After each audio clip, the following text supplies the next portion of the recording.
Heretics *****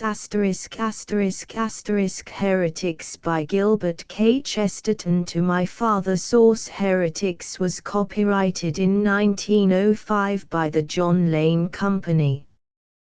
This electronic text is derived from the 12th, 1919, edition published by the John Lane Company of New York City and printed by the Plimpton Press of Norwood, Massachusetts. The text carefully follows that of the published edition, including British spelling. The author Gilbert Keith Chesterton was born in London, England on the 29th of May, 1874. Though he considered himself a mere rollicking journalist, he was actually a prolific and gifted writer in virtually every area of literature. A man of strong opinions and enormously talented at defending them, his exuberant personality nevertheless allowed him to maintain warm friendships with people, such as George Bernard Shaw and H. G. Wells, with whom he vehemently disagreed. Chesterton had no difficulty standing up for what he believed. He was one of the few journalists to oppose the Boer War. His 1922 Eugenics and Other Evils attacked what was at that time the most progressive of all ideas, the idea that the human race could and should breed a superior version of itself. In the Nazi experience, history demonstrated the wisdom of his once reactionary views. His poetry runs the gamut from the comic 1908 on Running After One's Hat to dark and serious ballads. During the dark days of 1940, when Britain stood virtually alone against the armed might of Nazi Germany, these lines from his 1911 ballad of the White Horse were often quoted: "I tell you naught for your comfort, yet naught for your desire, save that the sky grows darker yet and the sea rises higher." Though not written for a scholarly audience, his biographies of authors and historical figures like Charles Dickens and Saint Francis of Assisi often contain brilliant insights into their subjects. His Father Brown mystery stories, written between 1911 and 1936, are still being read and adapted for television. His politics fitted with his deep distrust of concentrated wealth and power of any sort. Along with his friend Hilaire Belloc, and in books like the 1910 What's Wrong with the World, he advocated a view called distributionism that was best summed up by his expression that every man ought to be allowed to own 3 acres and a cow. Though not known as a political thinker, his political influence has circled the world. Some see in him the father of the Small is Beautiful movement, and a newspaper article by him is credited with provoking Gandhi to seek a genuine nationalism for India rather than one that imitated the British. Heretics belongs to yet another area of literature at which Chesterton excelled. A fun-loving and gregarious man, he was nevertheless troubled in his adolescence by thoughts of suicide. In Christianity he found the answers to the dilemmas and paradoxes he saw in life. Other books in that same series include his 1908 Orthodoxy, written in response to attacks on this book, and his 1925 The Everlasting Man. Orthodoxy is also available as electronic text. Chesterton died on the 14th of June, 1936 in Beaconsfield, Buckinghamshire, England. During his life he published 69 books, and at least another 10 based on his writings have been published after his death. Many of those books are still in print. Ignatius Press is systematically publishing his collected writings. Table of Contents 1. Introductory remarks on the importance of orthodoxy 2. On the negative spirit 3. On Mr. Rudyard Kipling and making the world small 4. Mr. Bernard Shaw 5. Mr. H. G. Wells and the Giants 6. Christmas and the Aesthetes 7. Omar and the Sacred Vine 8. The Mildness of the Yellow Press 9. The Moods of Mr. George Moore 10. On Sandals and Simplicity 11. Science and the Savages 12. Paganism and Mr. Lowes Dickinson 13. Celts and Celtophiles 14. On certain modern writers and the institution of the family 15. On smart novelists and the smart set 16. On Mr. McCabe and a divine frivolity 17. On the wit of Whistler 18. The fallacy of the young nation 19. Slum novelists and the slums 20. Concluding remarks on the importance of orthodoxy. Introductory remarks on the importance of orthodoxy. Nothing more strangely indicates an enormous and silent evil of modern society than the extraordinary use which is made nowadays of the word orthodox. In former days the heretic was proud of not being a heretic. It was the kingdoms of the world and the police and the judges who were heretics. He was orthodox. He had no pride in having rebelled against them, they had rebelled against him. The armies with their cruel security, the kings with their cold faces, the decorous processes of state, the reasonable processes of law, all these like sheep had gone astray. The man was proud of being orthodox, was proud of being right. If he stood alone in a howling wilderness, he was more than a man, he was a church. He was the center of the universe, it was round him that the stars swung. All the tortures torn out of forgotten hells could not make him admit that he was heretical. But a few modern phrases have made him boast of it. He says, with a conscious laugh, "I suppose I am very heretical," and looks round for applause. The word heresy not only means no longer being wrong, it practically means being clear-headed and courageous. The word orthodoxy not only no longer means being right, it practically means being wrong. All this can mean one thing, and one thing only. It means that people care less for whether they are philosophically right. For obviously a man ought to confess himself crazy before he confesses himself heretical. The Bohemian, with a red tie, ought to pique himself on his orthodoxy. The dynamiter, laying a bomb, ought to feel that, whatever else he is, at least he is orthodox. It is foolish, generally speaking, for a philosopher to set fire to another philosopher in Smithfield Market because they do not agree in their theory of the universe. That was done very frequently in the last decadence of the Middle Ages, and it failed altogether in its object. But there is one thing that is infinitely more absurd and unpractical than burning a man for his philosophy. This is the habit of saying that his philosophy does not matter, and this is done universally in the 20th century, in the decadence of the Great Revolutionary period.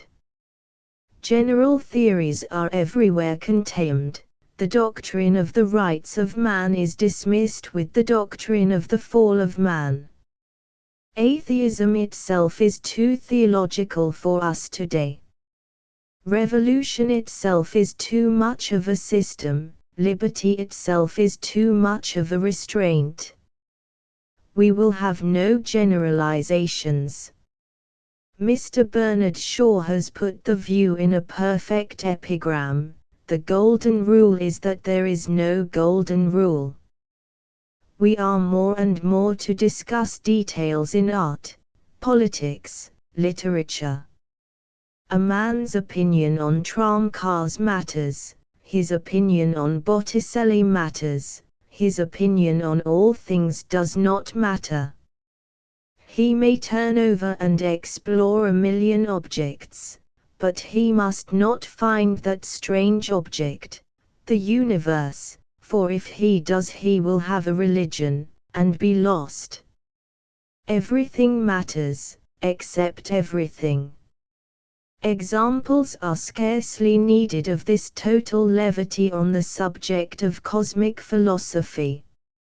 Examples are scarcely needed to show that, whatever else we think of as affecting practical affairs, we do not think it matters whether a man is a pessimist or an optimist, a Cartesian or a Hegelian, a materialist or a spiritualist. Let me, however, take a random instance. At any innocent tea table we may easily hear a man say, "Life is not worth living."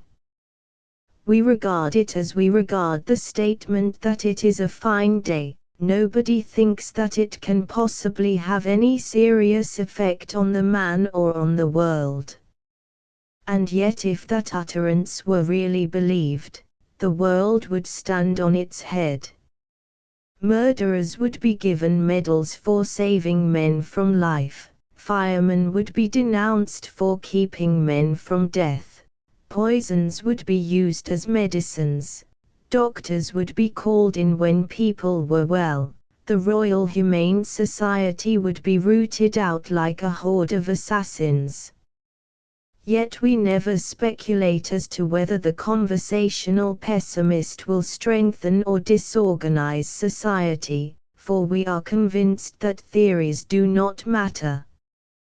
This was certainly not the idea of those who introduced our freedom.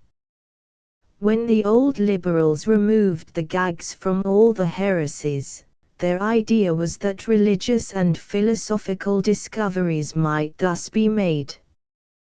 Their view was that cosmic truth was so important that everyone ought to bear independent testimony. The modern idea is that cosmic truth is so unimportant that it cannot matter what anyone says. The former freed inquiry as men loose a noble hound, the latter frees inquiry as men fling back into the sea a fish unfit for eating. Never has there been so little discussion about the nature of men as now, when, for the first time, anyone can discuss it. The old restriction meant that only the orthodox were allowed to discuss religion. Modern liberty means that nobody is allowed to discuss it. Good taste, the last and vilest of human superstitions, has succeeded in silencing us where all the rest have failed. 60 years ago it was bad taste to be an avowed atheist. Then came the Braidlaw fights, the last religious men, the last men who cared about God, but they could not alter it. It is still bad taste to be an avowed atheist.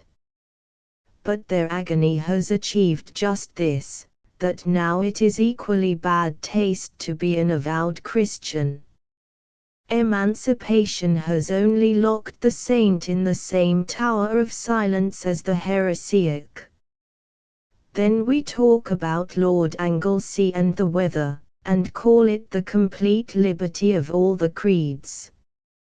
But there are some people, nevertheless, and I am one of them, who think that the most practical and important thing about a man is still his view of the universe.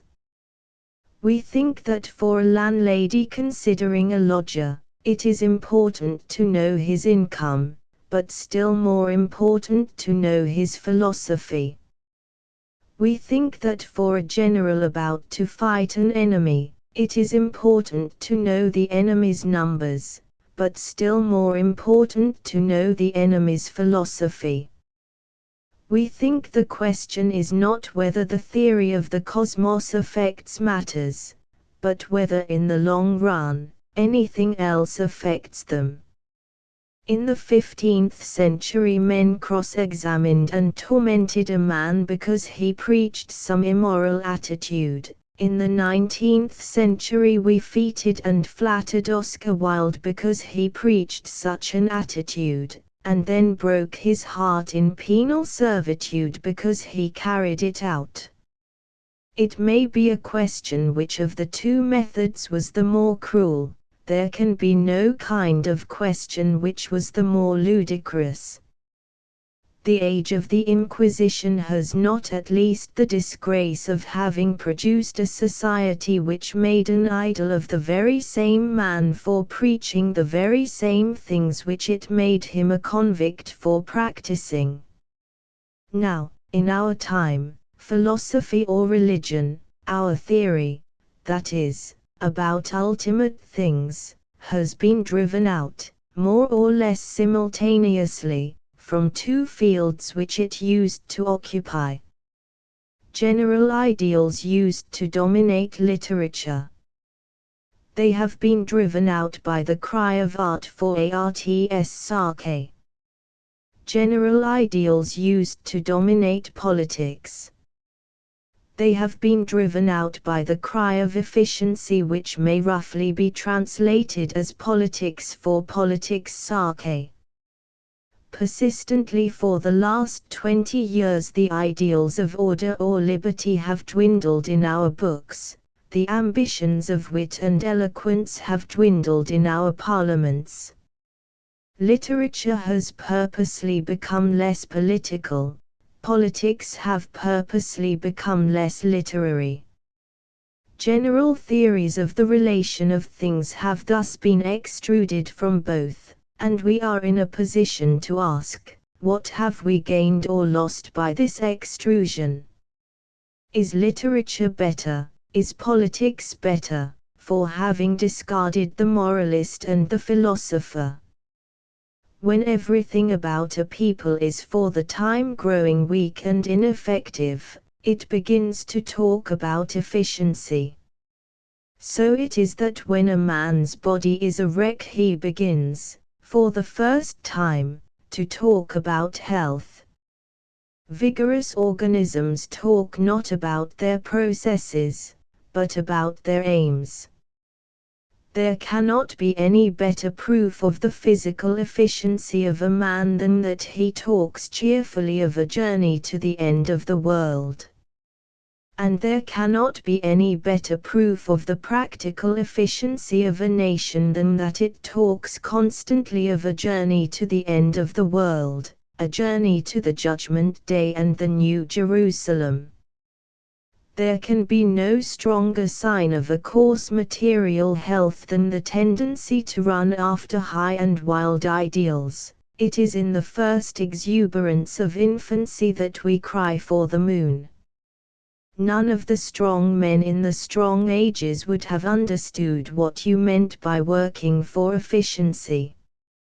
Hildebrand would have said that he was working not for efficiency, but for the Catholic Church. Danton would have said that he was working not for efficiency, but for liberty, equality, and fraternity. even if the ideal of such men were simply the ideal of kicking a man downstairs. They thought of the end like men, not of the process like paralytics. They did not say, efficiently elevating my right leg, using, you will notice, the muscles of the thigh and calf, which are in excellent order. Their feeling was quite different. They were so filled with the beautiful vision of the man lying flat at the foot of the staircase that in that ecstasy the rest followed in a flash.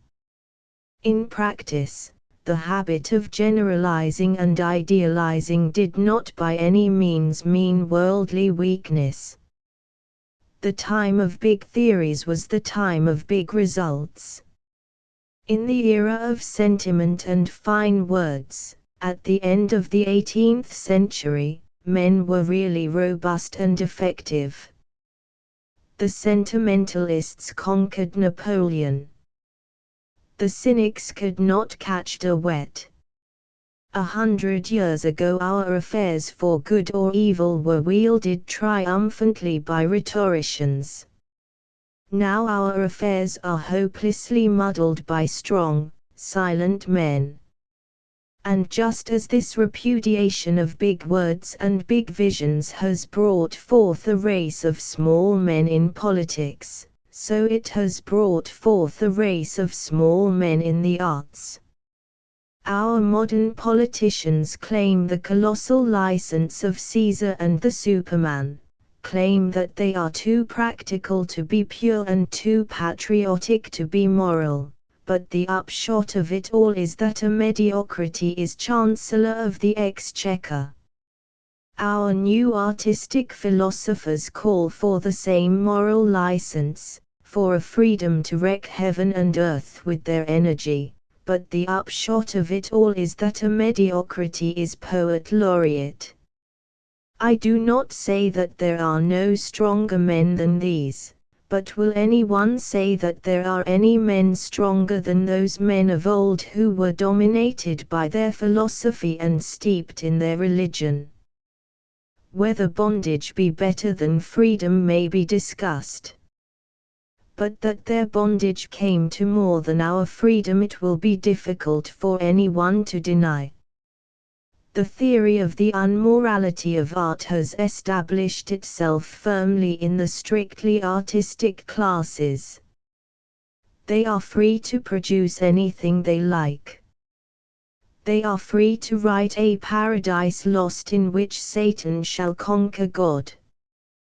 They are free to write a divine comedy in which heaven shall be under the floor of hell. And what have they done?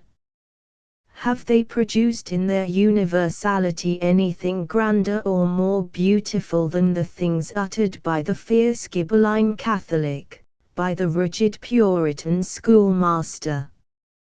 We know that they have produced only a few roundels. Milton does not merely beat them at his piety, he beats them at their own irreverence. In all their little books of verse you will not find a finer defiance of God than Satan's. Nor will you find the grandeur of paganism felt as that fiery Christian felt it who described Farinata lifting his head as in disdain of hell. And the reason is very obvious. Blasphemy is an artistic effect, because blasphemy depends upon a philosophical conviction. Blasphemy depends upon belief and is fading with it. If anyone doubts this, let him sit down seriously and try to think blasphemous thoughts about Thor. I think his family will find him at the end of the day in a state of some exhaustion.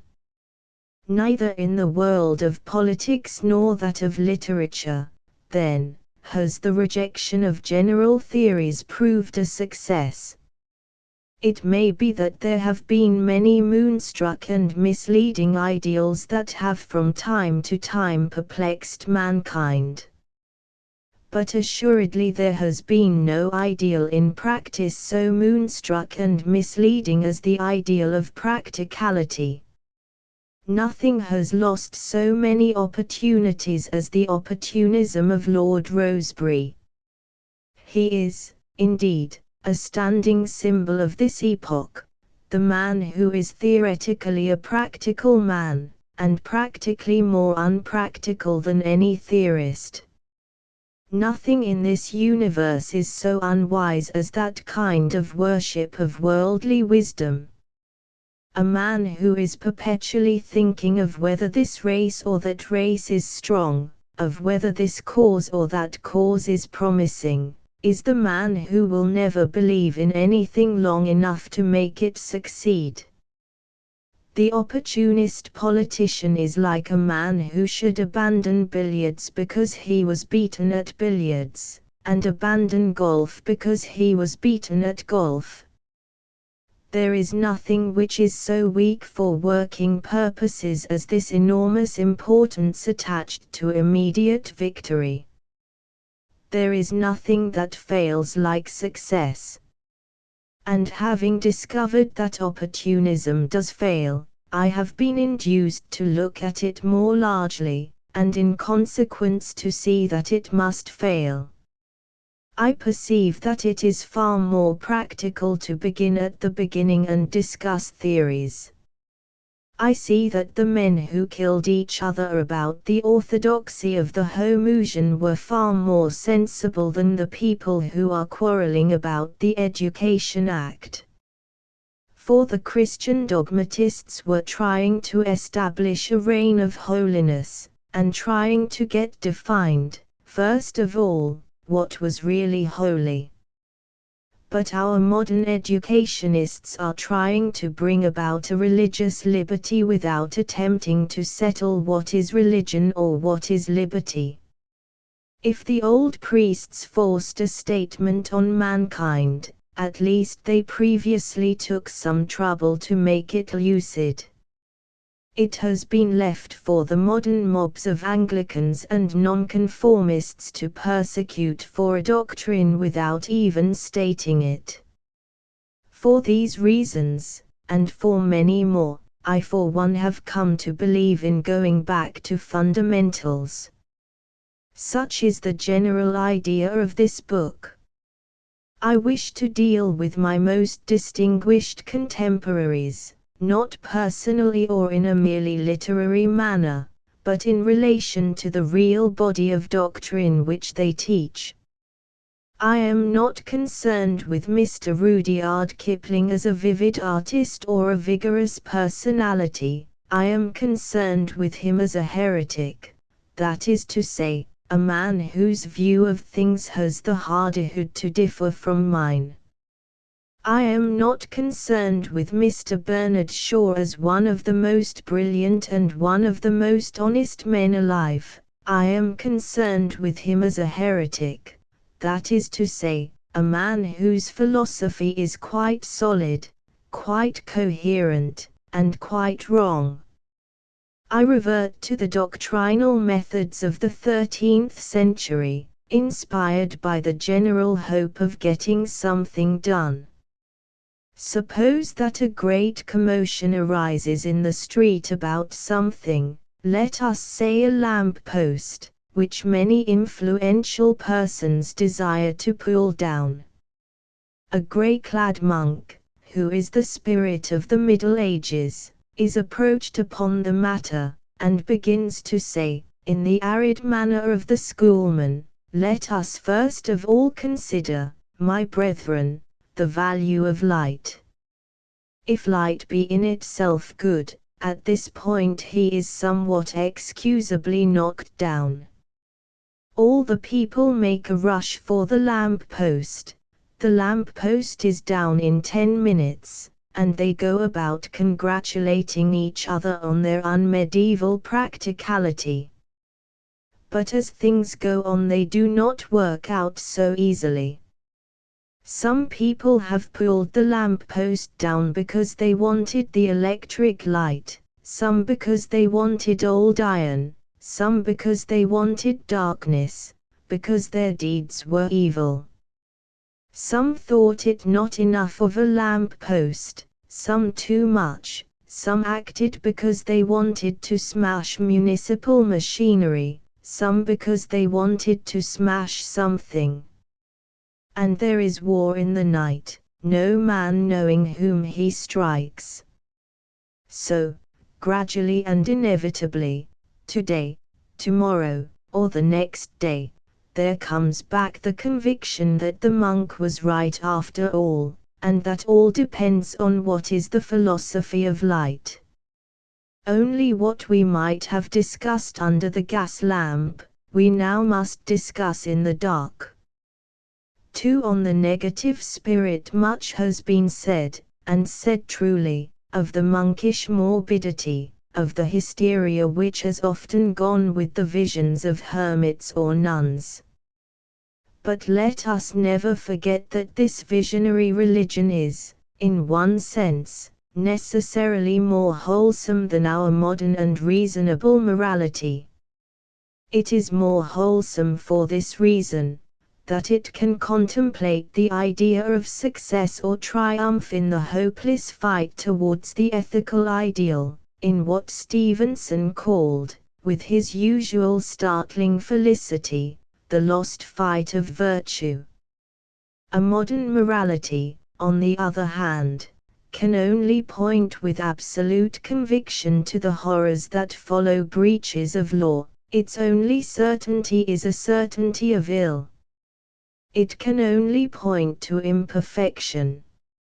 It has no perfection to point to.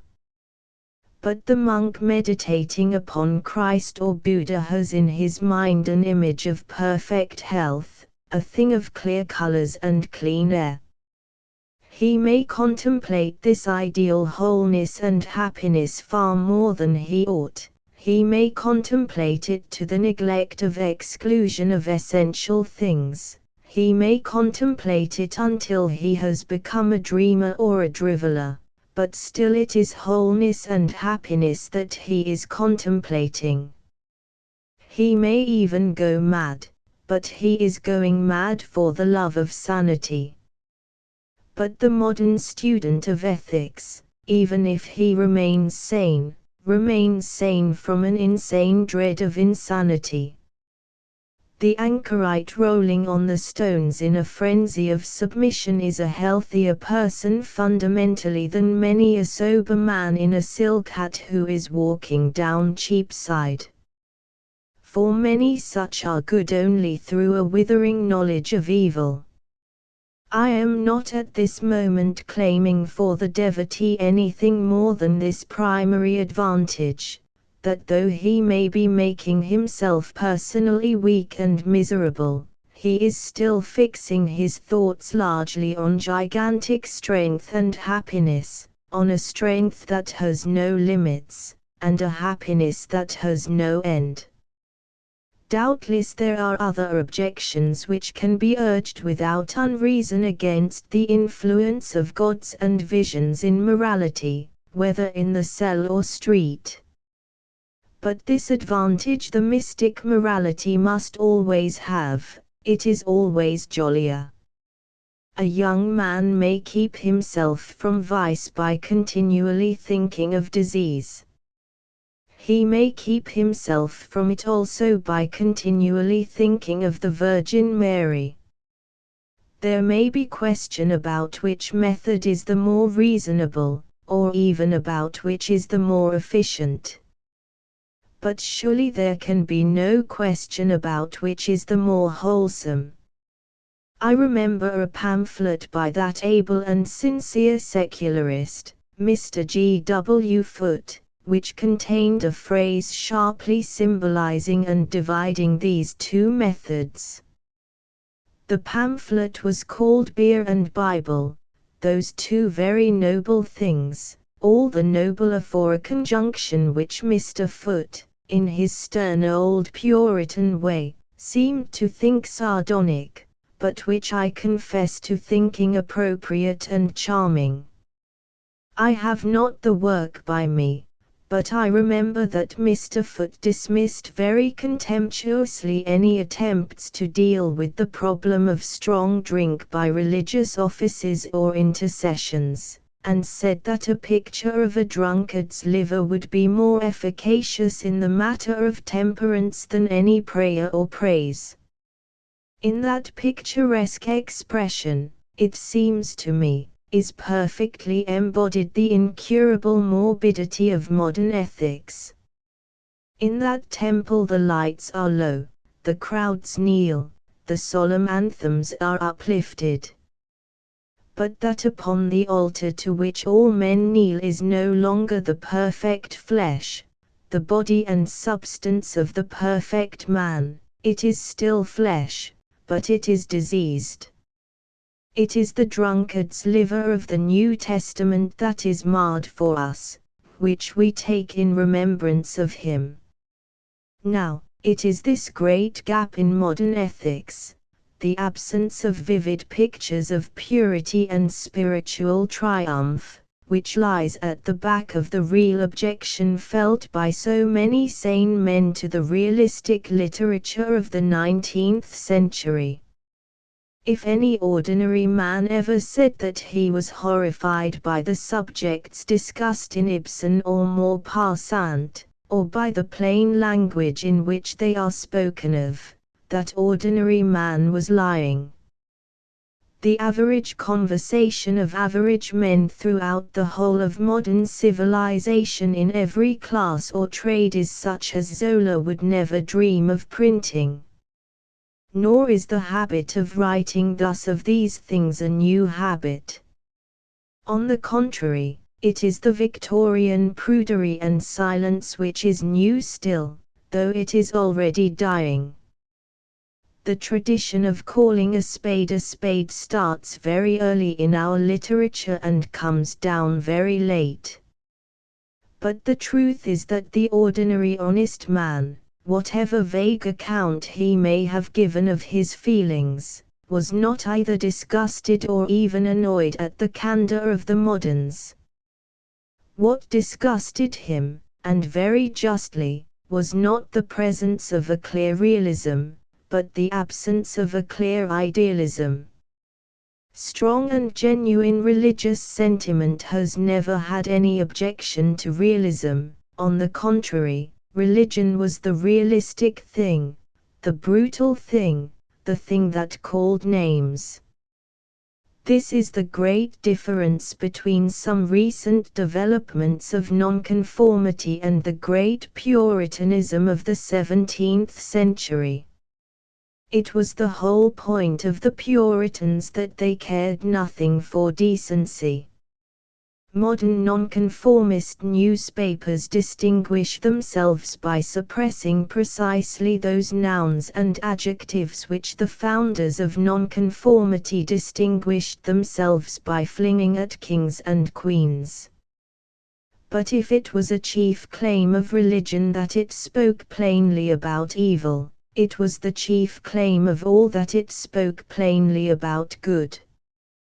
The thing which is resented, and, as I think, rightly resented, in that great modern literature of which Ibsen is typical, is that while the eye that can perceive what are the wrong things increases in an uncanny and devouring clarity, the eye which sees what things are right is growing mistier and mistier every moment, till it goes almost blind with doubt. If we compare, let us say, the morality of the Divine Comedy with the morality of Ibsen's Ghosts, we shall see all that modern ethics have really done. No one, I imagine, will accuse the author of the Inferno of an early Victorian prudishness or a Potsnapian optimism. But Dante describes three moral instruments: heaven, purgatory, and hell, the vision of perfection, the vision of improvement, and the vision of failure. Ibsen has only one, hell. It is often said, and with perfect truth, that no one could read a play like Ghosts and remain indifferent to the necessity of an ethical self-command. That is quite true, and the same is to be said of the most monstrous and material descriptions of the eternal fire. It is quite certain the realists like Zola do in one sense promote morality. They promote it in the sense in which the hangman promotes it, in the sense in which the devil promotes it. But they only affect that small minority which will accept any virtue of courage. Most healthy people dismiss these moral dangers as they dismiss the possibility of bombs or microbes. Modern realists are indeed terrorists, like the dynamiters, and they fail just as much in their effort to create a thrill. Both realists and dynamiters are well-meaning people engaged in the task, so obviously ultimately hopeless, of using science to promote morality. I do not wish the reader to confuse me for a moment with those vague persons who imagine that Ibsen is what they call a pessimist. There are plenty of wholesome people in Ibsen, plenty of good people, plenty of happy people, plenty of examples of men acting wisely and things ending well. That is not my meaning. My meaning is that Ibsen has throughout, and does not disguise, a certain vagueness and a changing attitude as well as a doubting attitude towards what is really wisdom and virtue in this life, a vagueness which contrasts very remarkably with the decisiveness with which he pounces on something which he perceives to be a root of evil, some convention, some deception, some ignorance. We know that the hero of Ghosts is mad, and we know why he is mad. We do also know that Dr. Stockman is sane, but we do not know why he is sane. Ibsen does not profess to know how virtue and happiness are brought about, in the sense that he professes to know how our modern sexual tragedies are brought about. Falsehood works ruin in the pillars of society, but truth works equal ruin in the wild duck. There are no cardinal virtues of Ibsenism. There is no ideal man of Ibsen. All this is not only admitted, but vaunted in the most valuable and thoughtful of all the eulogies upon Ibsen, Mr. Bernard Shaw's quintessence of Ibsenism. Mr. Shaw sums up Ibsen's teaching in the phrase, "The golden rule is that there is no golden rule."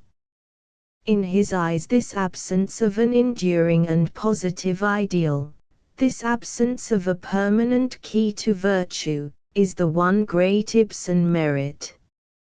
I am not discussing now with any fullness whether this is so or not. All I venture to point out, with an increased firmness, is that this omission, good or bad, does leave us face to face with the problem of a human consciousness filled with very definite images of evil, and with no definite image of good. To us light must be henceforward the dark thing, the thing of which we cannot speak. To us, as to Milton's devils in Pandemonium, it is darkness that is visible. The human race, according to religion, fell once, and in falling gained knowledge of good and of evil. Now we have fallen a second time, and only the knowledge of evil remains to us. A great silent collapse, an enormous unspoken disappointment, has in our time fallen on our northern civilization. All previous ages have sweated and been crucified in an attempt to realize what is really the right life, what was really the good man. a definite part of the modern world has come beyond question to the conclusion that there is no answer to these questions, that the most that we can do is to set up a few notice boards at places of obvious danger, to warn men, for instance, against drinking themselves to death, or ignoring the mere existence of their neighbors. Ibsen is the first to return from the baffled hunt to bring us the tidings of great failure. Every one of the popular modern phrases and ideals is a dodge in order to shirk the problem of what is good. We are fond of talking about liberty, that, as we talk of it, is a dodge to avoid discussing what is good. We are fond of talking about progress, that is a dodge to avoid discussing what is good. We are fond of talking about education, that is a dodge to avoid discussing what is good. The modern man says, let us leave all these arbitrary standards and embrace liberty. This is, logically rendered, let us not decide what is good, but let it be considered good not to decide it. He says, away with your old moral formulae, I am for progress. This, logically stated, means, let us not settle what is good, but let us settle whether we are getting more of it. He says, neither in religion nor morality, my friend, lie the hopes of the race, but in education. This, clearly expressed, means, we cannot decide what is good, but let us give it to our children. Mr. H. G. Wells, that exceedingly clear-sighted man, has pointed out in a recent work that this has happened in connection with economic questions. The old economists, he says, made generalizations, and they were, in Mr. Wells's view, mostly wrong. But the new economists, he says, seem to have lost the power of making any generalizations at all. And they cover this incapacity with a general claim to be, in specific cases, regarded as experts, a claim proper enough in a hairdresser or a fashionable physician, but indecent in a philosopher or a man of science. But in spite of the refreshing rationality with which Mr. Wells has indicated this, it must also be said that he himself has fallen into the same enormous modern error. In the opening pages of that excellent book Mankind in the Making, he dismisses the ideals of art, religion, abstract morality, and the rest, and says that he is going to consider men in their chief function, the function of parenthood. He is going to discuss life as a tissue of births. He is not going to ask what will produce satisfactory saints or satisfactory heroes, but what will produce satisfactory fathers and mothers. The whole is set forward so sensibly that it is a few moments at least before the reader realizes that it is another example of unconscious shirking. What is the good of begetting a man until we have settled what is the good of being a man? You are merely handing on to him a problem you dare not settle yourself. It is as if a man were asked, what is the use of a hammer, and answered, to make hammers, and when asked, and of those hammers, what is the use, answered, to make hammers again. Just as such a man would be perpetually putting off the question of the ultimate use of carpentry, so Mr. Wells and all the rest of us are by these phrases successfully putting off the question of the ultimate value of the human life. The case of the general talk of progress is, indeed, an extreme one.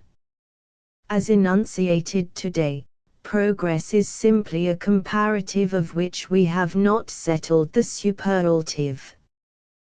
We meet every ideal of religion, patriotism, beauty, or brute pleasure with the alternative ideal of progress, that is to say, we meet every proposal of getting something that we know about, with an alternative proposal of getting a great deal more of nobody knows what.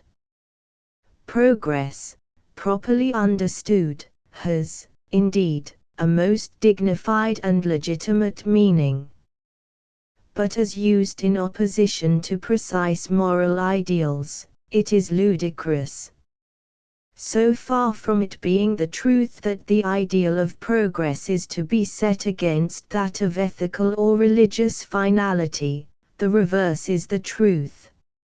Nobody has any business to use the word progress unless he has a definite creed and a cast-iron code of morals. Nobody can be progressive without being doctrinal. I might almost say that nobody can be progressive without being infallible, at any rate, without believing in some infallibility. For progress by its very name indicates a direction, and the moment we are in the least doubtful about the direction, we become in the same degree doubtful about the progress. Never perhaps since the beginning of the world has there been an age that had less right to use the word progress than we. In the Catholic 12th century, in the philosophic 18th century, the direction may have been a good or a bad one, men may have differed more or less about how far they went, and in what direction, but about the direction they did in the main agree, and consequently they had the genuine sensation of progress. But it is precisely about the direction that we disagree. Whether the future excellence lies in more law or less law, in more liberty or less liberty, whether property will be finally concentrated or finally cut up, whether sexual passion will reach its sanest in an almost virgin intellectualism or in a full animal freedom, whether we should love everybody with Tolstoy, or spare nobody with Nietzsche, these are the things about which we are actually fighting most. It is not merely true that the age which has settled least what is progress is this progressive age. It is, moreover, true that the people who have settled least what is progress are the most progressive people in it. The ordinary mass, the men who have never troubled about progress, might be trusted perhaps to progress. The particular individuals who talk about progress would certainly fly to the four winds of heaven when the pistol shot started the race. I do not, therefore, say that the word progress is unmeaning. I say it is unmeaning without the previous definition of a moral doctrine, and that it can only be applied to groups of persons who hold that doctrine in common. Progress is not an illegitimate word, but it is logically evident that it is illegitimate for us. It is a sacred word, a word which could only rightly be used by rigid believers and in the ages of faith. 3 On Mr. Rudyard Kipling and making the world small. There is no such thing on earth as an uninteresting subject. The only thing that can exist is an uninterested person. Nothing is more keenly required than a defense of bores. When Byron divided humanity into the bores and bored, he omitted to notice that the higher qualities exist entirely in the bores, the lower qualities in the bored, among whom he counted himself. The bore, by his starry enthusiasm, his solemn happiness, may, in some sense, have proved himself poetical. The board has certainly proved himself prosaic. We might, no doubt, find it a nuisance to count all the blades of grass or all the leaves of the trees, but this would not be because of our boldness or gaiety, but because of our lack of boldness and gaiety. The boar would go onward, bold and gay, and find the blades of grass as splendid as the swords of an army. The boar is stronger and more joyous than we are. He is a demigod, nay, he is a god. For it is the gods who do not tire of the iteration of things. To them the nightfall is always new, and the last rose as red as the first. The sense that everything is poetical is a thing solid and absolute. It is not a mere matter of phraseology or persuasion. It is not merely true, it is ascertainable. Men may be challenged to deny it, men may be challenged to mention anything that is not a matter of poetry. I remember a long time ago a sensible sub-editor coming up to me with a book in his hand, called Mr. Smith or the Smith Family or some such thing. He said, "Well, you won't get any of your damned mysticism out of this," or words to that effect. I am happy to say that I undeceived him, but the victory was too obvious and easy. In most cases the name is unpoetical, although the fact is poetical. In the case of Smith, the name is so poetical that it must be an arduous and heroic matter for the man to live up to it. The name of Smith is the name of the one trade that even kings respected. It could claim half the glory of that arma virumque which all epics acclaimed. The spirit of the smithy is so close to the spirit of song that it has mixed in 1,000,000 poems, and every blacksmith is a harmonious blacksmith. Even the village children feel that in some dim way the smith is poetic, as the grocer and the cobbler are not poetic, when they feast on the dancing sparks and deafening blows in the cavern of that creative violence.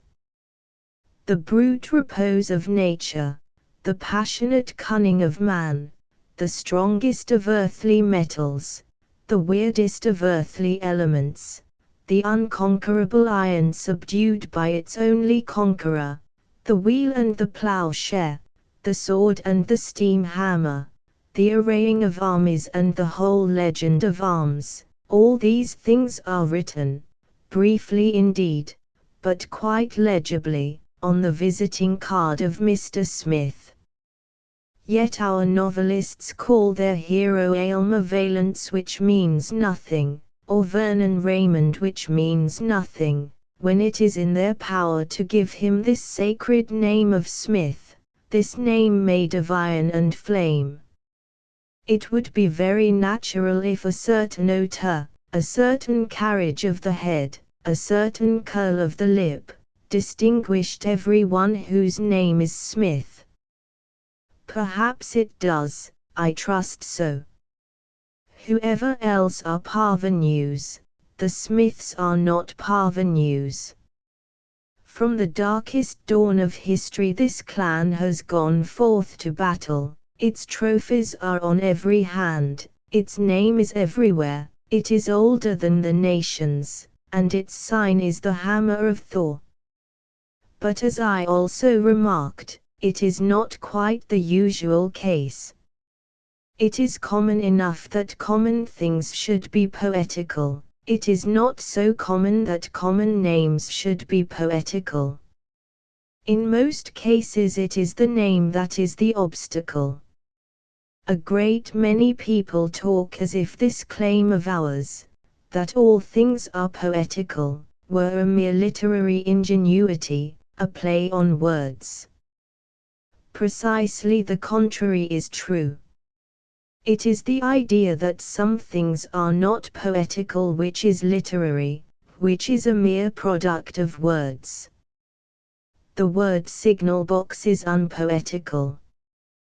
But the thing signal box is not unpoetical. It is a place where men, in an agony of vigilance, light blood-red and sea-green fires to keep other men from death.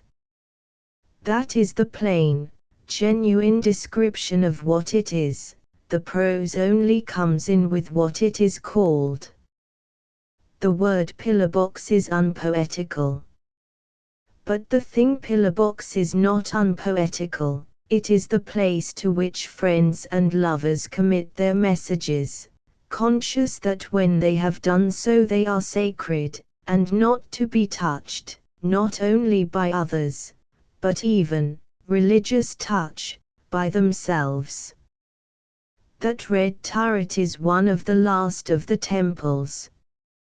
Posting a letter and getting married are among the few things left that are entirely romantic, for to be entirely romantic a thing must be irrevocable. We think a pillar box prosaic, because there is no rhyme to it. We think a pillar box unpoetical, because we have never seen it in a poem. But the bold fact is entirely on the side of poetry. A signal box is only called a signal box, it is a house of life and death. A pillar box is only called a pillar box, it is a sanctuary of human words. If you think the name of Smith prosaic, it is not because you are practical and sensible. It is because you are too much affected with literary refinements. The name shouts poetry at you. If you think of it otherwise, it is because you are steeped and sodden with verbal reminiscences, because you remember everything in Punch or comic cuts about Mr. Smith being drunk or Mr. Smith being henpecked.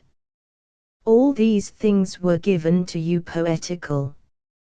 It is only by a long and elaborate process of literary effort that you have made them prosaic. Now, the first and fairest thing to say about Rudyard Kipling is that he has borne a brilliant part in thus recovering the lost provinces of poetry. He has not been frightened by that brutal materialistic air which clings only to words. He has pierced through to the romantic, imaginative matter of the things themselves. He has perceived the significance and philosophy of steam and of slang. Steam may be, if you like, a dirty byproduct of science. Slang may be, if you like, a dirty byproduct of language. But at least he has been among the few who saw the divine parentage of these things, and knew that where there is smoke there is fire, that is, that wherever there is the foulest of things, there also is the purest. Above all, he has had something to say, a definite view of things to utter, and that always means that a man is fearless and faces everything. For the moment we have a view of the universe, we possess it. Now, the message of Rudyard Kipling, that upon which he has really concentrated, is the only thing worth worrying about in him or in any other man. He has often written bad poetry, like Wordsworth. He has often said silly things, like Plato. He has often given way to mere political hysteria, like Gladstone. But no one can reasonably doubt that he means steadily and sincerely to say something, and the only serious question is, what is that which he has tried to say? Perhaps the best way of stating this fairly will be to begin with that element which has been most insisted by himself and by his opponents, I mean his interest in militarism. But when we are seeking for the real merits of a man, it is unwise to go to his enemies, and much more foolish to go to himself, Now, Mr. Kipling is certainly wrong in his worship of militarism, but his opponents are, generally speaking, quite as wrong as he. The evil of militarism is not that it shows certain men to be fierce and haughty and excessively warlike. The evil of militarism is that it shows most men to be tame and timid and excessively peaceable. The professional soldier gains more and more power as the general courage of a community declines. Thus the Praetorian Guard became more and more important in Rome as Rome became more and more luxurious and feeble. The military man gains the civil power in proportion as the civilian loses the military virtues. And as it was in ancient Rome, so it is in contemporary Europe. There never was a time when nations were more militarist. There never was a time when men were less brave. All ages and all epochs have sung of arms and the man, but we have effected simultaneously the deterioration of the man and the fantastic perfection of the arms. Militarism demonstrated the decadence of Rome, and it demonstrates the decadence of Prussia. And unconsciously Mr. Kipling has proved this, and proved it admirably. For insofar as his work is earnestly understood, the military trade does not by any means emerge as the most important or attractive. He has not written so well about soldiers as he has about railway men or bridge builders, or even journalists. The fact is that what attracts Mr. Kipling to militarism is not the idea of courage, but the idea of discipline. There was far more courage to the square mile in the Middle Ages, when no king had a standing army, but every man had a bow or sword. But the fascination of the standing army upon Mr. Kipling is not courage, which scarcely interests him, but discipline, which is, when all is said and done, his primary theme. The modern army is not a miracle of courage, it has not enough opportunities, owing to the cowardice of everybody else. But it is really a miracle of organization, and that is the truly Kiplingite ideal. Kipling's subject is not that valor which properly belongs to war, but that interdependence and efficiency which belongs quite as much to engineers, or sailors, or mules, or railway engines. And thus it is that when he writes of engineers, or sailors, or mules, or steam engines, he writes at his best. The real poetry, the true romance which Mr. Kipling has taught, is the romance of the division of labor and the discipline of all the trades. He sings the arts of peace much more accurately than the arts of war. And his main contention is vital and valuable. Everything is military in the sense that everything depends upon obedience. There is no perfectly Epicurean corner, there is no perfectly irresponsible place. Everywhere men have made the way for us with sweat and submission. We may fling ourselves into a hammock in a fit of divine carelessness. But we are glad that the net maker did not make the hammock in a fit of divine carelessness. We may jump upon a child's rocking horse for a joke. But we are glad that the carpenter did not leave the legs of it unglued for a joke. So far from having merely preached that a soldier cleaning his sidearm is to be adored because he is military, Kipling at his best and clearest has preached that the baker baking loaves and the tailor cutting coats is as military as anybody. Being devoted to this multitudinous vision of duty, Mr. Kipling is naturally a cosmopolitan. He happens to find his examples in the British Empire, but almost any other empire would do as well, or, indeed, any other highly civilized country. That which he admires in the British Army he would find even more apparent in the German Army. That which he desires in the British police he would find flourishing in the French police. The ideal of discipline is not the whole of life, but it is spread over the whole of the world.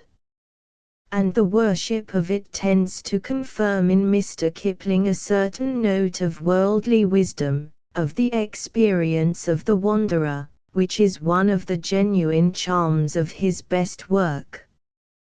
The great gap in his mind is what may be roughly called the lack of patriotism. That is to say, he lacks altogether the faculty of attaching himself to any cause or community finally and tragically, for all finality must be tragic. He admires England, but he does not love her, for we admire things with reasons, but love them without reasons. He admires England because she is strong, not because she is English. There is no harshness in saying this, for, to do him justice, he avows it with his usual picturesque candor. In a very interesting poem, he says that, if England was what England seems, that is, weak and inefficient, if England were not what, as he believes, she is, that is, powerful and practical, how quick we'd chuck her. But she ain't. He admits, that is, that his devotion is the result of a criticism, and this is quite enough to put it in another category altogether from the patriotism of the Boers, whom he hounded down in South Africa.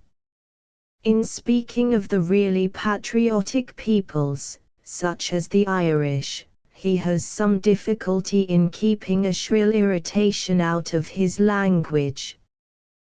The frame of mind which he really describes with beauty and nobility is the frame of mind of the cosmopolitan man who has seen men and cities.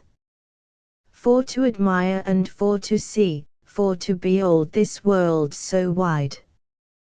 He is a perfect master of that light melancholy with which a man looks back on having been the citizen of many communities, of that light melancholy with which a man looks back on having been the lover of many women. He is the philanderer of the nations. But a man may have learned much about women in flirtations, and still be ignorant of first love. A man may have known as many lands as Ulysses, and still be ignorant of patriotism. Mr. Rudyard Kipling has asked in a celebrated epigram what they can know of England who know England only. It is a far deeper and sharper question to ask, what can they know of England who know only the world? For the world does not include England any more than it includes the Church. The moment we care for anything deeply, the world, that is, all the other miscellaneous interests, becomes our enemy. Christians showed it when they talked of keeping oneself unspotted from the world. But lovers talk of it just as much when they talk of the world well lost. Astronomically speaking, I understand that England is situated on the world. Similarly, I suppose that the Church was a part of the world, and even the lovers inhabitants of that orb. But they all felt a certain truth, the truth that the moment you love anything the world becomes your foe. Thus Mr. Kipling does certainly know the world, he is a man of the world, with all the narrowness that belongs to those imprisoned in that planet. He knows England as an intelligent English gentleman knows Venice. He has been to England a great many times, he has stopped there for long visits. But he does not belong to it, or to any place, and the proof of it is this, that he thinks of England as a place. The moment we are rooted in a place, the place vanishes.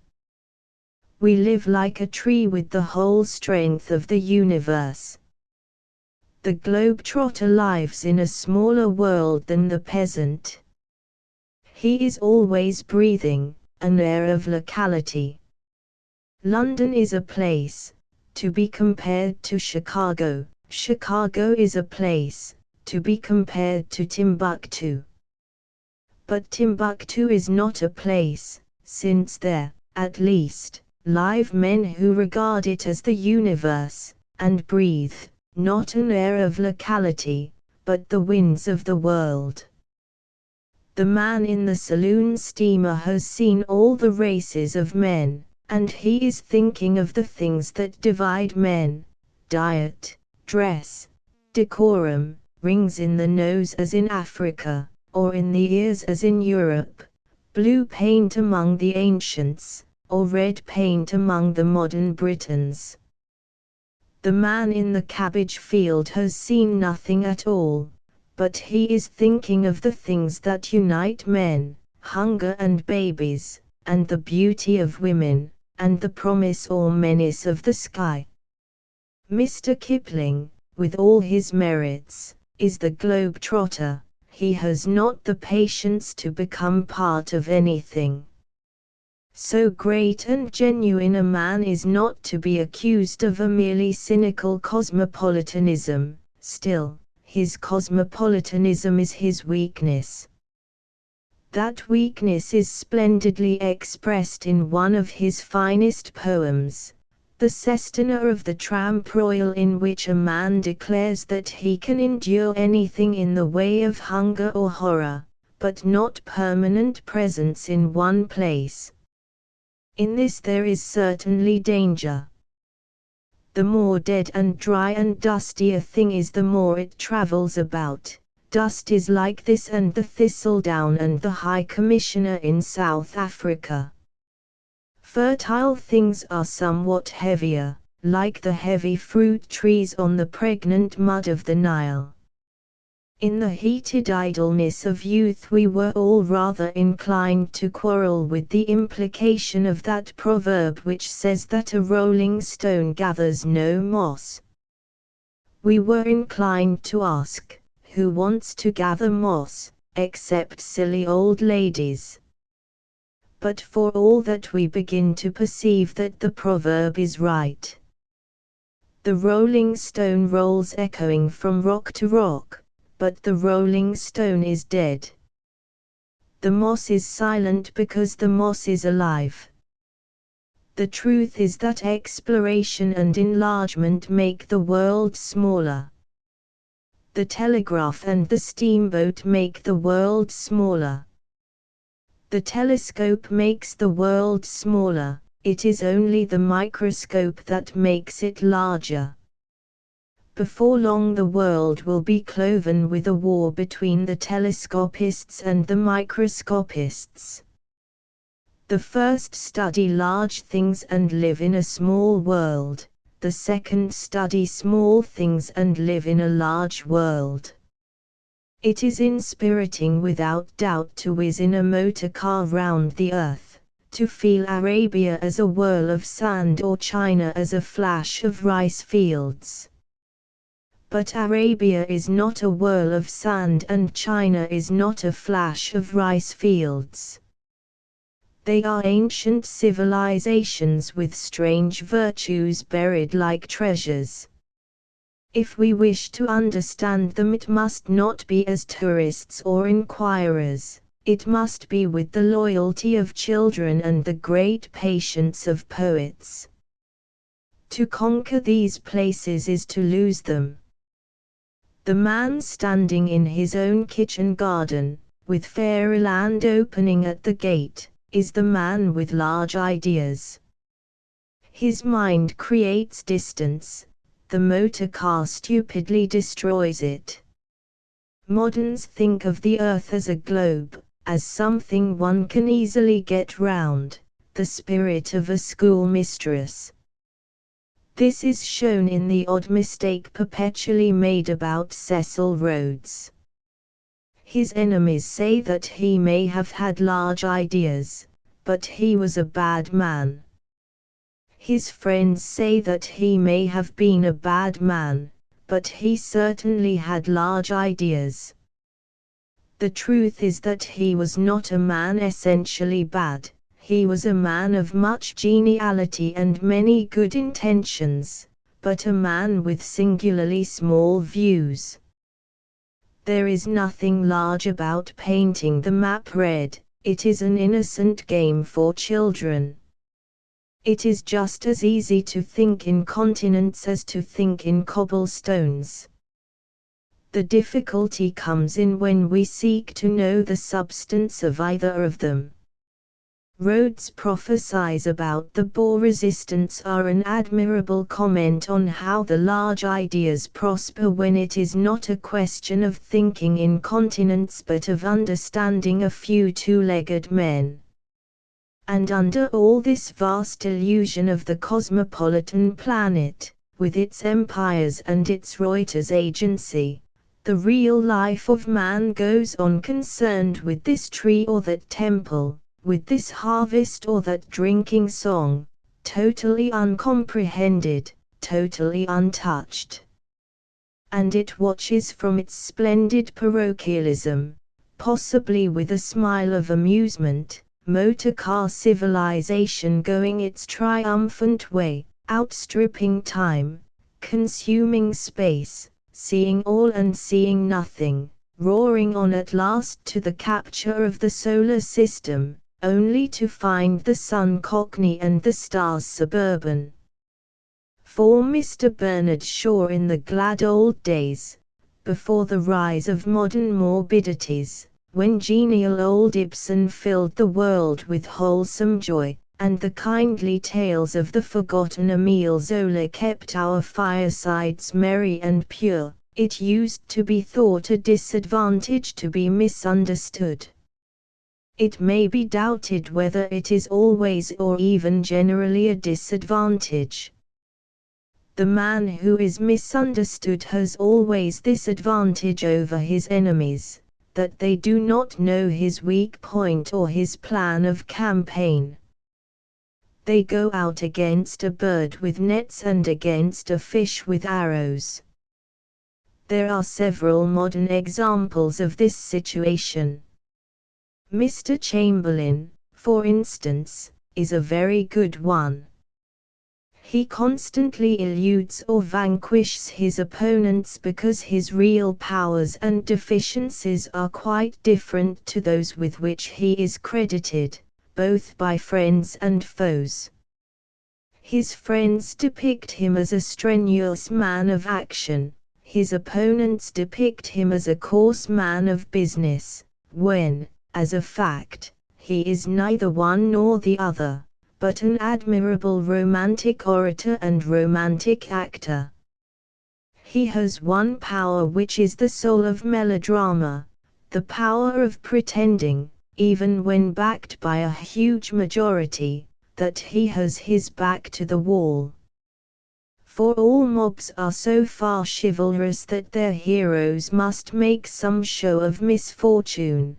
That sort of hypocrisy is the homage that strength pays to weakness. He talks foolishly and yet very finely about his own city that has never deserted him. He wears a flaming and fantastic flower, like a decadent minor poet. As for his bluffness and toughness and appeals to common sense, all that is, of course, simply the first trick of rhetoric. He fronts his audiences with the venerable affectation of Mark Antony, I am no orator, as Brutus is, but as you know me all, a plain blunt man. It is the whole difference between the aim of the orator and the aim of any other artist, such as the poet or the sculptor. The aim of the sculptor is to convince us that he is a sculptor. The aim of the orator is to convince us that he is not an orator. Once let Mr. Chamberlain be mistaken for a practical man, and his game is won.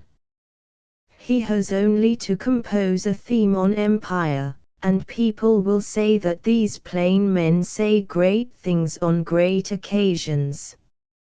He has only to drift in the large loose notions common to all artists of the second rank, and people will say that businessmen have the biggest ideals after all. All his schemes have ended in smoke. He has touched nothing that he did not confuse. About his figure there is a Celtic pathos, like the gales in Matthew Arnold's quotation. He went forth to battle, but he always fell.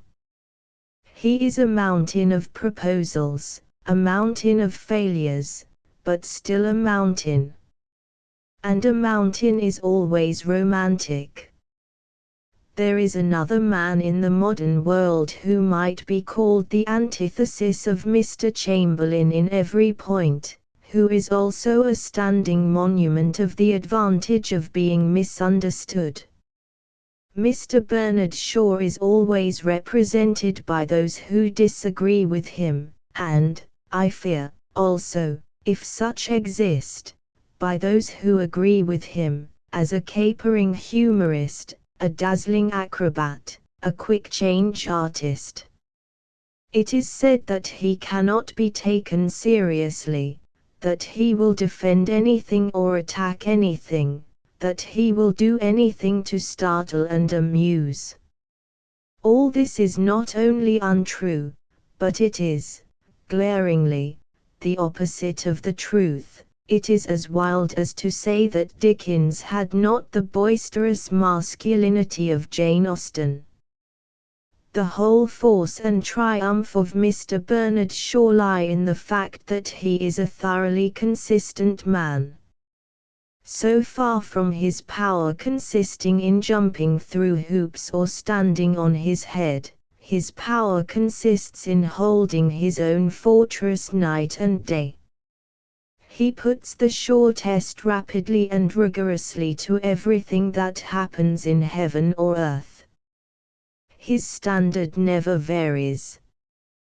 The thing which weak-minded revolutionists and weak-minded conservatives really hate, and fear, in him, is exactly this, that his scales, such as they are held even, and that his law, such as it is justly enforced.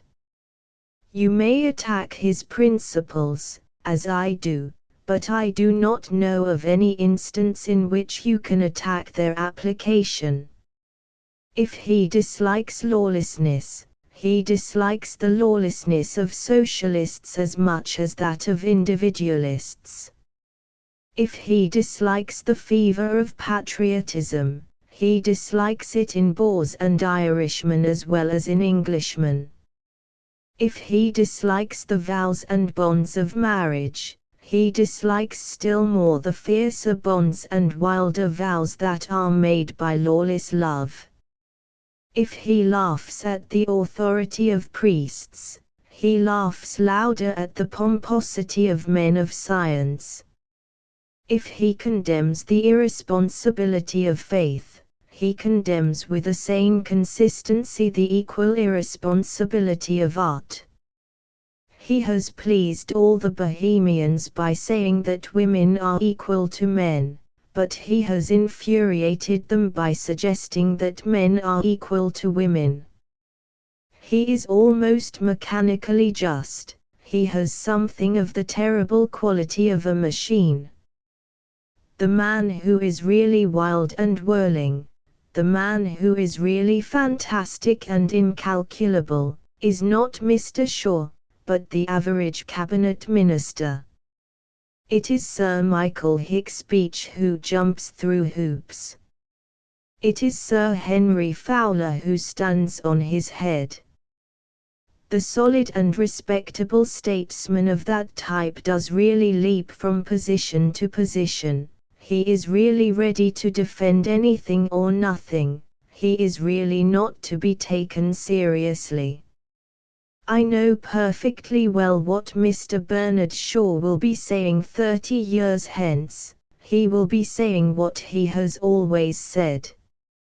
If 30 years hence I meet Mr. Shaw, a reverend being with a silver beard sweeping the earth, and say to him, one can never, of course, make a verbal attack upon a lady, the patriarch will lift his aged hand and fell me to the earth. We know, I say, what Mr. Shaw will be saying 30 years hence. But is there any one so darkly read in stars and oracles that he will dare to predict what Mr. Asquith will be saying 30 years hence? The truth is, that it is quite an error to suppose that absence of definite convictions gives the mind freedom and agility. A man who believes something is ready and witty, because he has all his weapons about him. He can apply his test in an instant.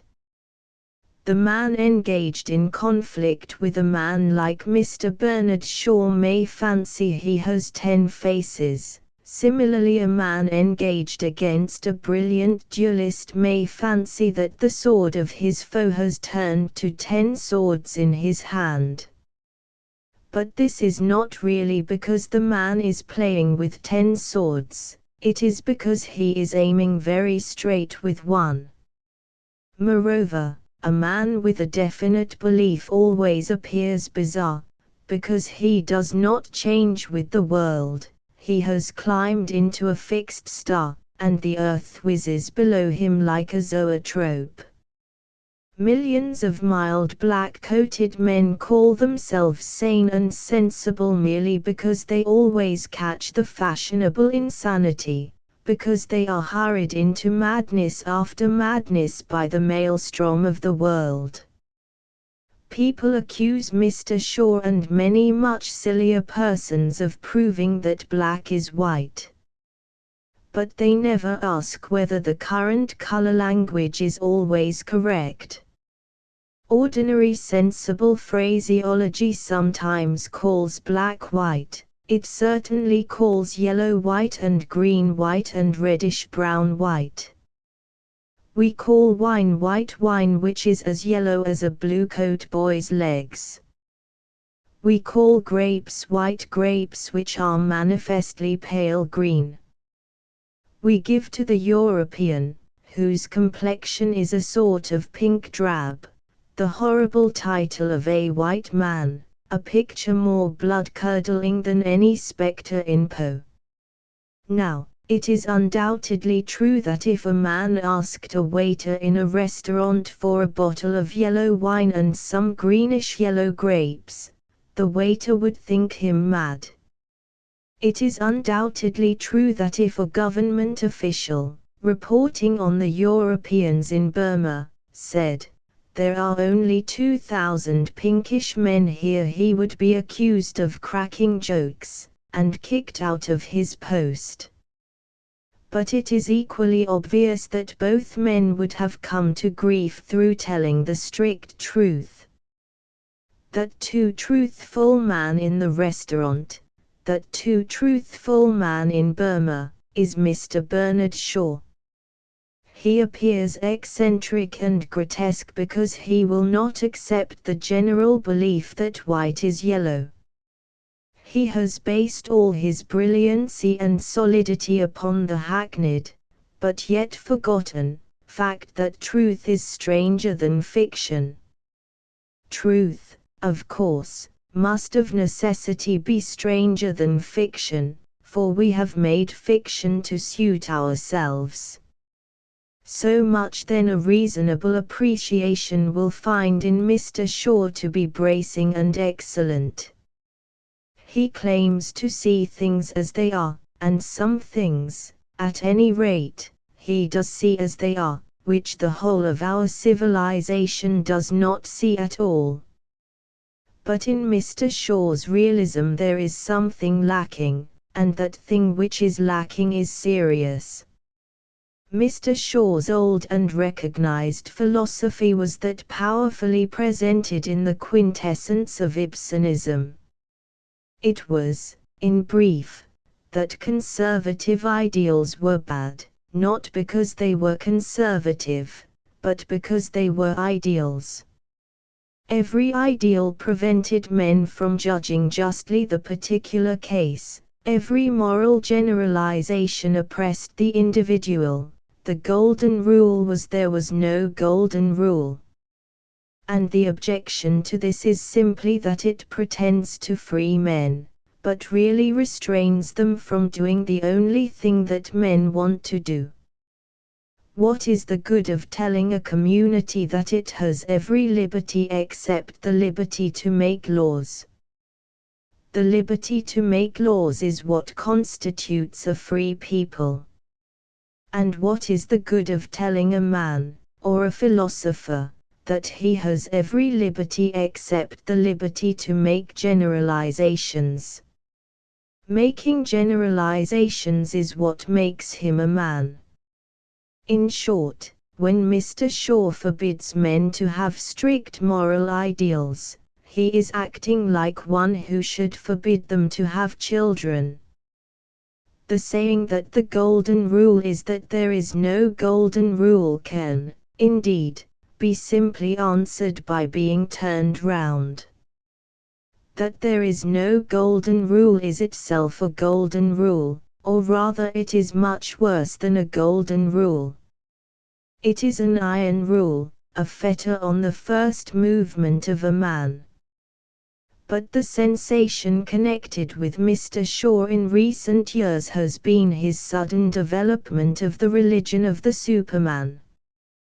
He who had to all appearance mocked at the faiths in the forgotten past discovered a new God in the unimaginable future.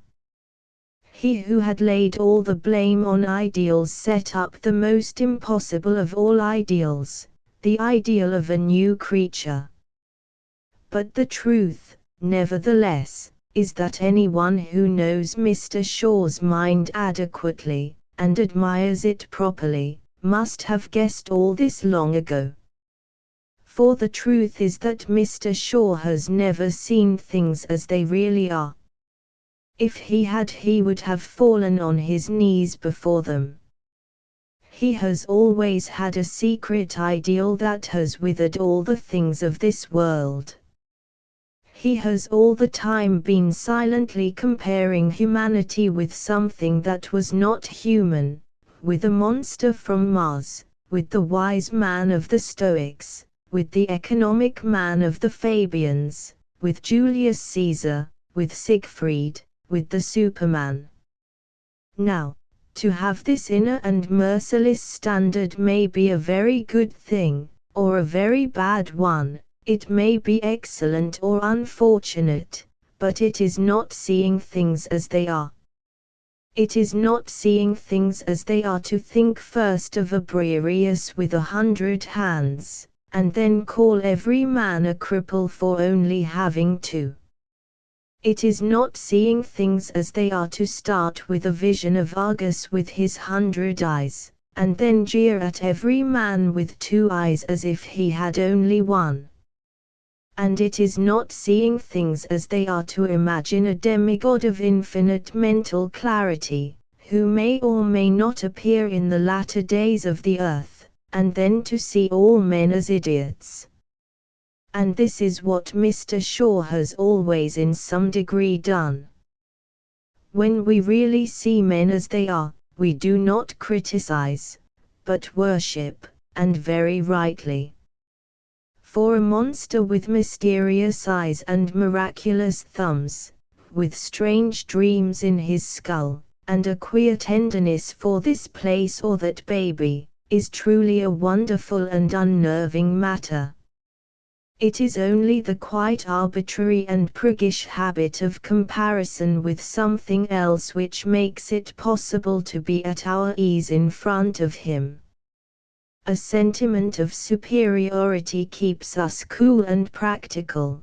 The mere facts would make our knees knock under as with religious fear. It is the fact that every instant of conscious life is an unimaginable prodigy.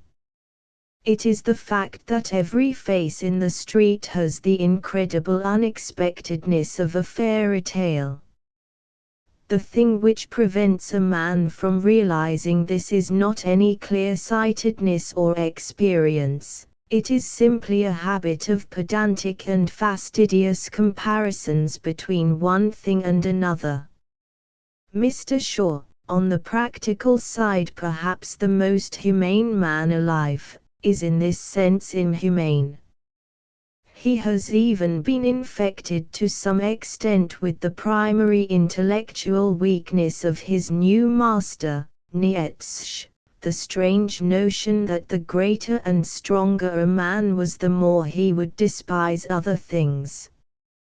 The greater and stronger a man is the more he would be inclined to prostrate himself before a periwinkle.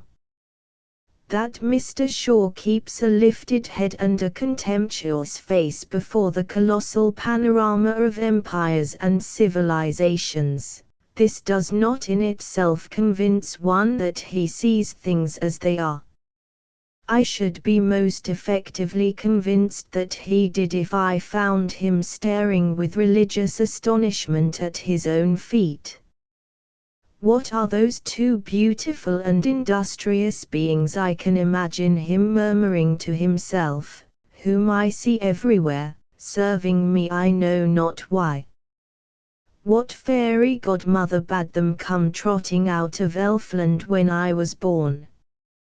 What god of the borderland, what barbaric god of legs, must I propitiate with fire and wine, lest they run away with me? The truth is, that all genuine appreciation rests on a certain mystery of humility and almost of darkness.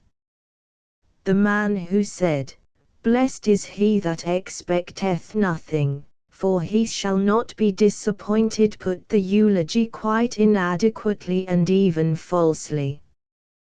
The truth, blessed is he that expecteth nothing, for he shall be gloriously surprised. The man who expects nothing sees redder roses than common men can see, and greener grass, and a more startling sun.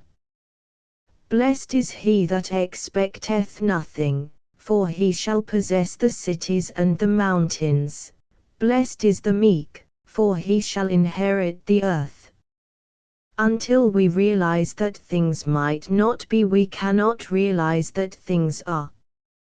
Until we see the background of darkness, we cannot admire the light as a single and created thing.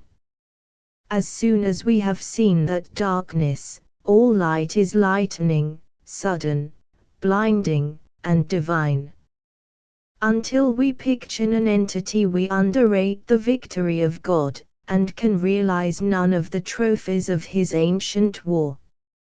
It is one of the million wild jests of truth that we know nothing until we know nothing.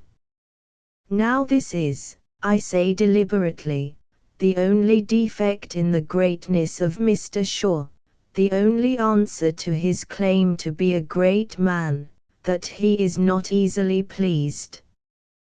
He is an almost solitary exception to the general and essential maxim, that little things please great minds.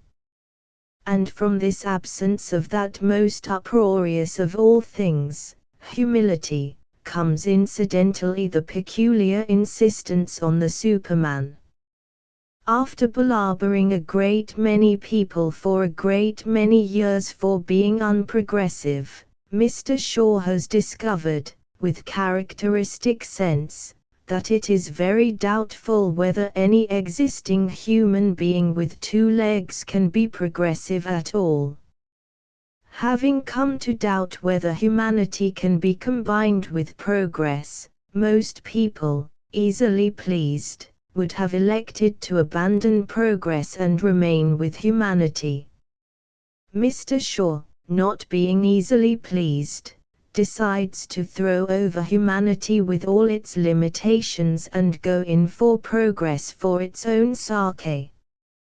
If man, as we know him, is incapable of the philosophy of progress, Mr. Shaw asks, not for a new kind of philosophy, but for a new kind of man.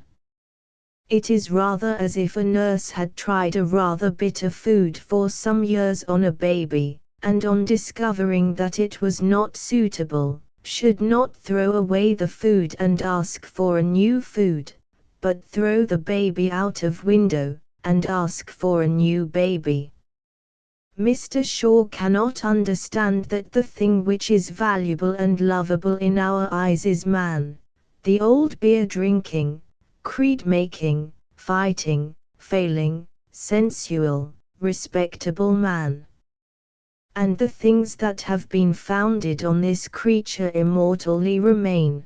The things that have been founded on the fancy of the Superman have died with the dying civilizations which alone have given them birth.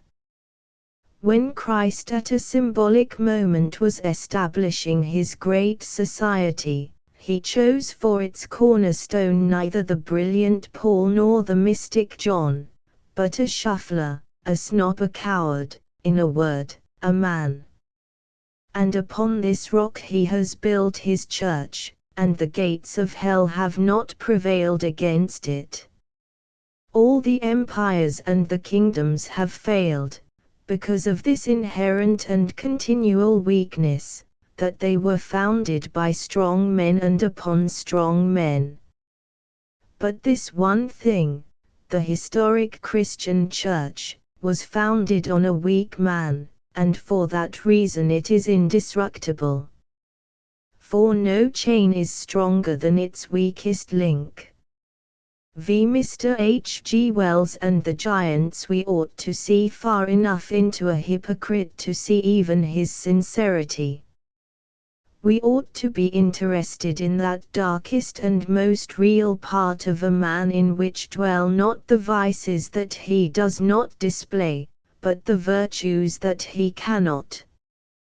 And the more we approach the problems of human history with this keen and piercing charity, the smaller and smaller space we shall allow to pure hypocrisy of any kind.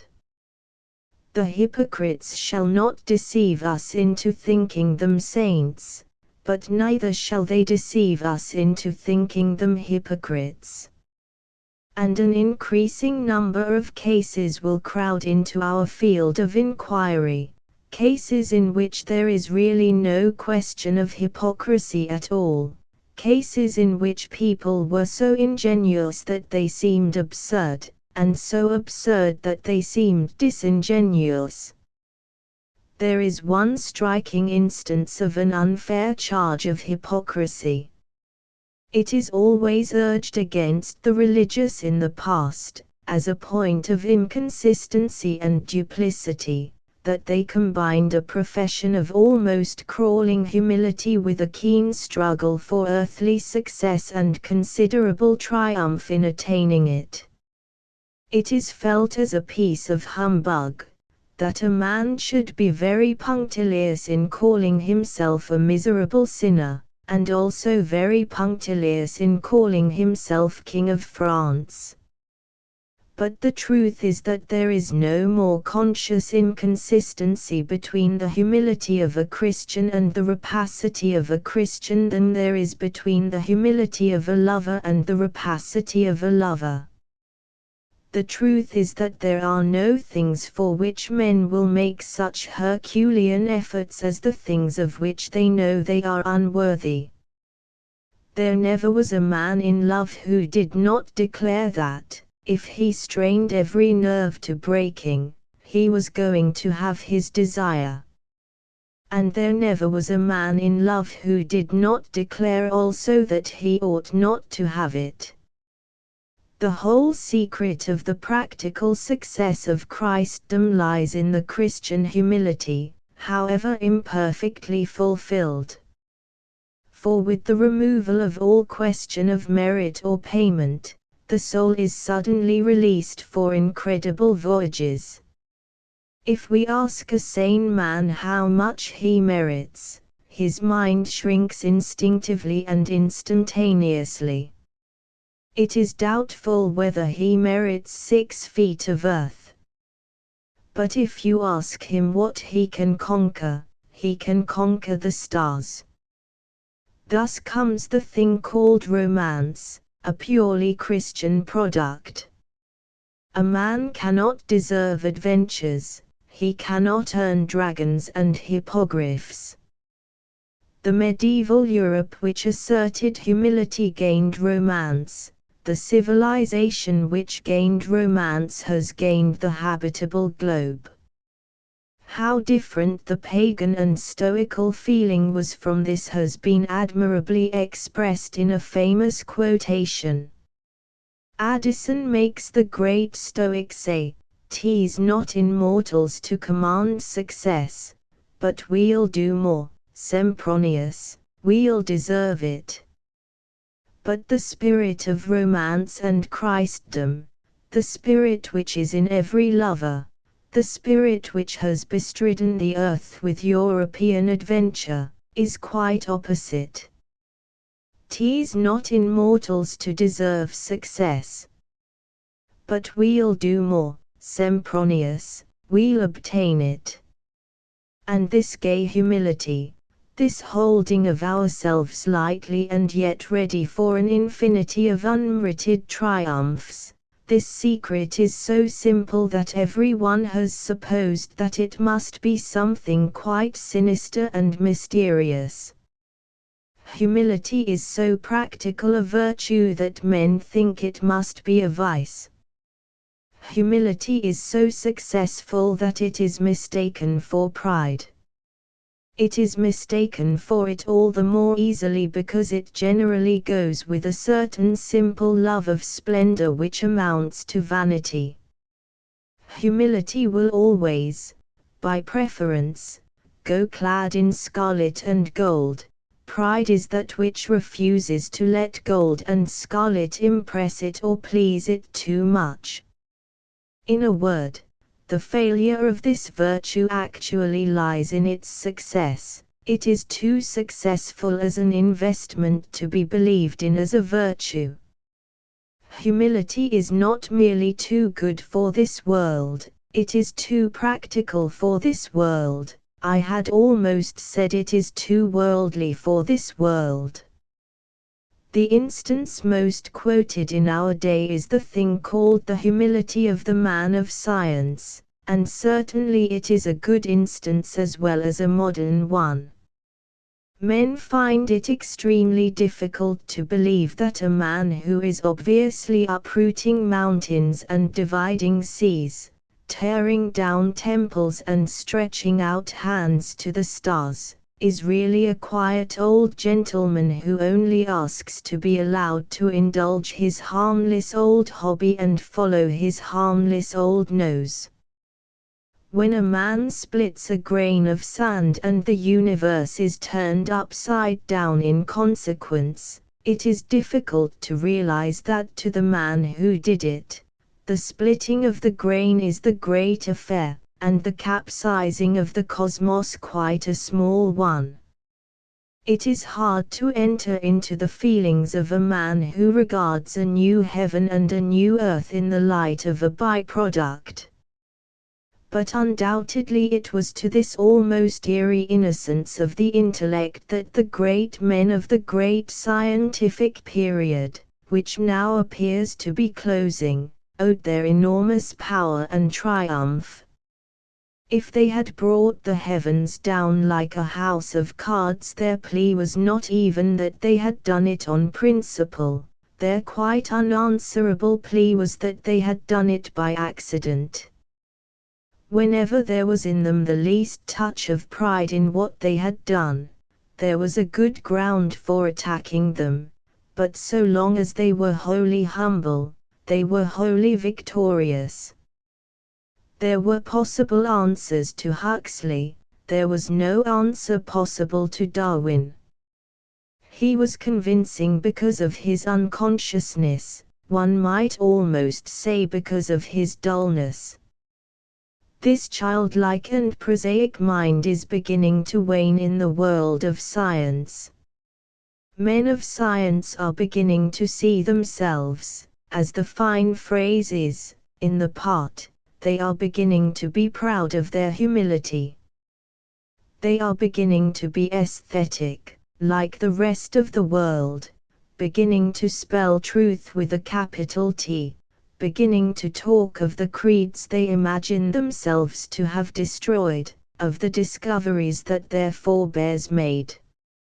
Like the modern English, they are beginning to be soft about their own hardness. They are becoming conscious of their own strength, that is, they are growing weaker.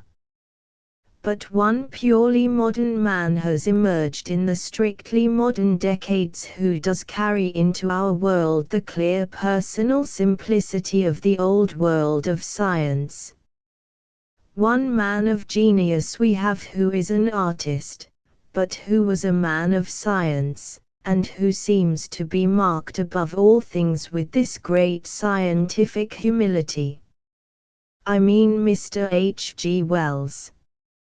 And in his case, as in the others above spoken of, there must be a great preliminary difficulty in convincing the ordinary person that such a virtue is predicable of such a man. Mr. Wells began his literary work with violent visions of the last pangs of this planet. Can it be that a man who begins with violent visions is humble? He went on to wilder and wilder stories about carving beasts into men and shooting angels like birds. Is the man who shoots angels and carves beasts into men humble? Since then he has done something bolder than either of these blasphemies. He has prophesied the political future of all men, prophesied it with aggressive authority and a ringing decision of detail. Is the prophet of the future of all men humble?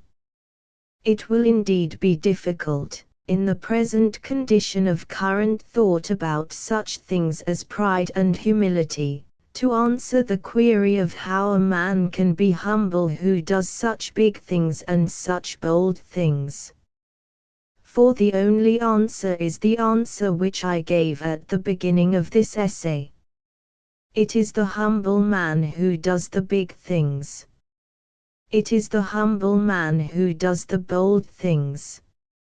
It is the humble man who has the sensational sights vouchsafed to him, and this for three obvious reasons. First, that he strains his eyes more than any other men to see them. Second, that he is more overwhelmed and uplifted with them when they come. Third, that he records them more exactly and sincerely and with less adulteration from his more commonplace and more conceited everyday self. Adventures are to those to whom they are most unexpected, that is, most romantic. Adventures are to the shy, in this sense adventures are to the unadventurous. Now, this arresting, mental humility in Mr. H. G. Wells may be, like a great many other things that are vital and vivid, difficult to illustrate by examples. But if I were asked for an example of it, I should have no difficulty about which example to begin with. The most interesting thing about Mr. H. G. Wells is that he is the only one of his many brilliant contemporaries who has not stopped growing. One can lie awake at night and hear him grow. Of this growth the most evident manifestation is indeed a gradual change of opinions, but it is no mere change of opinions. It is not a perpetual leaping from one position to another like that of Mr. George Moore. It is a quite continuous advance along a quite solid road in a quite definable direction. but the chief proof that it is not a piece of fickleness and vanity is the fact that it has been upon the whole an advance from more startling opinions to more humdrum opinions. It has been even in some sense an advance from unconventional opinions to conventional opinions. This fact fixes Mr. Wells's honesty and proves him to be no poser. Mr. Wells once held that the upper classes and the lower classes would be so much differentiated in the future that one class would eat the other. Certainly no paradoxical charlatan who had once found arguments for so startling a view would ever have deserted it except for something yet more startling. Mr. Wells has deserted it in favor of the blameless belief that both classes will be ultimately subordinated or assimilated to a sort of scientific middle class, a class of engineers. He has abandoned the sensational theory with the same honorable gravity and simplicity with which he adopted it. Then he thought it was true. Now he thinks it is not true. He has come to the most dreadful conclusion a literary man can come to, the conclusion that the ordinary view is the right one. It is only the last and wildest kind of courage that can stand on a tower before 10,000 people and tell them that twice two is four. Mr. H. G. Wells exists at present in a gay and exhilarating progress of conservatism. He is finding out more and more that conventions, though silent, are alive.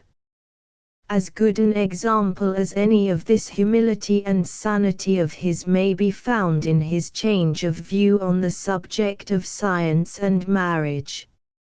He once held, I believe, the opinion which some singular sociologists still hold, that human creatures could successfully be paired and bred after the manner of dogs or horses.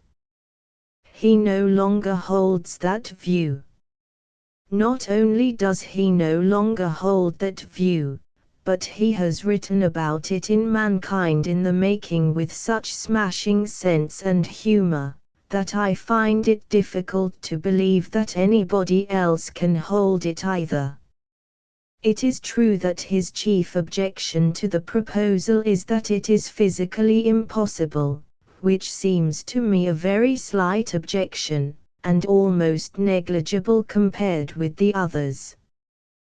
The one objection to scientific marriage which is worthy of final attention is simply that such a thing could only be imposed on unthinkable slaves and cowards. I do not know whether the scientific marriage mongers are right, as they say, or wrong, as Mr. Wells says, in saying that medical supervision would produce strong and healthy men. I am only certain that if it did, the first act of the strong and healthy men would be to smash the medical supervision. The mistake of all that medical talk lies in the very fact that it connects the idea of health with the idea of care. What has health to do with care? Health has to do with carelessness. In special and abnormal cases it is necessary to have care. When we are peculiarly unhealthy it may be necessary to be careful in order to be healthy. But even then we are only trying to be healthy in order to be careless. If we are doctors we are speaking to exceptionally sick men, and they ought to be told to be careful. But when we are sociologists we are addressing the normal man, we are addressing humanity. And humanity ought to be told to be recklessness itself. For all the fundamental functions of a healthy man ought emphatically to be performed with pleasure and for pleasure, they emphatically ought not to be performed with precaution or for precaution. A man ought to eat because he has a good appetite to satisfy, and emphatically not because he has a body to sustain. A man ought to take exercise not because he is too fat, but because he loves foils or horses or high mountains, and loves them for their own sake. And a man ought to marry because he has fallen in love, and emphatically not because the world requires to be populated. The food will really renovate his tissues as long as he is not thinking about his tissues. The exercise will really get him into training so long as he is thinking about something else. And the marriage will really stand some chance of producing a generous-blooded generation if it had its origin in its own natural and generous excitement. It is the first law of health that our necessities should not be accepted as necessities, they should be accepted as luxuries. Let us, then, be careful about the small things, such as a scratch or a slight illness, or anything that can be managed with care. But in the name of all sanity, let us be careless about the important things, such as marriage, or the fountain of our very life will fail. Mr. Wells, however, is not quite clear enough of the narrower scientific outlook to see that there are some things which actually ought not to be scientific.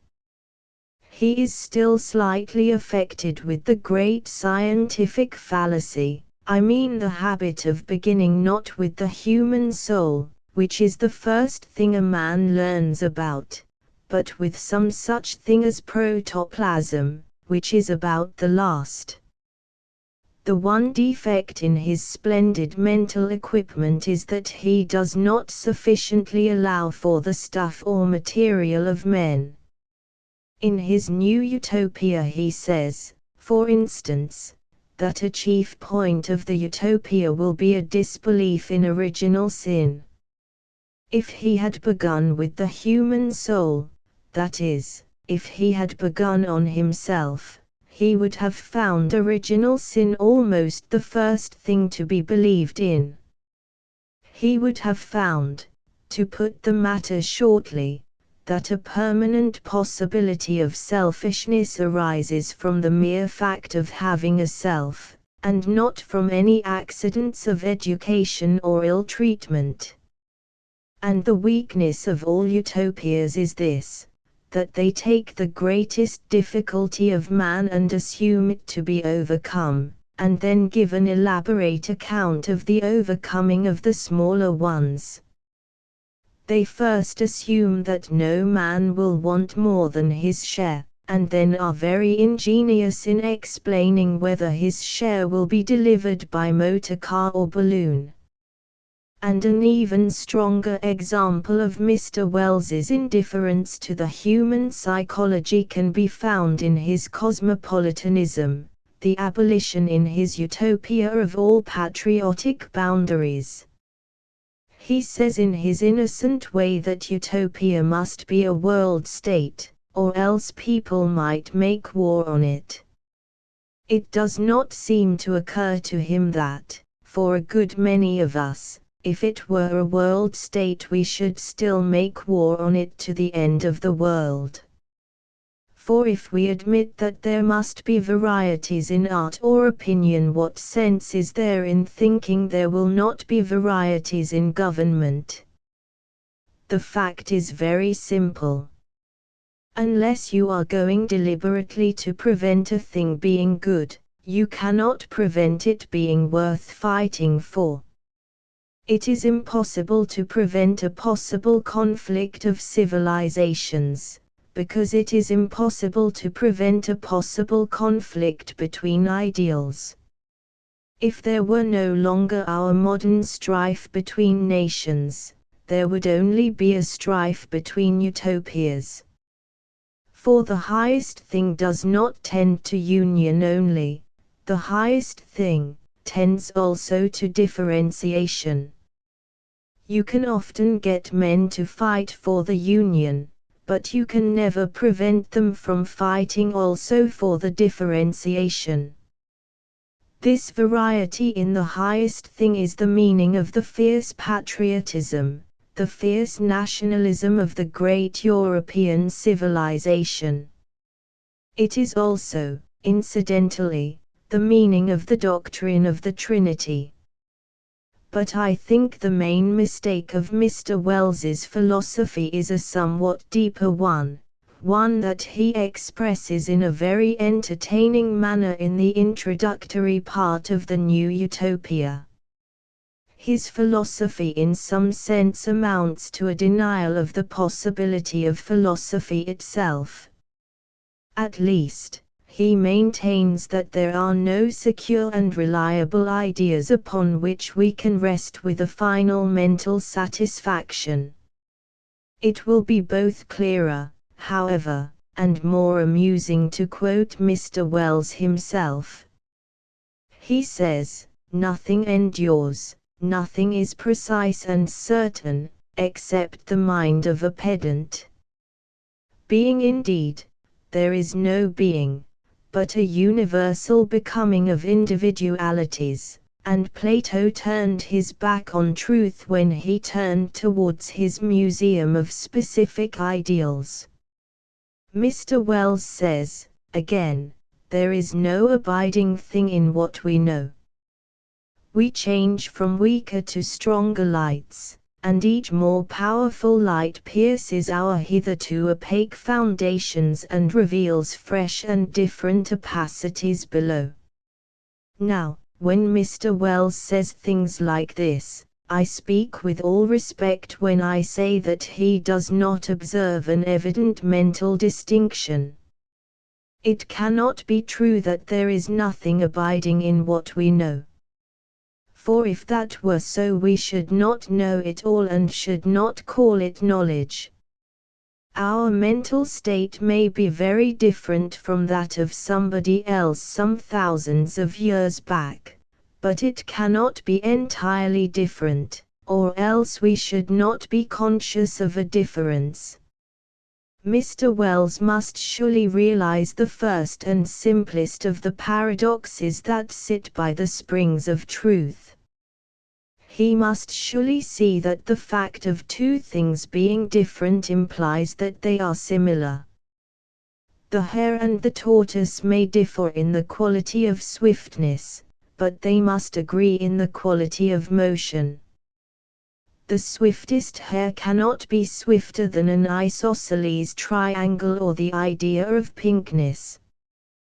When we say the hare moves faster, we say that the tortoise moves. And when we say of a thing that it moves, we say, without need of other words, that there are things that do not move. And even in the act of saying that things change, we say that there is something unchangeable. But certainly the best example of Mr. Wells's fallacy can be found in the example which he himself chooses. It is quite true that we see a dim light which, compared with a darker thing, is light, but which, compared with a stronger light, is darkness. But the quality of light remains the same thing, or else we should not call it a stronger light or recognize it as such. If the character of light were not fixed in the mind, we should be quite as likely to call a denser shadow a stronger light, or vice versa if the character of light became even for an instant unfixed, if it became even by a hair's breadth doubtful, if, for example, there crept into our idea of light some vague idea of blueness, then in that flash we have become doubtful whether the new light has more light or less. In brief, the progress may be as varying as a cloud, but the direction must be as rigid as a French road. North and south are relative in the sense that I am north of Bournemouth and south of Spitzbergen. But if there be any doubt of the position of the North Pole, there is in equal degree a doubt of whether I am south of Spitzbergen at all. The absolute idea of light may be practically unattainable. We may not be able to procure pure light. We may not be able to get to the North Pole. But because the North Pole is unattainable, it does not follow that it is indefinable. And it is only because the North Pole is not indefinable that we can make a satisfactory map of Brighton and Worthing. In other words, Plato turned his face to truth but his back on Mr. H. G. Wells, when he turned to his museum of specified ideals. It is precisely here that Plato shows his sense. It is not true that everything changes, the things that change are all the manifest and material things. There is something that does not change, and that is precisely the abstract quality, the invisible idea. Mr. Wells says truly enough, that a thing which we have seen in one connection as dark we may see in another connection as light. But the thing common to both incidents is the mere idea of light, which we have not seen at all.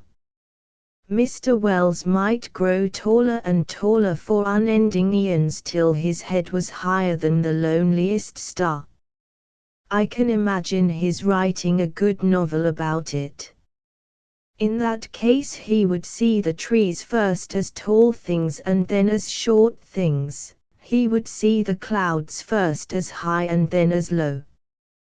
But there would remain with him through the ages in that starry loneliness the idea of tallness. He would have in the awful spaces for companion and comfort the definite conception that he was growing taller and not, for instance, growing fatter.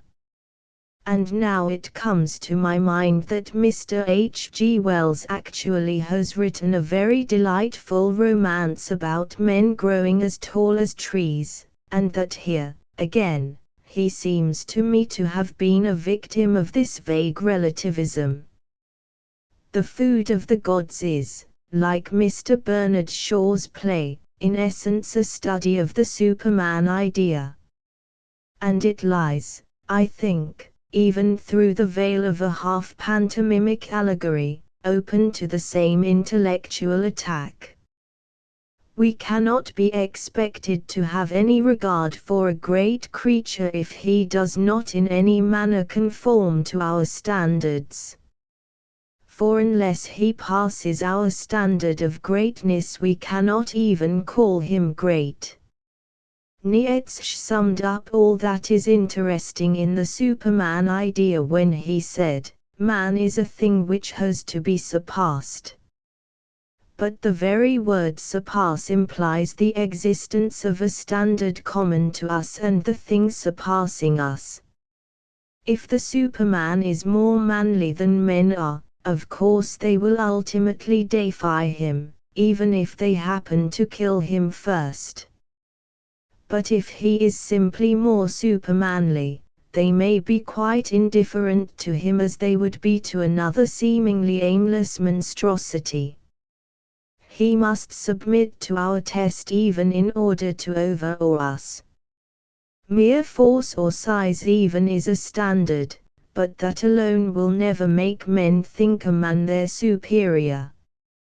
Giants, as in the wise old fairy tales, are vermin. Supermen, if not good men, are vermin. The Food of the Gods is the tale of Jack the Giant Killer told from the point of view of the giant. This has not, I think, been done before in literature, but I have little doubt that the psychological substance of it existed in fact. I have little doubt that the giant whom Jack killed did regard himself as the Superman. It is likely enough that he considered Jack a narrow and parochial person who wished to frustrate a great forward movement of the life force.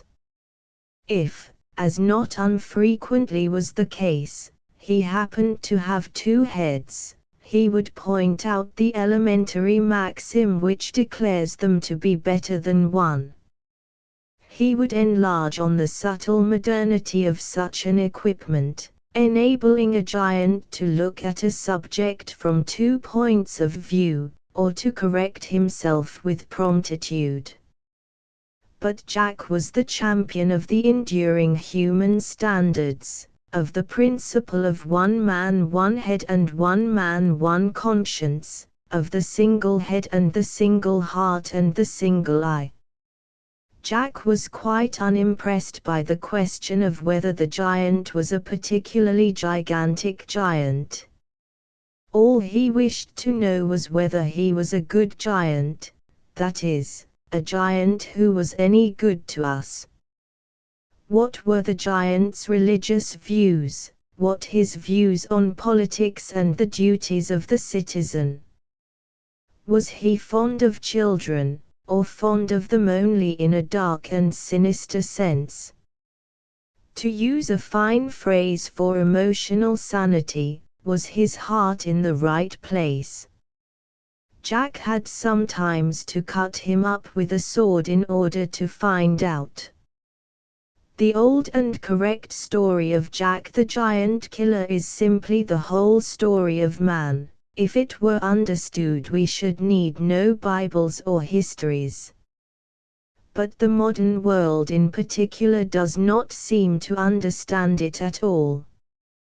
The modern world, like Mr. Wells, is on the side of the giants, the safest place, and therefore the meanest and the most prosaic. The modern world, when it praises its little Caesars, talks of being strong and brave, but it does not seem to see the eternal paradox involved in the conjunction of these ideas. The strong cannot be brave. Only the weak can be brave, and yet again, in practice, only those who can be brave can be trusted, in time of doubt, to be strong. The only way in which a giant could really keep himself in training against the inevitable Jack would be by continually fighting other giants 10 times as big as himself. That is by ceasing to be a giant and becoming a Jack. Thus that sympathy with the small or the defeated as such, with which we liberals and nationalists have been often reproached, is not a useless sentimentalism at all, as Mr. Wells and his friends fancy. It is the first law of practical courage. To be in the weakest camp is to be in the strongest school. Nor can I imagine anything that would do humanity more good than the advent of a race of supermen, for them to fight like dragons. If the Superman is better than we, of course we need not fight him, but in that case, why not call him the saint?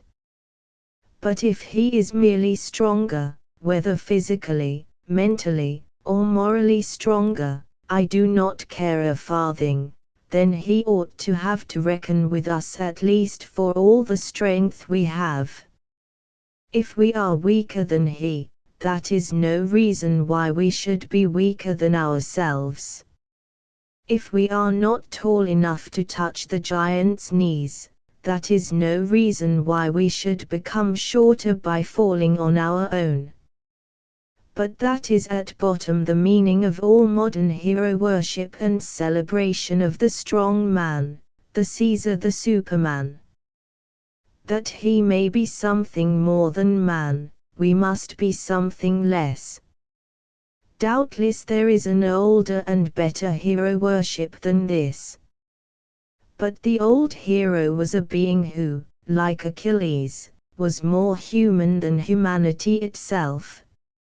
Nietzsche's Superman is cold and friendless. Achilles is so foolishly fond of his friend that he slaughters armies in the agony of his bereavement. Mr. Shaw's sad Caesar says in his desolate pride, "He who has never hoped can never despair."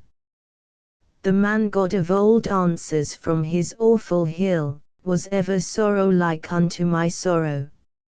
A great man is not a man so strong that he feels less than other men, he is a man so strong that he feels more. And when Nietzsche says, "A new commandment I give to you, be hard," he is really saying, "A new commandment I give to you, be dead." Sensibility is the definition of life. I recur for a last word to Jack the Giant Killer. I have dwelt on this matter of Mr. Wells and the giants, not because it is specially prominent in his mind. I know that the Superman does not bulk so large in his cosmos as in that of Mr. Bernard Shaw. I have dwelt on it for the opposite reason, because this heresy of immoral hero worship has taken, I think, a slighter hold of him, and may perhaps still be prevented from perverting one of the best thinkers of the day. In the course of the New Utopia, Mr. Wells makes more than one admiring allusion to Mr. W. E. Henley. That clever and unhappy man lived in admiration of a vague violence, and was always going back to rude old tales and rude old ballads, to strong and primitive literatures, to find the praise of strength and the justification of tyranny. But he could not find it. It is not there.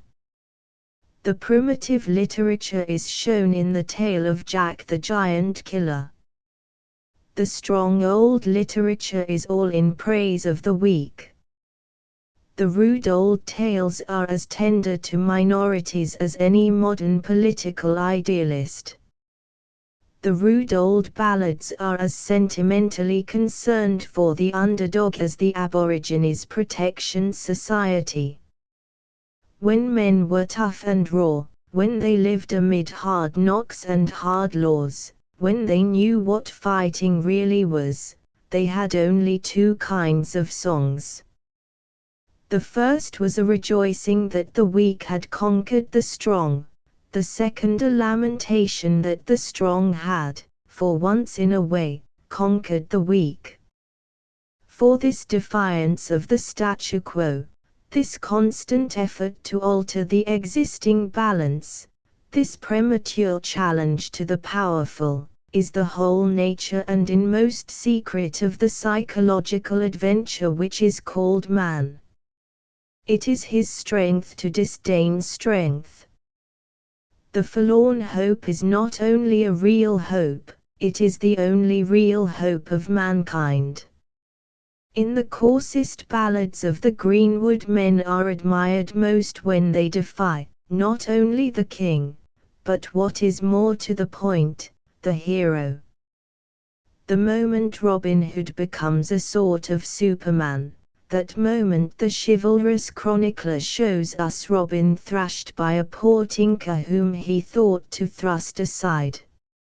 And the chivalrous chronicler makes Robin Hood receive the thrashing in a glow of admiration. This magnanimity is not a product of modern humanitarianism, it is not a product of anything to do with peace. This magnanimity is merely one of the lost arts of war. The Henleyites call for a sturdy and fighting England, and they go back to the fierce old stories of the sturdy and fighting English. And the thing that they find written across that fierce old literature everywhere, is the policy of Majuba. 6 Christmas and the aesthetes. The world is round, so round that the schools of optimism and pessimism have been arguing from the beginning whether it is the right way up. The difficulty does not arise so much from the mere fact that good and evil are mingled in roughly equal proportions, It arises chiefly from the fact that men always differ about what parts are good and what evil. Hence the difficulty which besets undenominational religions. They profess to include what is beautiful in all creeds, but they appear to many to have collected all that is dull in them. All the colors mixed together in purity ought to make a perfect white. Mixed together on any human paint box, they make a thing like mud, and a thing very like many new religions. Such a blend is often something much worse than any one creed taken separately, even the creed of the thugs. The error arises from the difficulty of detecting what is really the good part and what is really the bad part of any given religion. And this pathos falls rather heavily on those persons who have the misfortune to think of some religion or other, that the parts commonly counted good are bad, and the parts commonly counted bad are good. It is tragic to admire and honestly admire a human group, but to admire it in a photographic negative. It is difficult to congratulate all their whites on being black and all their blacks on their whiteness. This will often happen to us in connection with human religions. Take two institutions which bear witness to the religious energy of the 19th century. Take the Salvation Army and the philosophy of Auguste Comte. The usual verdict of educated people on the Salvation Army is expressed in some such words as these: I have no doubt they do a great deal of good, but they do it in a vulgar and profane style. Their aims are excellent, but their methods are wrong. To me, unfortunately, the precise reverse of this appears to be the truth. I do not know whether the aims of the Salvation Army are excellent, but I am quite sure their methods are admirable. Their methods are the methods of all intense and hearty religions. They are popular like all religion, military like all religion, public and sensational like all religion. They are not reverent any more than Roman Catholics are reverent, for reverence in the sad and delicate meaning of the term reverence is a thing only possible to infidels. That beautiful twilight you will find in Euripides, in Renan, in Matthew Arnold, but in men who believe you will not find it. You will find only laughter and war. A man cannot pay that kind of reverence to truth solid as marble, they can only be reverent towards a beautiful lie. And the Salvation Army, though their voice has broken out in a mean environment and an ugly shape, are really the old voice of glad and angry faith, hot as the riots of Dionysius, wild as the gargoyles of Catholicism, not to be mistaken for a philosophy. Professor Huxley, in one of his clever phrases, called the Salvation Army Corybantic Christianity. Huxley was the last and noblest of those Stoics who have never understood the cross. If he had understood Christianity, he would have known that there never has been, and never can be, any Christianity that is not corybantic. And there is this difference between the matter of aims and the matter of methods, that to judge of the aims of a thing like the Salvation Army is very difficult, to judge of their ritual and atmosphere very easy. No one, perhaps, but a sociologist can see whether General Booth's housing scheme is right. But any healthy person can see that banging brass cymbals together must be right. A page of statistics, a plan of model dwellings, anything which is rational, is always difficult for the lay mind. But the thing which is irrational anyone can understand. That is why religion came so early into the world and spread so far, while science came so late into the world and has not spread at all. History unanimously attests the fact that it is only mysticism which stands the smallest chance of being understood of the people. Common sense has to be kept as an esoteric secret in the dark temple of culture. And so while the philanthropy of the Salvationists and its genuineness may be a reasonable matter for the discussion of the doctors, there can be no doubt about the genuineness of their brass bands, for a brass band is purely spiritual, and seeks only to quicken the internal life. The object of philanthropy is to do good, the object of religion is to be good, if only for a moment, amid a crash of brass. And the same antithesis exists about another modern religion, I mean the religion of Comte, generally known as positivism, or the worship of humanity. Such men as Mr. Frederick Harrison, that brilliant and chivalrous philosopher, who still, by his mere personality, speaks for the creed, would tell us that he offers us the philosophy of Comte, but not all Comte's fantastic proposals for pontiffs and ceremonials, the new calendar, the new holidays and saints' days. He does not mean that we should dress ourselves up as priests of humanity or let off fireworks because it is Milton's birthday. To the solid English Comtist all this appears, he confesses, to be a little absurd. To me it appears the only sensible part of Comtism. As a philosophy it is unsatisfactory. It is evidently impossible to worship humanity, just as it is impossible to worship the Savile Club. Both are excellent institutions to which we may happen to belong. But we perceive clearly that the Savile Club did not make the stars and does not fill the universe. And it is surely unreasonable to attack the doctrine of the Trinity as a piece of bewildering mysticism, and then to ask men to worship a being who is 90 million persons in one God, neither confounding the persons nor dividing the substance. But if the wisdom of Comte was insufficient, the folly of Comte was wisdom. In an age of dusty modernity, when beauty was thought of as something barbaric and ugliness as something sensible, he alone saw that men must always have the sacredness of mummery.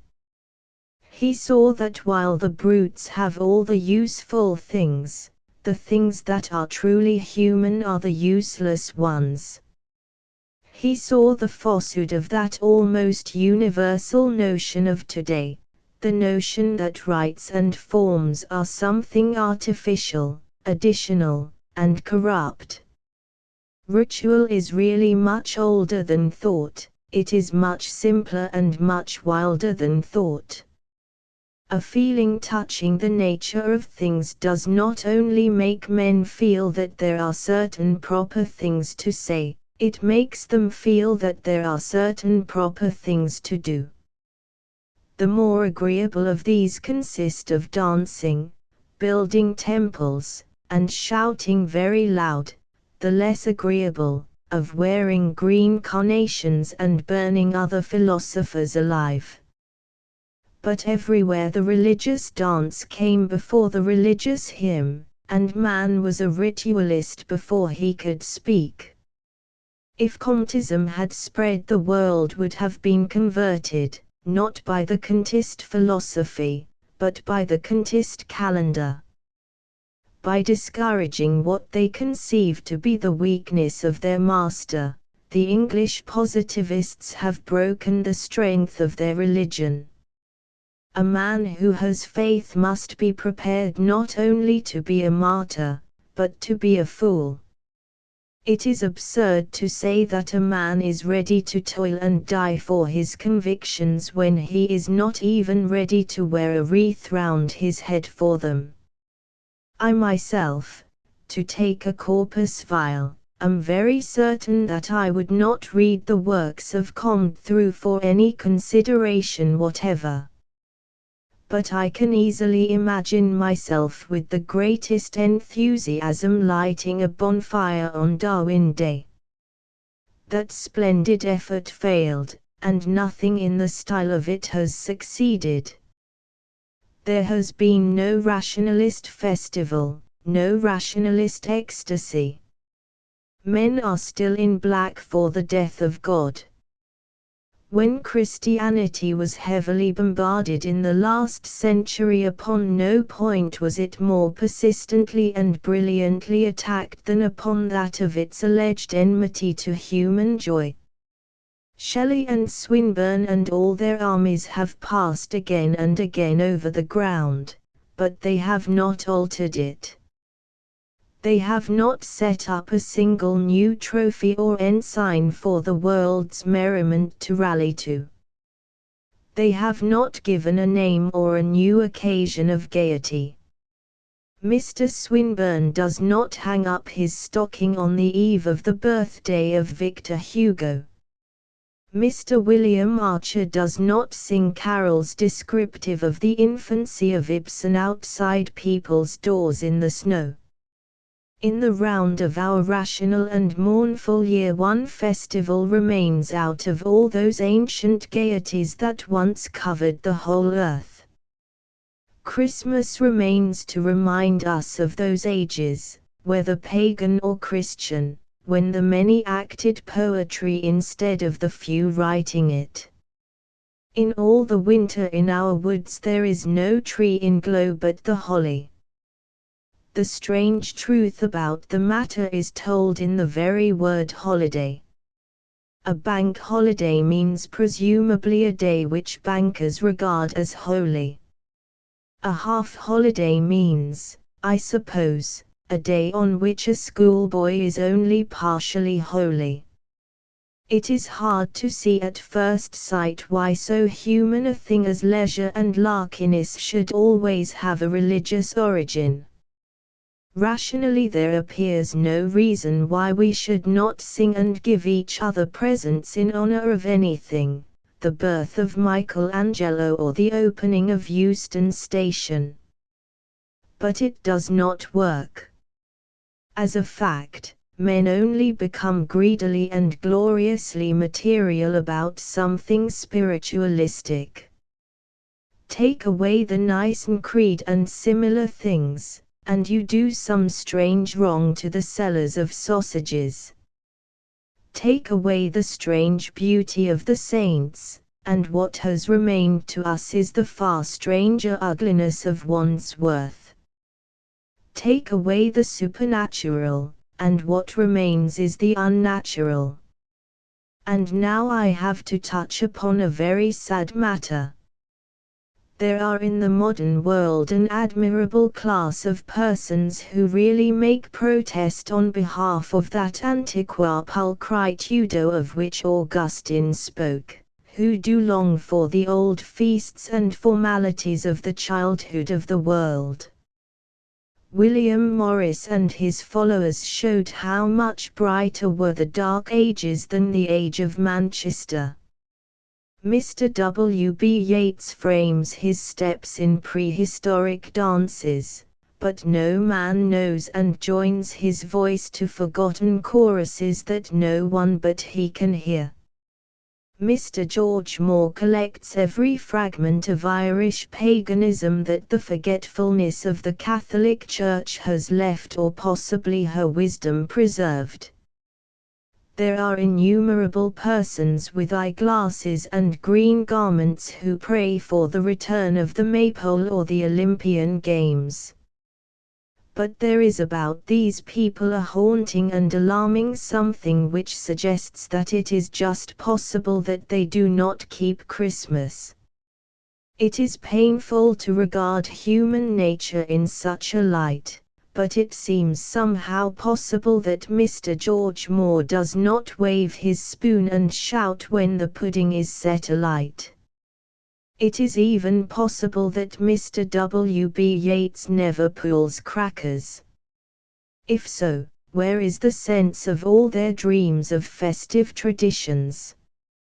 Here is a solid and ancient festive tradition still plying a roaring trade in the streets, and they think it vulgar.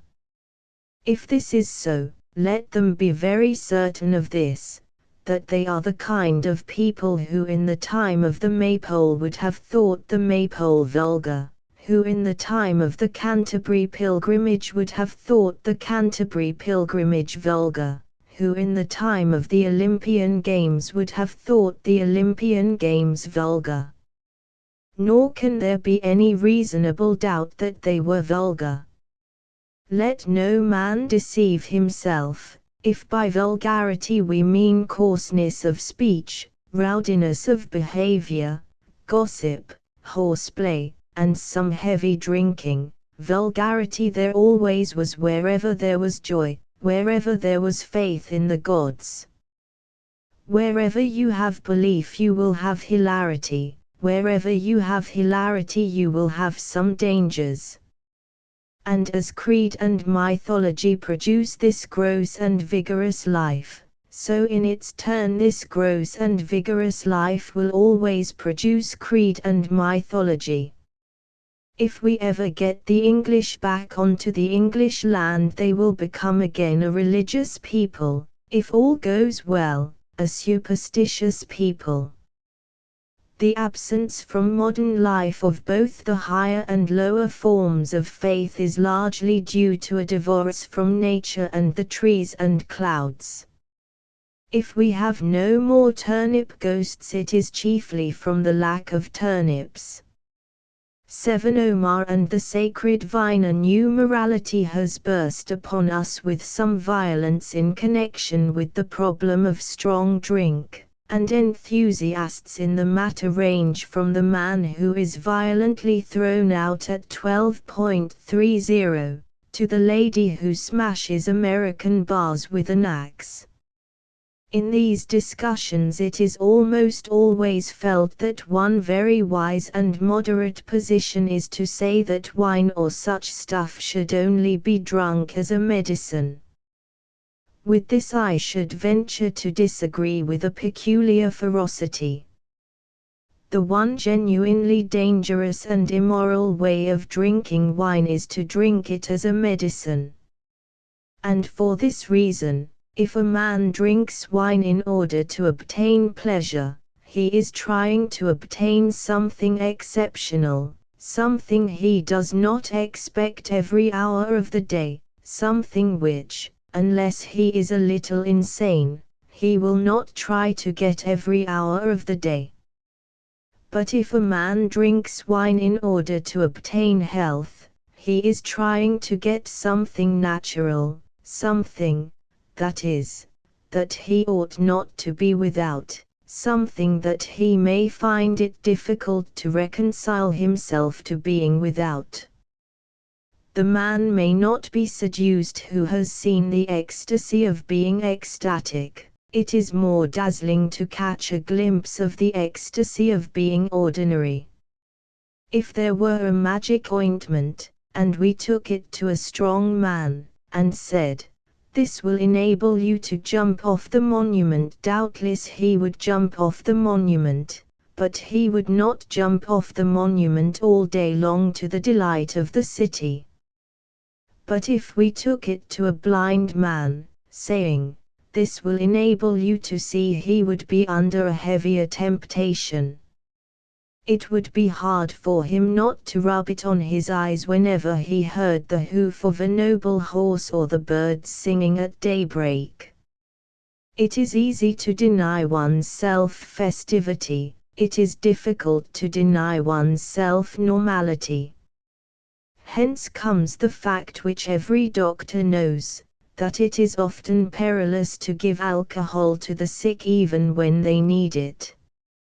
I need hardly say that I do not mean that I think the giving of alcohol to the sick for stimulus is necessarily unjustifiable. But I do mean that giving it to the healthy for fun is the proper use of it, and a great deal more consistent with health. The sound rule in the matter would appear to be like many other sound rules, a paradox. Drink because you are happy, but never because you are miserable. Never drink when you are wretched without it, or you will be like the grey-faced gin drinker in the slum, but drink when you would be happy without it, and you will be like the laughing peasant of Italy. Never drink because you need it, for this is rational drinking, and the way to death and hell. But drink because you do not need it, for this is irrational drinking, and the ancient health of the world. For more than 30 years the shadow and glory of a great Eastern figure has lain upon our English literature. Fitzgerald's translation of Omar Khayyam concentrated into an immortal poignancy all the dark and drifting hedonism of our time. Of the literary splendor of that work it would be merely banal to speak. In few other of the books of men has there been anything so combining the gay pugnacity of an epigram with the vague sadness of a song. But of its philosophical, ethical, and religious influence, which has been almost as great as its brilliancy, I should like to say a word, and that word, I confess, one of uncompromising hostility. There are a great many things which might be said against the spirit of the Rubaiyat, and against its prodigious influence. But one matter of indictment towers ominously above the rest, a genuine disgrace to it, a genuine calamity to us. This is the terrible blow that this great poem has struck against sociability and the joy of life. Someone called Omar the sad, glad old Persian. Sad he is, glad he is not, in any sense of the word whatever. He has been a worse foe to gladness than the Puritans. A pensive and graceful Oriental lies under the rose tree with his wine pot and his scroll of poems. It may seem strange that anyone's thoughts should, at the moment of regarding him, fly back to the dark bedside where the doctor doles out brandy. It may seem stranger still that they should go back to the grey wastrel shaking with gin in Houndsditch. But a great philosophical unity links the three in an evil bond. Omar Khayyam's wine-bibbing is bad, not because it is wine-bibbing. It is bad, and very bad, because it is medical wine-bibbing. It is the drinking of a man who drinks because he is not happy. His is the wine that shuts out the universe, not the wine that reveals it. It is not poetical drinking, which is joyous and instinctive, it is rational drinking, which is as prosaic as an investment, as unsavory as a dose of chamomile. Whole heavens above it, from the point of view of sentiment, though not of style, rises the splendor of some old English drinking song, then pass the bowl, my comrades all, and let the zither flow. For this song was caught up by happy men to express the worth of truly worthy things, of brotherhood and garrulity, and the brief and kindly leisure of the poor. Of course, the great part of the more stolid reproaches directed against the Omarite morality are as false and babyish as such reproaches usually are. One critic, whose work I have read, had the incredible foolishness to call Omar an atheist and a materialist. It is almost impossible for an Oriental to be either. The East understands metaphysics too well for that. Of course, the real objection which a philosophical Christian would bring against the religion of Omar, is not that he gives no place to God, it is that he gives too much place to God. His is that terrible theism which can imagine nothing else but deity, and which denies altogether the outlines of human personality and human will. The ball no question makes of eyes or nose, but here or there as strikes the player goes, and he that tossed you down into the field, he knows about it all, he knows. A Christian thinker such as Augustine or Dante would object to this because it ignores free will, which is the valor and dignity of the soul. The quarrel of the highest Christianity with this skepticism is not in the least that the skepticism denies the existence of God, it is that it denies the existence of man. In this cult of the pessimistic pleasure seeker, the Rubaiyat stands first in our time, but it does not stand alone. Many of the most brilliant intellects of our time have urged us to the same self-conscious snatching at a rare delight. Walter Pater said that we were all under sentence of death, and the only course was to enjoy exquisite moments simply for those moments' sake. The same lesson was taught by the very powerful and very desolate philosophy of Oscar Wilde. It is the Carpe Diem religion, but the Carpe Diem religion is not the religion of happy people, but of very unhappy people. Great joy does not gather the rosebuds while it may, its eyes are fixed on the immortal rose which Dante saw. Great joy has in it the sense of immortality, the very splendor of youth is the sense that it has all space to stretch its legs in. In all great comic literature, in Tristram Shandy or Pickwick, there is this sense of space and incorruptibility. We feel the characters are deathless people in an endless tale. It is true enough, of course, that a pungent happiness comes chiefly in certain passing moments, but it is not true that we should think of them as passing, or enjoy them simply for those moments' sake. To do this is to rationalize the happiness, and therefore to destroy it. Happiness is a mystery like religion, and should never be rationalized. Suppose a man experiences a really splendid moment of pleasure. I do not mean something connected with a bit of enamel, I mean something with a violent happiness in it, an almost painful happiness. A man may have, for instance, a moment of ecstasy in first love, or a moment of victory in battle. The lover enjoys the moment, but precisely not for the moment's sake. He enjoys it for the woman's sake, or his own sake.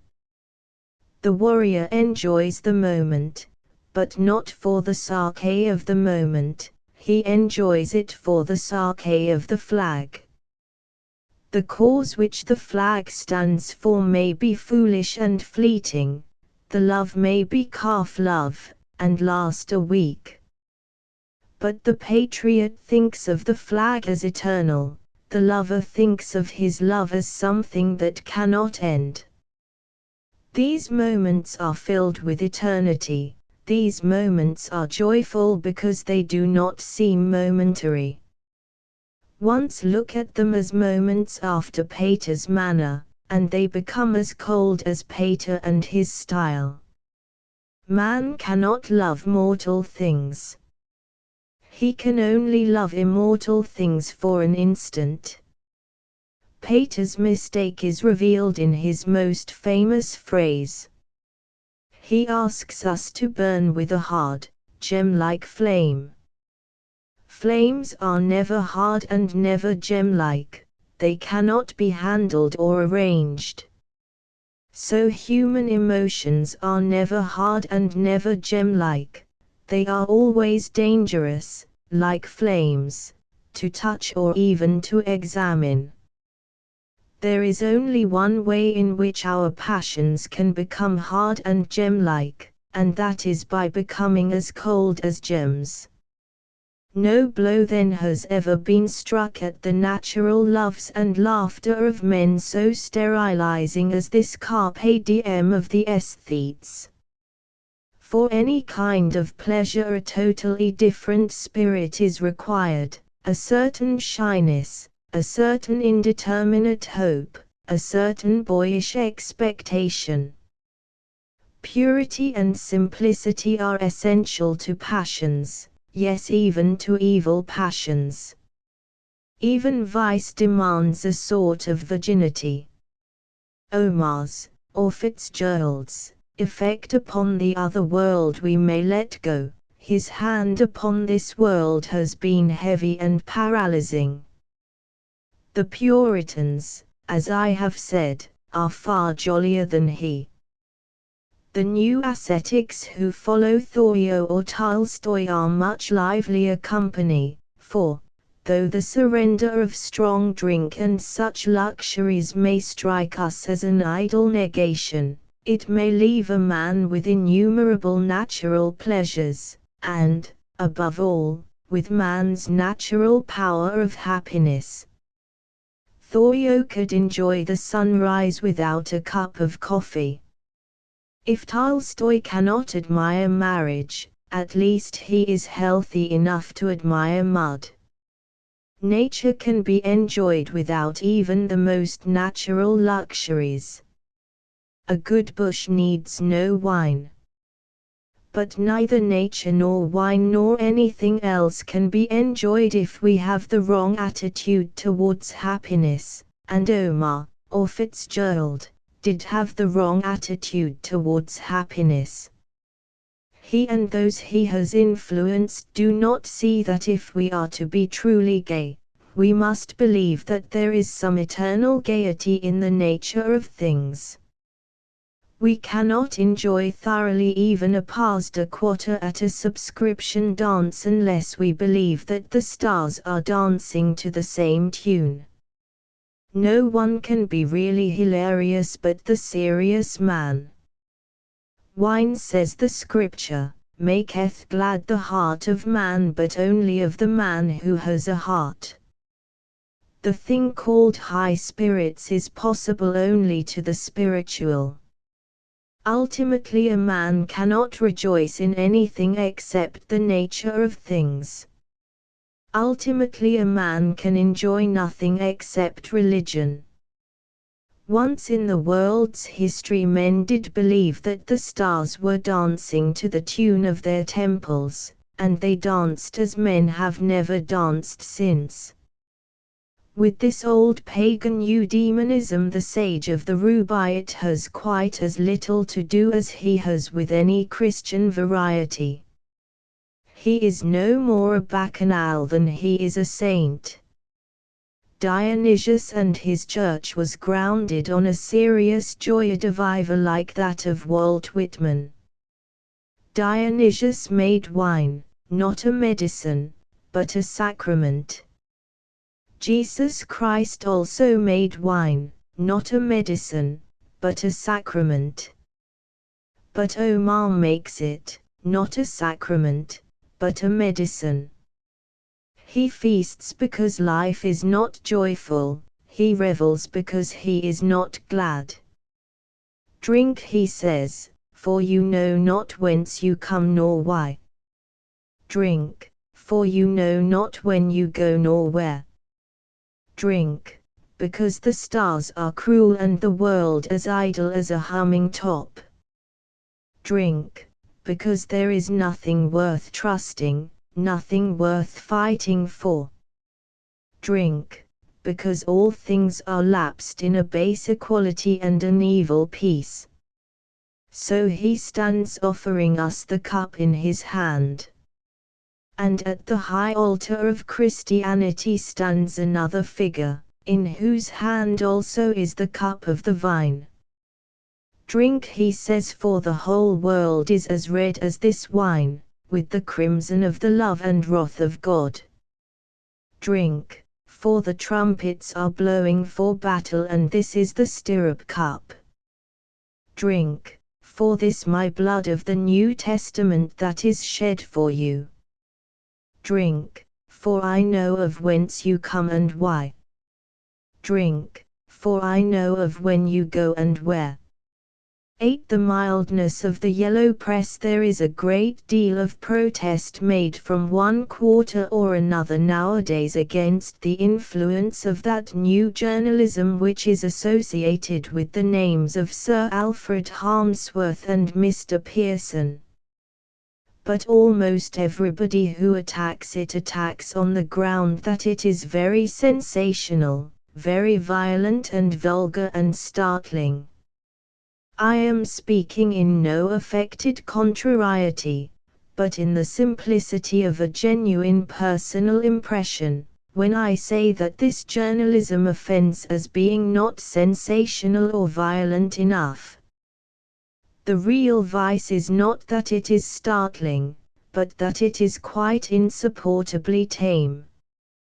The whole object is to keep carefully along a certain level of the expected and the commonplace. It may be low, but it must take care also to be flat. Never by any chance in it is there any of that real plebeian pungency which can be heard from the ordinary cabman in the ordinary street.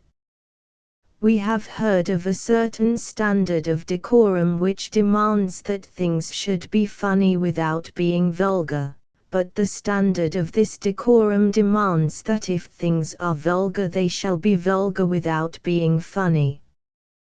This journalism does not merely fail to exaggerate life, it positively underrates it. And it has to do so because it is intended for the faint and languid recreation of men whom the fierceness of modern life has fatigued. This press is not the yellow press at all, it is the drab press. Sir Alfred Harmsworth must not address to the tired clerk any observation more witty than the tired clerk might be able to address to Sir Alfred Harmsworth.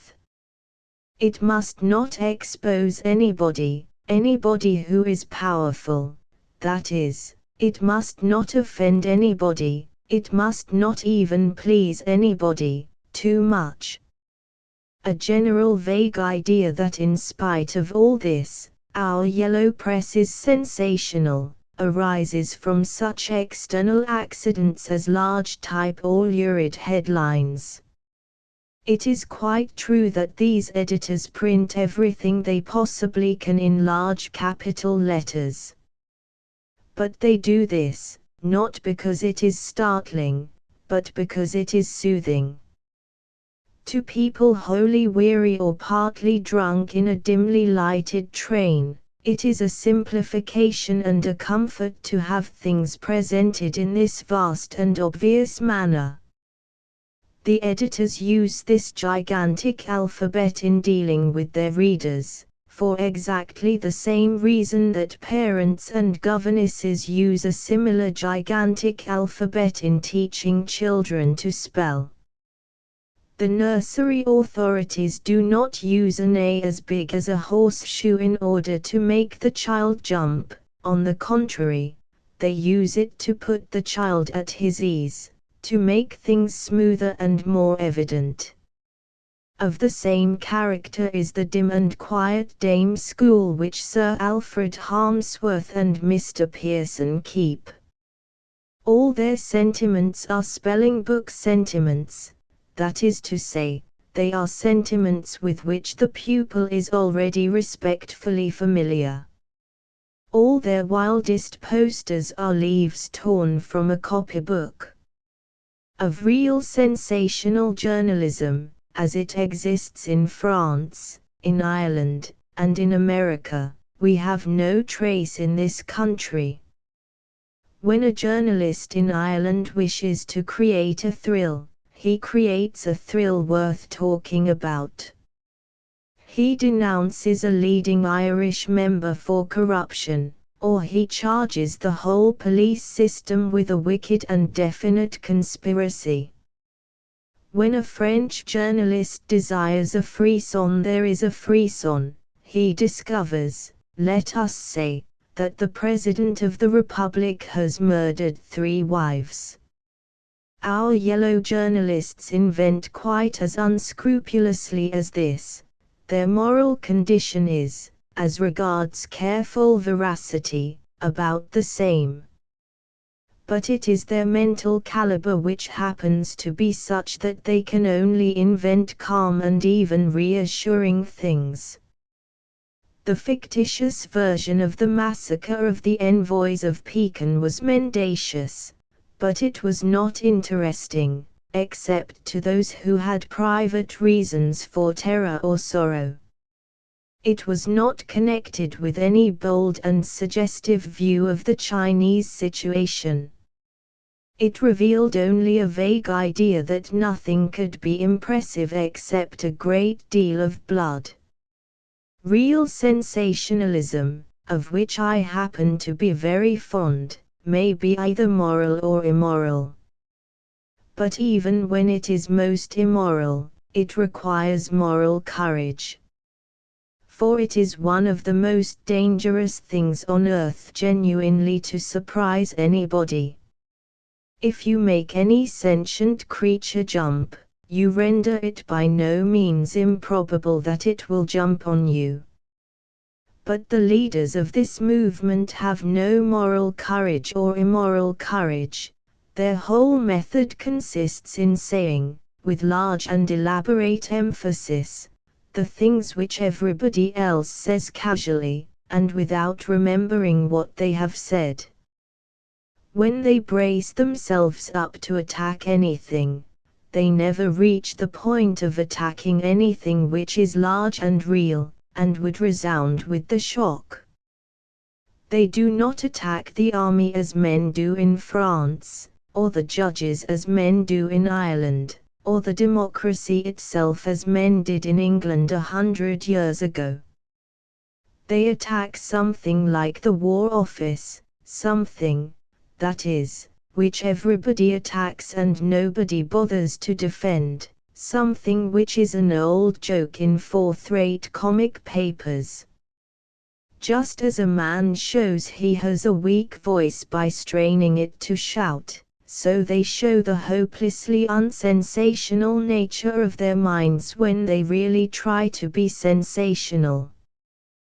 With the whole world full of big and dubious institutions, with the whole wickedness of civilization staring them in the face, their idea of being bold and bright is to attack the War Office.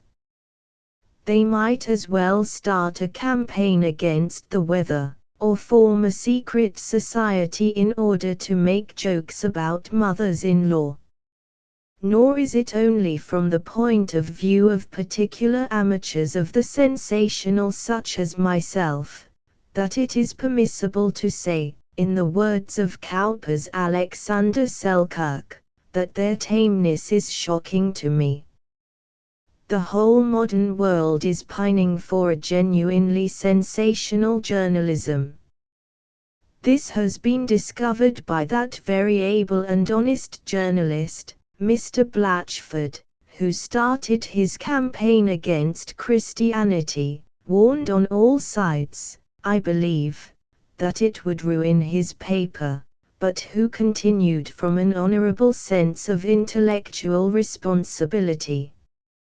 He discovered, however, that while he had undoubtedly shocked his readers, he had also greatly advanced his newspaper. It was bought, first, by all the people who agreed with him and wanted to read it, and secondly, by all the people who disagreed with him, and wanted to write him letters. Those letters were voluminous, I helped, I am glad to say, to swell their volume, and they were generally inserted with a generous fullness. Thus was accidentally discovered, like the steam engine, the great journalistic maxim, that if an editor can only make people angry enough, they will write half his newspaper for him for nothing. Some hold that such papers as these are scarcely the proper objects of so serious a consideration, but that can scarcely be maintained from a political or ethical point of view. In this problem of the mildness and tameness of the Harmsworth mind there is mirrored the outlines of a much larger problem which is akin to it. The Harmsworthian journalist begins with a worship of success and violence, and ends in sheer timidity and mediocrity. But he is not alone in this, nor does he come by this fate merely because he happens personally to be stupid. Every man, however brave, who begins by worshipping violence, must end in mere timidity. Every man, however wise, who begins by worshipping success, must end in mere mediocrity. This strange and paradoxical fate is involved, not in the individual, but in the philosophy, in the point of view. It is not the folly of the man which brings about this necessary fall, it is his wisdom. The worship of success is the only one out of all possible worships of which this is true, that its followers are foredoomed to become slaves and cowards. A man may be a hero for the sake of Mrs. Gallup's ciphers or for the sake of human sacrifice, but not for the sake of success. For obviously a man may choose to fail because he loves Mrs. Gallup or human sacrifice, but he cannot choose to fail because he loves success. When the test of triumph is men's test of everything, they never endure long enough to triumph at all.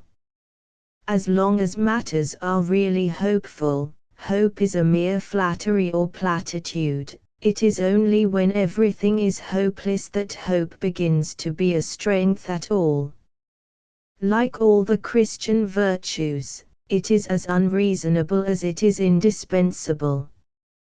It was through this fatal paradox in the nature of things that all these modern adventurers come at last to a sort of tedium and acquiescence. They desired strength, and to them to desire strength was to admire strength. To admire strength was simply to admire the statu quo. They thought that he who wished to be strong ought to respect the strong. They did not realize the obvious verity that he who wishes to be strong must despise the strong. They sought to be everything, to have the whole force of the cosmos behind them, to have an energy that would drive the stars.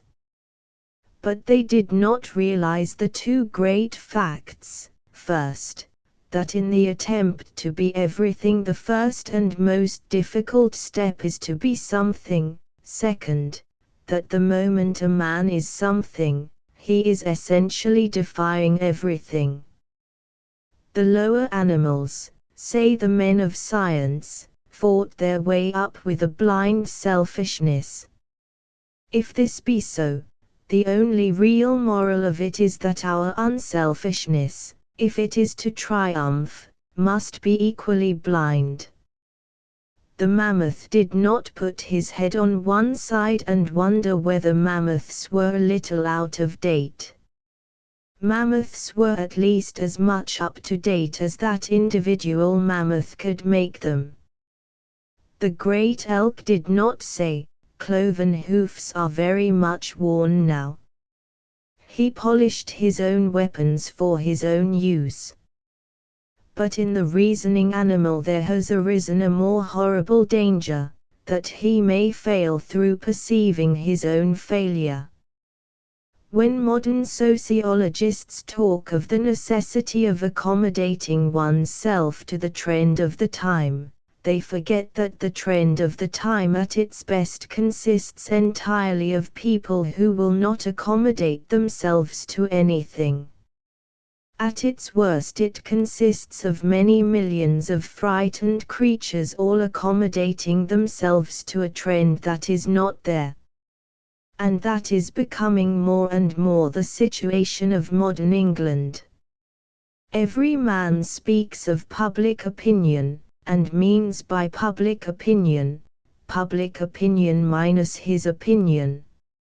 Every man makes his contribution negative under the erroneous impression that the next man's contribution is positive. Every man surrenders his fancy to a general tone which is itself a surrender. And over all the heartless and fatuous unity spreads this new and wearisome and platitudinous press, incapable of invention, incapable of audacity, capable only of a servility all the more contemptible because it is not even a servility to the strong. But all who begin with force and conquest will end in this. The chief characteristic of the new journalism is simply that it is bad journalism. It is beyond all comparison the most shapeless, careless, and colorless work done in our day. I read yesterday a sentence which should be written in letters of gold and adamant. It is the very motto of the new philosophy of empire. I found it, as the reader has already eagerly guessed, in Pearson's magazine, while I was communing, soul to soul, with Mr. C. Arthur Pearson, whose first and suppressed name I am afraid is Chilperic. It occurred in an article on the American presidential election. This is the sentence, and everyone should read it carefully, and roll it on the tongue, till all the honey be tasted. A little sound common sense often goes further with an audience of American working men than much high-flown argument. A speaker who, as he brought forward his points, hammered nails into a board, won hundreds of votes for his side at the last presidential election. I do not wish to soil this perfect thing with comment. The words of Mercury are harsh after the songs of Apollo. But just think for a moment of the mind, the strange inscrutable mind, of the man who wrote that, of the editor who approved it, of the people who are probably impressed by it, of the incredible American working man, of whom, for all I know, it may be true. Think what their notion of common sense must be. It is delightful to realize that you and I are now able to win thousands of votes should we ever be engaged in a presidential election, by doing something of this kind. For I suppose the nails and the board are not essential to the exhibition of common sense. There may be variations. We may read, a little common sense impresses American working men more than high-flown argument. A speaker who, as he made his points, pulled buttons off his waistcoat, won thousands of votes for his side. Or, sound common sense tells better in America than high-flown argument. Thus Senator Budge, who threw his false teeth in the air every time he made an epigram, won the solid approval of American working men. Or again, the sound common sense of a gentleman from Earlswood, who stuck straws in his hair during the progress of his speech, assured the victory of Mr. Roosevelt. There are many other elements in this article on which I should love to linger. But the matter which I wish to point out is that in that sentence is perfectly revealed the whole truth of what our chamberlains, hustlers, bustlers, empire builders, and strong, silent men, really mean by common sense. They mean knocking, with deafening noise and dramatic effect, meaningless bits of iron into a useless bit of wood. A man goes onto an American platform and behaves like a mountebank fool with a board and a hammer. Well, I do not blame him, I might even admire him. He may be a dashing and quite decent strategist. He may be a fine romantic actor, like Burke flinging the dagger on the floor. He may even, for all I know, be a sublime mystic, profoundly impressed with the ancient meaning of the divine trade of the carpenter, and offering to the people a parable in the form of a ceremony. All I wish to indicate is the abyss of mental confusion in which such wild ritualism can be called sound common sense. And it is in that abyss of mental confusion, and in that alone, that the new imperialism lives and moves and has its being. The whole glory and greatness of Mr. Chamberlain consists in this, that if a man hits the right nail on the head, nobody cares where he hits it to or what it does.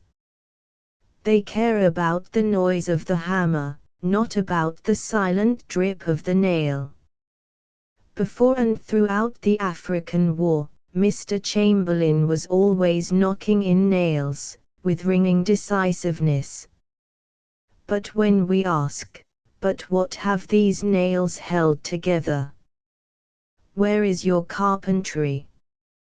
Where are your contented outlanders? Where is your free South Africa? Where is your British prestige? What have your nails done? Then what answer is there? We must go back, with an affectionate sigh, to our Pearson for the answer to the question of what the nails have done, the speaker who hammered nails into a board won thousands of votes.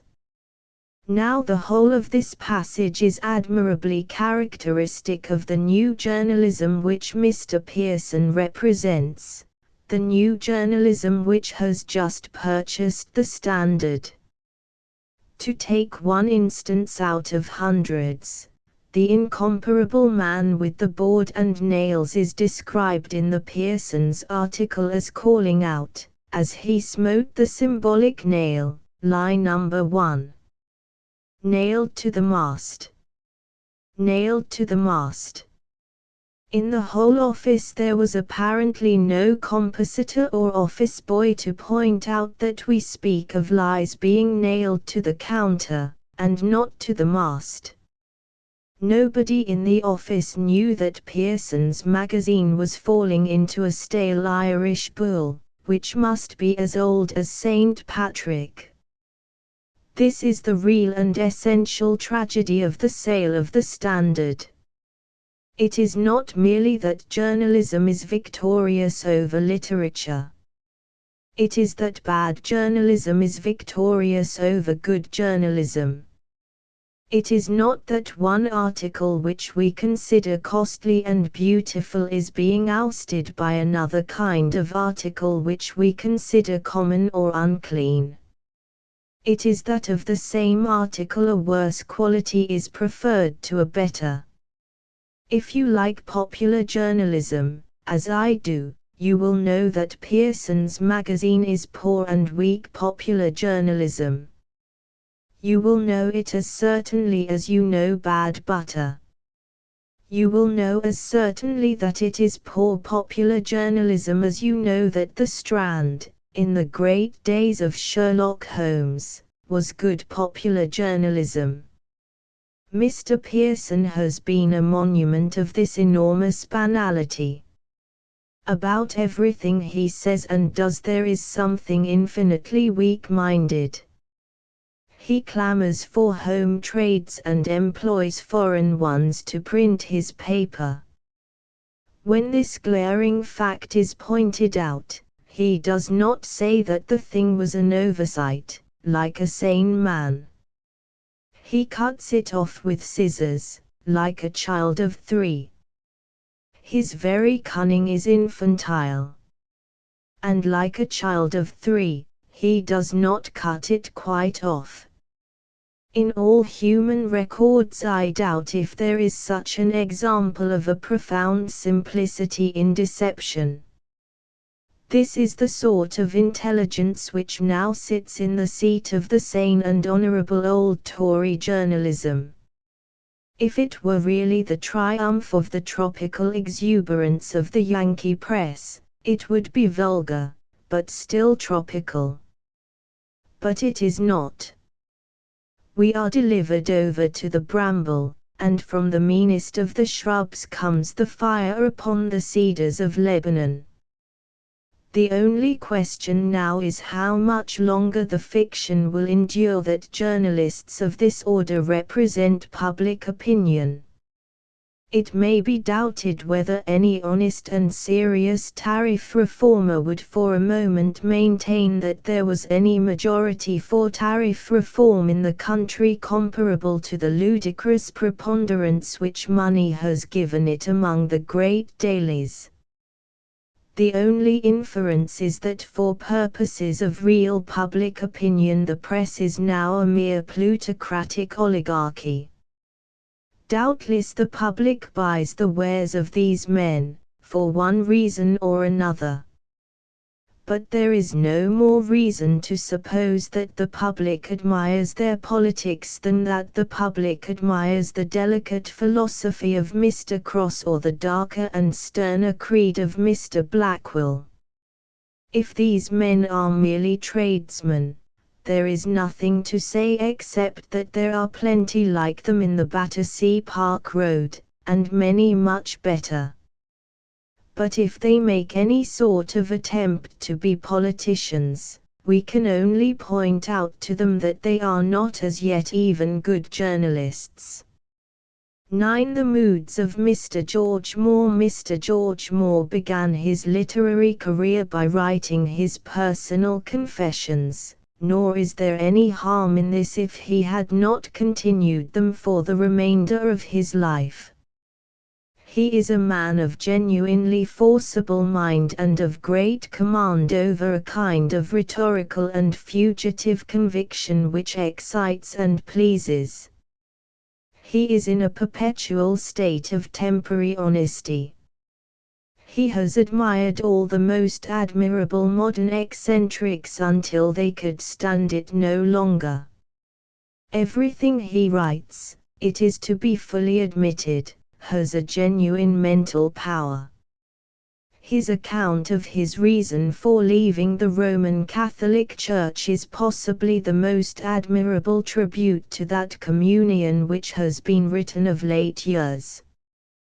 For the fact of the matter is, that the weakness which has rendered barren the many brilliancies of Mr. Moore is actually that weakness which the Roman Catholic Church is at its best in combating.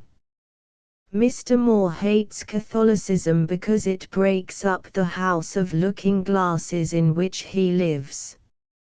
Mr. Moore does not dislike so much being asked to believe in the spiritual existence of miracles or sacraments, but he does fundamentally dislike being asked to believe in the actual existence of other people. Like his master Pater and all the aesthetes, his real quarrel with life is that it is not a dream that can be molded by the dreamer.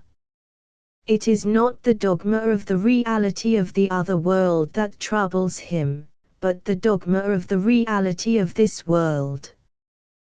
The truth is that the tradition of Christianity, which is still the only coherent ethic of Europe, rests on 2 or 3 paradoxes or mysteries which can easily be impugned in argument and as easily justified in life. One of them, for instance, is the paradox of hope or faith, that the more hopeless is the situation, the more hopeful must be the man. Stevenson understood this, and consequently Mr. Moore cannot understand Stevenson. Another is the paradox of charity or chivalry, that the weaker a thing is the more it should be respected, that the more indefensible a thing is the more it should appeal to us for a certain kind of defense. Thackeray understood this, and therefore Mr. Moore does not understand Thackeray. Now, one of these very practical and working mysteries in the Christian tradition, and one which the Roman Catholic Church, as I say, has done her best work in singling out, is the conception of the sinfulness of pride.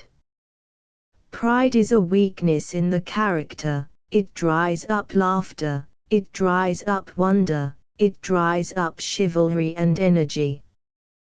The Christian tradition understands this, therefore Mr. Moore does not understand the Christian tradition. For the truth is much stranger even than it appears in the formal doctrine of the sin of pride. It is not only true that humility is a much wiser and more vigorous thing than pride. It is also true that vanity is a much wiser and more vigorous thing than pride. Vanity is social, it is almost a kind of comradeship. Pride is solitary and uncivilized. Vanity is active, it desires the applause of infinite multitudes. Pride is passive, desiring only the applause of one person, which it already has. Vanity is humorous, and can enjoy the joke even of itself. Pride is dull, and cannot even smile. And the whole of this difference is the difference between Stevenson and Mr. George Moore, who, as he informs us, has brushed Stevenson aside. I do not know where he has been brushed to, but wherever it is I fancy he is having a good time, because he had the wisdom to be vain, and not proud. Stevenson had a windy vanity, Mr. Moore has a dusty egoism. Hence Stevenson could amuse himself as well as us with his vanity, while the richest effects of Mr. Moore's absurdity are hidden from his eyes.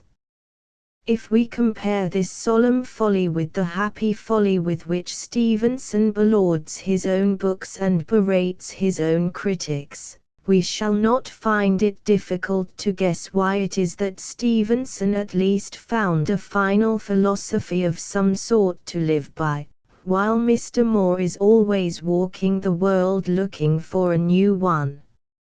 Stevenson had found that the secret of life lies in laughter and humility. Self is the Gorgon. Vanity sees it in the mirror of other men and lives. Pride studies it for itself and is turned to stone. It is necessary to dwell on this defect in Mr. Moore, because it is really the weakness of work which is not without its strength. Mr. Moore's egoism is not merely a moral weakness, it is a very constant and influential aesthetic weakness as well. We should really be much more interested in Mr. Moore if he were not quite so interested in himself. We feel as if we were being shown through a gallery of really fine pictures, into each of which, by some useless and discordant convention, the artist had represented the same figure in the same attitude.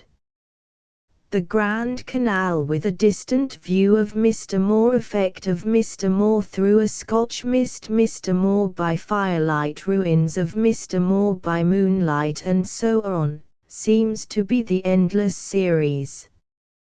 He would no doubt reply that in such a book as this he intended to reveal himself. But the answer is that in such a book as this he does not succeed. One of the 1,000 objections to the sin of pride lies precisely in this, that self-consciousness of necessity destroys self-revelation. A man who thinks a great deal about himself will try to be many-sided, attempt a theatrical excellence at all points, will try to be an encyclopedia of culture, and his own real personality will be lost in that false universalism. Thinking about himself will lead to trying to be the universe. Trying to be the universe will lead to ceasing to be anything.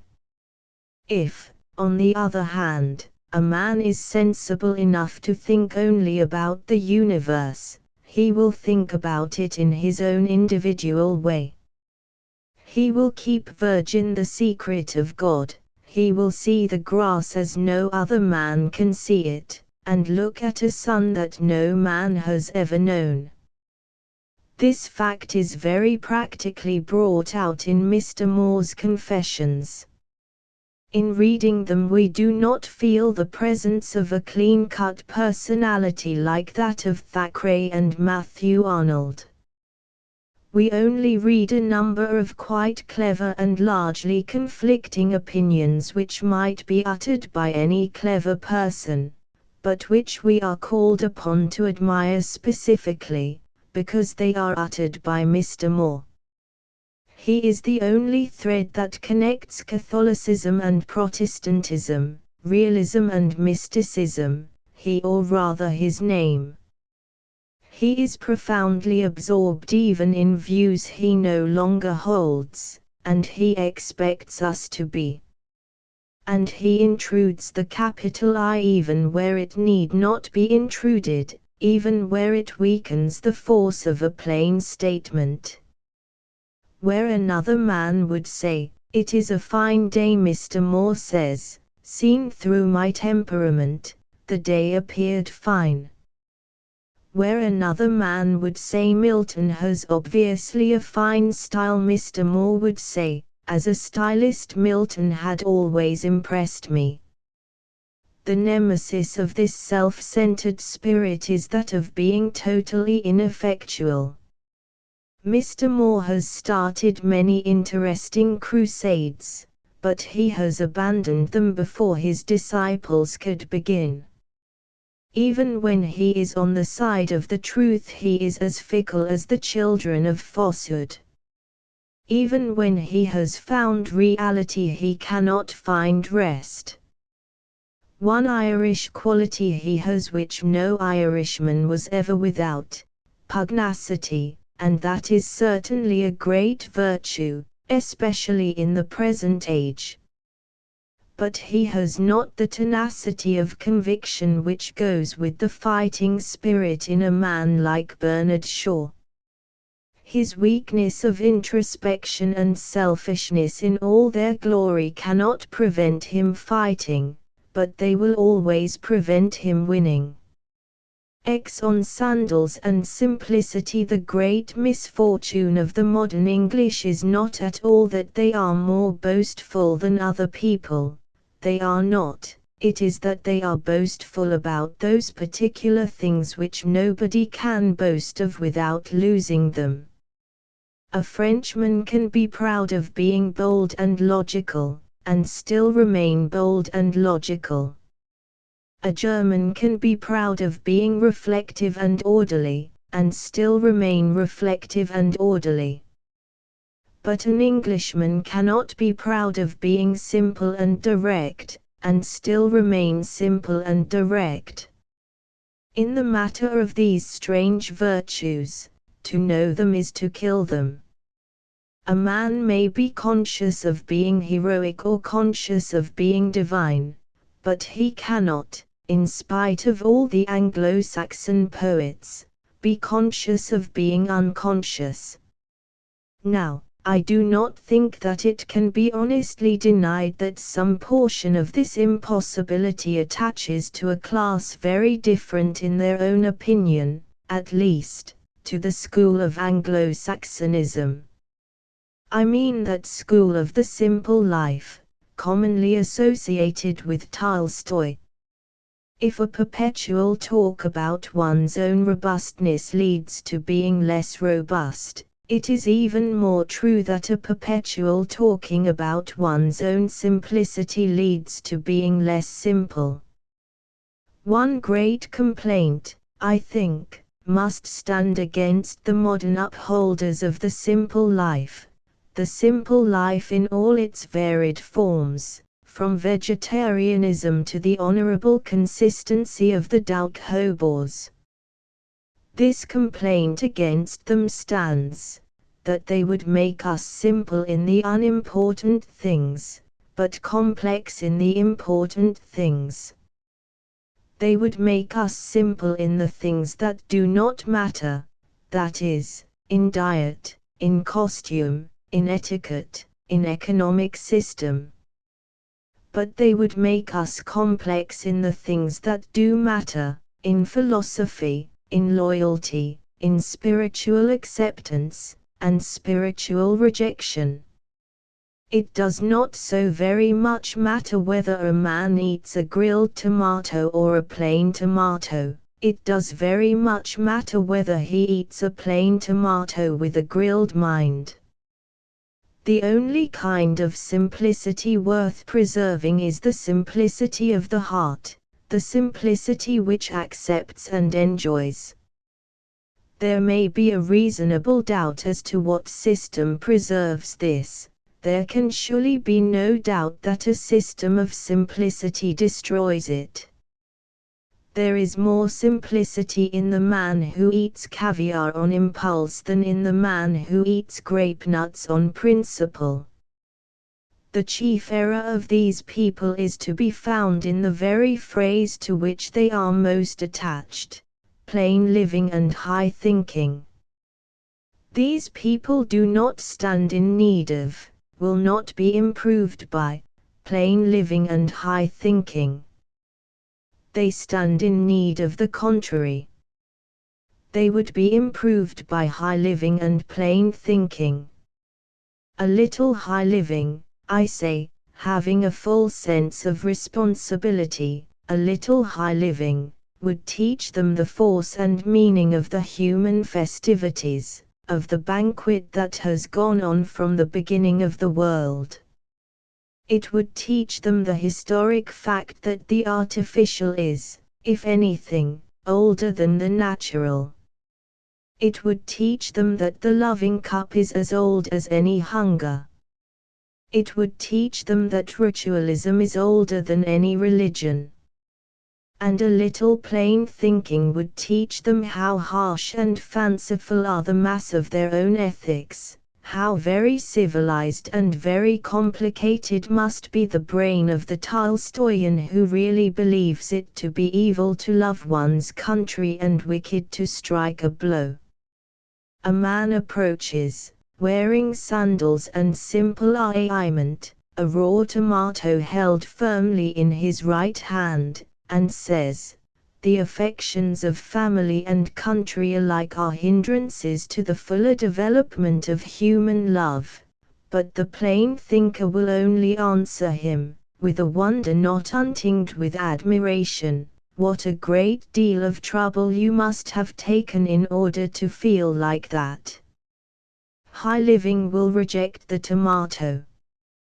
Plain thinking will equally decisively reject the idea of the invariable sinfulness of war. High living will convince us that nothing is more materialistic than to despise a pleasure as purely material. And plain thinking will convince us that nothing is more materialistic than to reserve our horror chiefly for material wounds. The only simplicity that matters is the simplicity of the heart. If that be gone, it can be brought back by no turnips or cellular clothing, but only by tears and terror and the fires that are not quenched. If that remain, it matters very little if a few early Victorian armchairs remain along with it. Let us put a complex entry into a simple old gentleman, Let us not put a simple entry into a complex old gentleman. So long as human society will leave my spiritual inside alone, I will allow it, with a comparative submission, to work its wild will with my physical interior. I will submit to cigars. I will meekly embrace a bottle of Burgundy. I will humble myself to a hansom cab. If only by this means I may preserve to myself the virginity of the spirit, which enjoys with astonishment and fear. I do not say that these are the only methods of preserving it. I incline to the belief that there are others. But I will have nothing to do with simplicity which lacks the fear, the astonishment, and the joy alike. I will have nothing to do with the devilish vision of a child who is too simple to like toys. The child is, indeed, in these, and many other matters, the best guide. And in nothing is the child so righteously childlike, in nothing does he exhibit more accurately the sounder order of simplicity, than in the fact that he sees everything with a simple pleasure, even the complex things. The false type of naturalness harps always on the distinction between the natural and the artificial. The higher kind of naturalness ignores that distinction. To the child the tree and the lamp-post are as natural and as artificial as each other, or rather, neither of them are natural but both supernatural. For both are splendid and unexplained. The flower with which God crowns the one, and the flame with which Sam the lamplighter crowns the other, are equally of the gold of fairy tales. In the middle of the wildest fields the most rustic child is, 10-1, playing at steam engines. And the only spiritual or philosophical objection to steam engines is not that men pay for them or work at them, or make them very ugly, or even that men are killed by them, but merely that men do not play at them. The evil is that the childish poetry of clockwork does not remain. The wrong is not that engines are too much admired, but that they are not admired enough. The sin is not that engines are mechanical, but that men are mechanical. In this matter, then, as in all the other matters treated in this book, our main conclusion is that it is a fundamental point of view, a philosophy or religion which is needed, and not any change in habit or social routine. The things we need most for immediate practical purposes are all abstractions. We need a right view of the human lot, a right view of the human society, and if we were living eagerly and angrily in the enthusiasm of those things, we should, ipso facto, be living simply in the genuine and spiritual sense. Desire and danger make everyone simple. And to those who talk to us with interfering eloquence about jiga and the pores of the skin, and about plasmon and the coats of the stomach, at them shall only be hurled the words that are hurled at fops and gluttons: take no thought what ye shall eat or what ye shall drink, or wherewithal ye shall be clothed.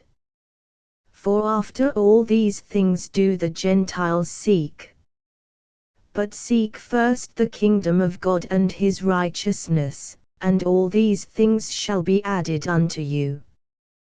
Those amazing words are not only extraordinarily good, practical politics, they are also superlatively good hygiene. The one supreme way of making all those processes go right, the processes of health, and strength, and grace, and beauty, the one and only way of making certain of their accuracy, is to think about something else. If a man is bent on climbing into the seventh heaven, he may be quite easy about the pores of his skin. If he harnesses his wagon to a star, the process will have a most satisfactory effect upon the coats of his stomach. For the thing called taking thought, the thing for which the best modern word is rationalizing, is in its nature inapplicable to all plain and urgent things. Men take thought and ponder rationalistically, touching remote things, things that only theoretically matter, such as the transit of Venus. But only at their peril can men rationalize about so practical a matter as health. 11. Science and the savages. A permanent disadvantage of the study of folklore and kindred subjects is that the man of science can hardly be in the nature of things very frequently a man of the world. He is a student of nature, he is scarcely ever a student of human nature. And even where this difficulty is overcome, and he is in some sense a student of human nature, this is only a very faint beginning of the painful progress towards being human.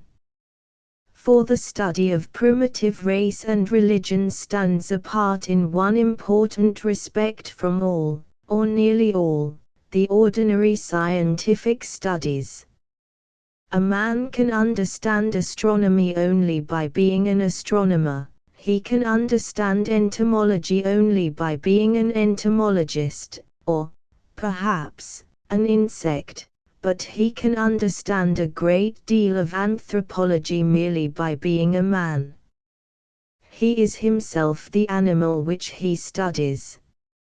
Hence arises the fact which strikes the eye everywhere in the records of ethnology and folklore, the fact that the same frigid and detached spirit which leads to success in the study of astronomy or botany leads to disaster in the study of mythology or human origins. It is necessary to cease to be a man in order to do justice to a microbe. It is not necessary to cease to be a man in order to do justice to men. That same suppression of sympathies, that same waving away of intuitions or guesswork which make a man preternaturally clever in dealing with the stomach of a spider, will make him preternaturally stupid in dealing with the heart of man. He is making himself inhuman in order to understand humanity. An ignorance of the other world is boasted by many men of science, but in this matter their defect arises, not from ignorance of the other world, but from ignorance of this world. For the secrets about which anthropologists concern themselves can be best learnt, not from books or voyages, but from the ordinary commerce of man with man. The secret of why some savage tribe worships monkeys or the moon is not to be found even by traveling among those savages and taking down their answers in a notebook, although the cleverest man may pursue this course. The answer to the riddle is in England, it is in London, nay, it is in his own heart. When a man has discovered why men in Bond Street wear black hats, he will at the same moment have discovered why men in Timbuktu wear red feathers. The mystery in the heart of some savage war dance should not be studied in books of scientific travel, it should be studied at a subscription ball. If a man desires to find out the origins of religions, let him not go to the Sandwich Islands, let him go to church. If a man wishes to know the origin of human society, to know what society, philosophically speaking, really is, let him not go into the British Museum, let him go into society. This total misunderstanding of the real nature of ceremonial gives rise to the most awkward and dehumanized versions of the conduct of men in rude lands or ages. The man of science, not realizing that ceremonial is essentially a thing which is done without a reason, has to find a reason for every sort of ceremonial, and, as might be supposed, the reason is generally a very absurd one, absurd because it originates not in the simple mind of the barbarian, but in the sophisticated mind of the professor. The teamed man will say, for instance, the natives of Mumbo-Jumbo Land believe that the dead man can eat and will require food upon his journey to the other world. This is attested by the fact that they place food in the grave, and that any family not complying with this rite is the object of the anger of the priests and the tribe. To anyone acquainted with humanity, this way of talking is topsy-turvy. It is like saying, the English in the 20th century believed that a dead man could smell. This is attested by the fact that they always covered his grave with lilies, violets, or other flowers. Some priestly and tribal terrors were evidently attached to the neglect of this action, as we have records of several old ladies who were very much disturbed in mind because their wreaths had not arrived in time for the funeral. It may be of course that savages put food with a dead man because they think that a dead man can eat, or weapons with a dead man because they think that a dead man can fight. But personally I do not believe that they think anything of the kind. I believe they put food or weapons on the dead for the same reason that we put flowers, because it is an exceedingly natural and obvious thing to do.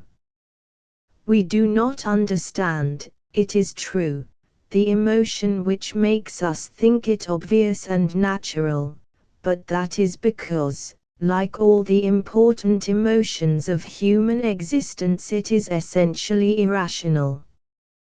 We do not understand the savage for the same reason that the savage does not understand himself. And the savage does not understand himself for the same reason that we do not understand ourselves either. The obvious truth is that the moment any matter has passed through the human mind, it is finally and forever spoilt for all purposes of science. It has become a thing incurably mysterious and infinite. This mortal has put on immortality. Even what we call our material desires are spiritual, because they are human. Science can analyze a pork chop, and say how much of it is phosphorus and how much is protein, but science cannot analyze any man's wish for a pork chop, and say how much of it is hunger, how much custom, how much nervous fancy, how much a haunting love of the beautiful. The man's desire for the pork chop remains literally as mystical and ethereal as his desire for heaven. All attempts, therefore, at a science of any human things, at a science of history, a science of folklore, a science of sociology, are by their nature not merely hopeless, but crazy. You can no more be certain in economic history that a man's desire for money was merely a desire for money than you can be certain in hagiology that a saint's desire for God was merely a desire for God.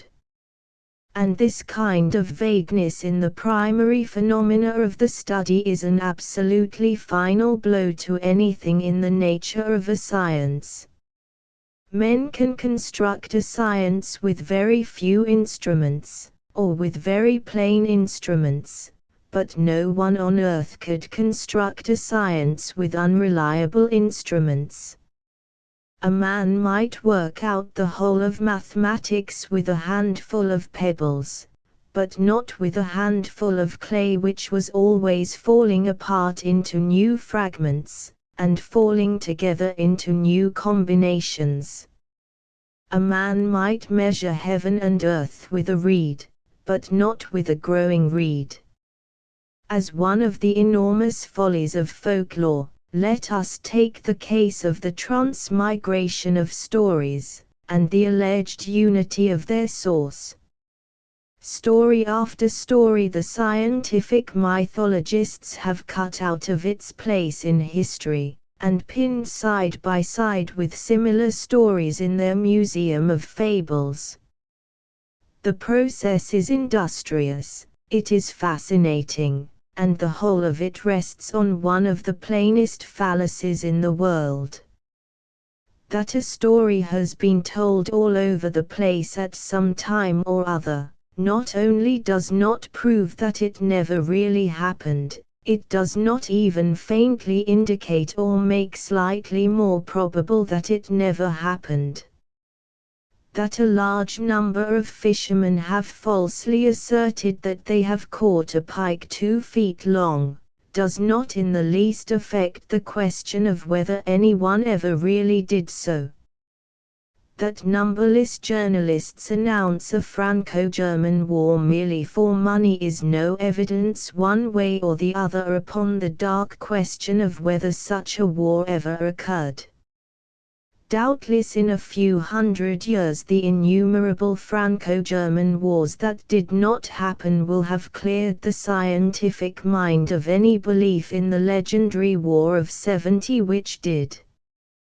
But that will be because if folklore students remain at all, their nature will be unchanged, and their services to folklore will be still as they are at present, greater than they know.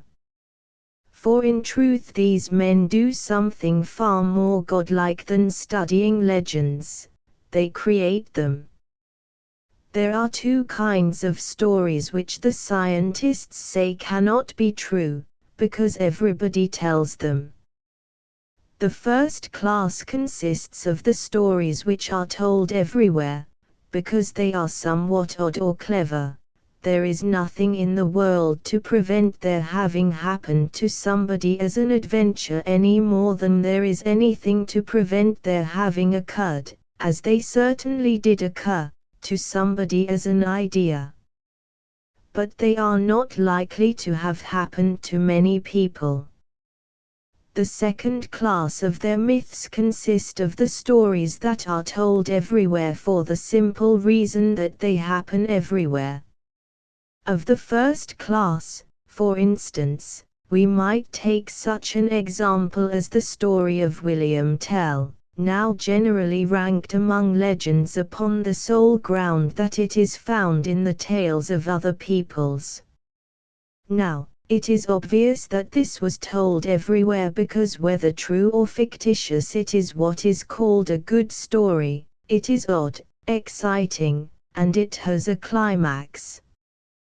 But to suggest that some such eccentric incident can never have happened in the whole history of archery, or that it did not happen to any particular person of whom it is told, is stark impudence. The idea of shooting at a mark attached to some valuable or beloved person is an idea doubtless that might easily have occurred to any inventive poet. But it is also an idea that might easily occur to any boastful archer. It might be one of the fantastic caprices of some storyteller. It might equally well be one of the fantastic caprices of some tyrant. It might occur first in real life and afterwards occur in legends. Or it might just as well occur first in legends and afterwards occur in real life. If no apple has ever been shot off a boy's head from the beginning of the world, it may be done tomorrow morning, and by somebody who has never heard of William Tell. This type of tale, indeed, may be pretty fairly paralleled with the ordinary anecdote terminating in a repartee or an Irish bull. Such a retort as the famous Gene Pas la necessite we have all seen attributed to Talleyrand, to Voltaire, to Henry Quater, to an anonymous judge, and so on. But this variety does not in any way make it more likely that the thing was never said at all. It is highly likely that it was really said by somebody unknown. It is highly likely that it was really said by Talleyrand. In any case, it is not any more difficult to believe that the mot might have occurred to a man in conversation than to a man writing memoirs. It might have occurred to any of the men I have mentioned. But there is this point of distinction about it, that it is not likely to have occurred to all of them. And this is where the first class of so-called myth differs from the second to which I have previously referred. For there is a second class of incident found to be common to the stories of 5 or 6 heroes, say to Sigurd, to Hercules, to Rustum, to the Cid, and so on. And the peculiarity of this myth is that not only is it highly reasonable to imagine that it really happened to one hero, but it is highly reasonable to imagine that it really happened to all of them. Such a story, for instance, is that of a great man having his strength swayed or thwarted by the mysterious weakness of a woman. The anecdotal story, the story of William Tell, is, as I have said, popular, because it is peculiar. But this kind of story, the story of Samson and Delilah, of Arthur and Guinevere, is obviously popular because it is not peculiar. It is popular as good, quiet fiction is popular, because it tells the truth about people. If the ruin of Samson by a woman, and the ruin of Hercules by a woman, have a common legendary origin, it is gratifying to know that we can also explain, as a fable, the ruin of Nelson by a woman and the ruin of Parnell by a woman. And, indeed, I have no doubt whatever that, some centuries hence, the students of folklore will refuse altogether to believe that Elizabeth Barrett eloped with Robert Browning, and will prove their point up to the hilt by the unquestionable fact that the whole fiction of the period was full of such elopements from end to end. Possibly the most pathetic of all the delusions of the modern students of primitive belief is the notion they have about the thing they call anthropomorphism. They believe that primitive men attributed phenomena to a god in human form in order to explain them, because his mind in its sullen limitation could not reach any further than his own clownish existence. The thunder was called the voice of a man, the lightning the eyes of a man, because by this explanation they were made more reasonable and comfortable. The final cure for all this kind of philosophy is to walk down a lane at night. Anyone who does so will discover very quickly that men pictured something semi-human at the back of all things. Not because such a thought was natural, but because it was supernatural, not because it made things more comprehensible, but because it made them 100 times more incomprehensible and mysterious. For a man walking down a lane at night can see the conspicuous fact that as long as nature keeps to her own course, she has no power with us at all. As long as a tree is a tree, it is a top-heavy monster with 100 arms, 1,000 tongues, and only one leg. But so long as a tree is a tree, it does not frighten us at all. It begins to be something alien, to be something strange, only when it looks like ourselves. When a tree really looks like a man, our knees knock under us. And when the whole universe looks like a man, we fall on our faces. 12. Paganism and Mr. Lowes Dickinson of the New Paganism, or Neo-Paganism, as it was preached flamboyantly by Mr. Swinburne or delicately by Walter Pater, there is no necessity to take any very grave account, except as a thing which left behind it incomparable exercises in the English language. The new paganism is no longer new, and it never at any time bore the smallest resemblance to paganism. The ideas about the ancient civilization which it has left loose in the public mind are certainly extraordinary enough. The term pagan is continually used in fiction and light literature as meaning a man without any religion, whereas a pagan was generally a man with about half a dozen.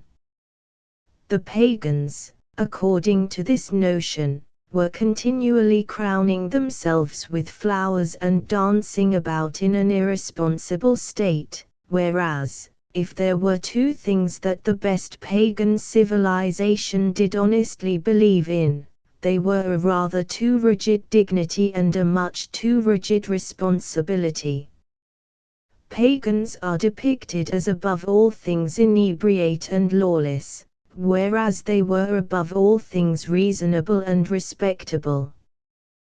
They are praised as disobedient when they had only one great virtue, civic obedience. They are envied and admired as shamelessly happy when they had only one great sin, despair.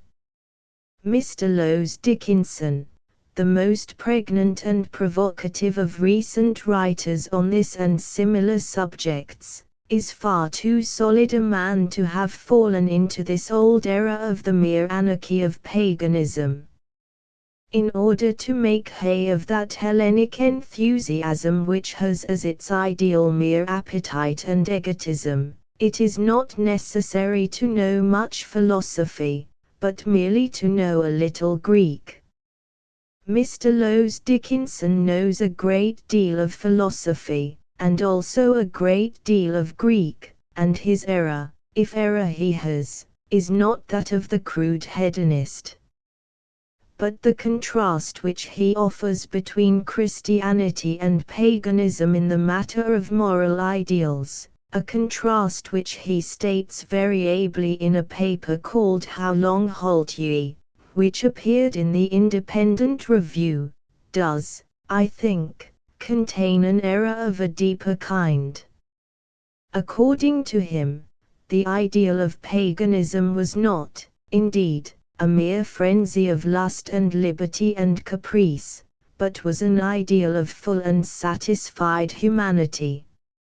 According to him, the ideal of Christianity was the ideal of asceticism.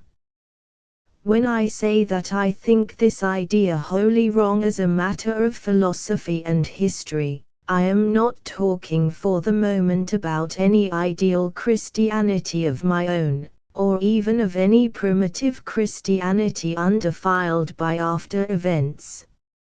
I am not, like so many modern Christian idealists, basing my case upon certain things which Christ said. Neither am I, like so many other Christian idealists, basing my case upon certain things that Christ forgot to say. I take historic Christianity with all its sins upon its head, I take it, as I would take Jacobinism, or Mormonism, or any other mixed or unpleasing human product, and I say that the meaning of its action was not to be found in asceticism. I say that its point of departure from paganism was not asceticism. I say that its point of difference with the modern world was not asceticism. I say that Saint Simeon Stylites had not his main inspiration in asceticism. I say that the main Christian impulse cannot be described as asceticism, even in the ascetics. Let me set about making the matter clear. There is one broad fact about the relations of Christianity and paganism which is so simple that many will smile at it, but which is so important that all moderns forget it. The primary fact about Christianity and paganism is that one came after the other. Mr. Lowes Dickinson speaks of them as if they were parallel ideals, even speaks as if paganism were the newer of the two, and the more fitted for a new age. He suggests that the pagan ideal will be the ultimate good of man, but if that is so, we must at least ask with more curiosity than he allows for, why it was that man actually found his ultimate good on earth under the stars, and threw it away again. It is this extraordinary enigma to which I propose to attempt an answer. There is only one thing in the modern world that has been face to face with paganism. There is only one thing in the modern world which in that sense knows anything about paganism, and that is Christianity.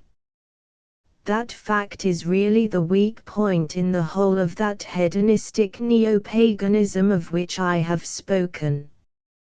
All that genuinely remains of the ancient hymns or the ancient dances of Europe, all that has honestly come to us from the festivals of Phoebus or Pan, is to be found in the festivals of the Christian Church. If anyone wants to hold the end of a chain which really goes back to the heathen mysteries, he had better take hold of a festoon of flowers at Easter or a string of sausages at Christmas. Everything else in the modern world is of Christian origin, even everything that seems most anti-Christian. The French Revolution is of Christian origin. The newspaper is of Christian origin. The anarchists are of Christian origin. Physical science is of Christian origin. The attack on Christianity is of Christian origin. There is one thing, and one thing only, in existence at the present day which can in any sense accurately be said to be of pagan origin, and that is Christianity. The real difference between paganism and Christianity is perfectly summed up in the difference between the pagan, or natural, virtues, and those three virtues of Christianity which the Church of Rome calls virtues of grace. The pagan, or rational, virtues are such things as justice and temperance, and Christianity has adopted them. The three mystical virtues which Christianity has not adopted, but invented, are faith, hope, and charity. Now much easy and foolish Christian rhetoric could easily be poured out upon those three words, but I desire to confine myself to the two facts which are evident about them. The first evident fact, in marked contrast to the delusion of the dancing pagan, the first evident fact, I say, is that the pagan virtues, such as justice and temperance, are the sad virtues, and that the mystical virtues of faith, hope, and charity are the gay and exuberant virtues. And the second evident fact, which is even more evident, is the fact that the pagan virtues are the reasonable virtues, and that the Christian virtues of faith, hope, and charity are in their essence as unreasonable as they can be. As the word unreasonable is open to misunderstanding, The matter may be more accurately put by saying that each one of these Christian or mystical virtues involves a paradox in its own nature, and that this is not true of any of the typically pagan or rationalist virtues. Justice consists in finding out a certain thing due to a certain man and giving it to him. Temperance consists in finding out the proper limit of a particular indulgence and adhering to that. But charity means pardoning what is unpardonable, or it is no virtue at all. Hope means hoping when things are hopeless, or it is no virtue at all. And faith means believing the incredible, or it is no virtue at all. It is somewhat amusing, indeed, to notice the difference between the fate of these three paradoxes in the fashion of the modern mind. Charity is a fashionable virtue in our time. It is lit up by the gigantic firelight of Dickens. Hope is a fashionable virtue today. Our attention has been arrested for it by the sudden and silver trumpet of Stevenson. But faith is unfashionable, and it is customary on every side to cast against it the fact that it is a paradox. Everybody mockingly repeats the famous childish definition that faith is the power of believing that which we know to be untrue. Yet it is not one atom more paradoxical than hope or charity. Charity is the power of defending that which we know to be indefensible. Hope is the power of being cheerful in circumstances which we know to be desperate. It is true that there is a state of hope which belongs to bright prospects and the morning, but that is not the virtue of hope. The virtue of hope exists only in earthquake and eclipse. It is true that there is a thing crudely called charity, which means charity to the deserving poor, but charity to the deserving is not charity at all, but justice. It is the undeserving who require it, and the ideal either does not exist at all, or exists wholly for them. For practical purposes it is at the hopeless moment that we require the hopeful man, and the virtue either does not exist at all, or begins to exist at that moment. Exactly at the instant when hope ceases to be reasonable it begins to be useful. Now the old pagan world went perfectly straight forward until it discovered that going straight forward is an enormous mistake. It was nobly and beautifully reasonable, and discovered in its death pang this lasting and valuable truth, a heritage for the ages, that reasonableness will not do.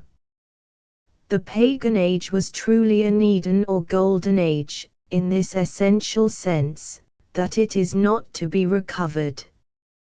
And it is not to be recovered in this sense again that, while we are certainly jollier than the pagans, and much more right than the pagans, there is not one of us who can, by the utmost stretch of energy, be so sensible as the pagans. That naked innocence of the intellect cannot be recovered by any man after Christianity, and for this excellent reason, that every man after Christianity knows it to be misleading. Let me take an example, the first that occurs to the mind, of this impossible plainness in the pagan point of view. The greatest tribute to Christianity in the modern world is Tennyson's Ulysses. The poet reads into the story of Ulysses the conception of an incurable desire to wander. But the real Ulysses does not desire to wander at all. He desires to get home. He displays his heroic and unconquerable qualities in resisting the misfortunes which balk him, but that is all. There is no love of adventure for its own sake, that is a Christian product. There is no love of Penelope for her own sake, that is a Christian product. Everything in that old world would appear to have been clean and obvious. A good man was a good man, a bad man was a bad man. For this reason they had no charity, for charity is a reverent agnosticism towards the complexity of the soul. For this reason they had no such thing as the art of fiction, the novel, for the novel is a creation of the mystical idea of charity. For them a pleasant landscape was pleasant, and an unpleasant landscape unpleasant. Hence they had no idea of romance, for romance consists in thinking a thing more delightful because it is dangerous. It is a Christian idea. In a word, we cannot reconstruct or even imagine the beautiful and astonishing pagan world. It was a world in which common sense was really common. My general meaning touching the three virtues of which I have spoken will now, I hope, be sufficiently clear. They are all three paradoxical, they are all three practical, and they are all three paradoxical because they are practical. It is the stress of ultimate need, and a terrible knowledge of things as they are, which led men to set up these riddles, and to die for them. Whatever may be the meaning of the contradiction, it is the fact that the only kind of hope that is of any use in a battle is a hope that denies arithmetic. Whatever may be the meaning of the contradiction, it is the fact that the only kind of charity which any weak spirit wants, or which any generous spirit feels, is the charity which forgives the sins that are like scarlet. Whatever may be the meaning of faith, it must always mean a certainty about something we cannot prove. Thus, for instance, we believe by faith in the existence of other people. But there is another Christian virtue, a virtue far more obviously and historically connected with Christianity, which will illustrate even better the connection between paradox and practical necessity. This virtue cannot be questioned in its capacity as a historical symbol. Certainly Mr. Lowes Dickinson will not question it. It has been the boast of hundreds of the champions of Christianity. It has been the taunt of hundreds of the opponents of Christianity. It is, in essence, the basis of Mr. Lowes Dickinson's whole distinction between Christianity and paganism. I mean, of course, the virtue of humility. I admit, of course, most readily, that a great deal of false Eastern humility, that is, of strictly ascetic humility, mixed itself with the mainstream of European Christianity. We must not forget that when we speak of Christianity we are speaking of a whole continent for about 1,000 years. But of this virtue even more than of the other three, I would maintain the general proposition adopted above. Civilization discovered Christian humility for the same urgent reason that it discovered faith and charity, that is, because Christian civilization had to discover it or die. The great psychological discovery of paganism, which turned it into Christianity, can be expressed with some accuracy in one phrase. The pagan set out, with admirable sense, to enjoy himself. By the end of his civilization he had discovered that a man cannot enjoy himself and continue to enjoy anything else. Mr. Lowes Dickinson has pointed out in words too excellent to need any further elucidation, the absurd shallowness of those who imagine that the pagan enjoyed himself only in a materialistic sense. Of course, he enjoyed himself, not only intellectually even, he enjoyed himself morally, he enjoyed himself spiritually. But it was himself that he was enjoying, on the face of it, a very natural thing to do. Now, the psychological discovery is merely this, that whereas it had been supposed that the fullest possible enjoyment is to be found by extending our ego to infinity, the truth is that the fullest possible enjoyment is to be found by reducing our ego to zero. Humility is the thing which is forever renewing the earth and the stars. It is humility, and not duty, which preserves the stars from wrong, from the unpardonable wrong of casual resignation. It is through humility that the most ancient heavens for us are fresh and strong. The curse that came before history has laid on us all a tendency to be weary of wonders. If we saw the sun for the first time, it would be the most fearful and beautiful of meteors. Now that we see it for the 100th time, we call it, in the hideous and blasphemous phrase of Wordsworth, the light of common day. We are inclined to increase our claims. We are inclined to demand 6 suns, to demand a blue sun, to demand a green sun. Humility is perpetually putting us back in the primal darkness. There all light is lightning, startling and instantaneous. Until we understand that original dark, in which we have neither sight nor expectation, we can give no hearty and childlike praise to the splendid sensationalism of things. The terms pessimism and optimism, like most modern terms, are unmeaning. But if they can be used in any vague sense as meaning something, we may say that in this great fact pessimism is the very basis of optimism. The man who destroys himself creates the universe. To the humble man, and to the humble man alone, the sun is really a sun.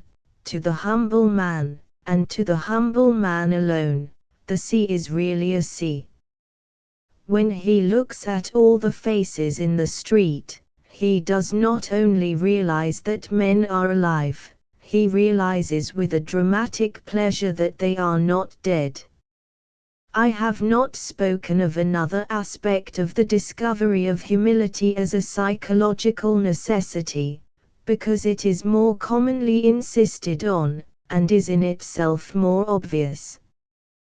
But it is equally clear that humility is a permanent necessity as a condition of effort and self-examination. It is one of the deadly fallacies of jingo politics that a nation is stronger for despising other nations. As a matter of fact, the strongest nations are those, like Prussia or Japan, which began from very mean beginnings, but have not been too proud to sit at the feet of the foreigner and learn everything from him. Almost every obvious and direct victory has been the victory of the plagiarist. This is, indeed, only a very paltry byproduct of humility, but it is a product of humility, and, therefore, it is successful. Prussia had no Christian humility in its internal arrangements, hence its internal arrangements were miserable.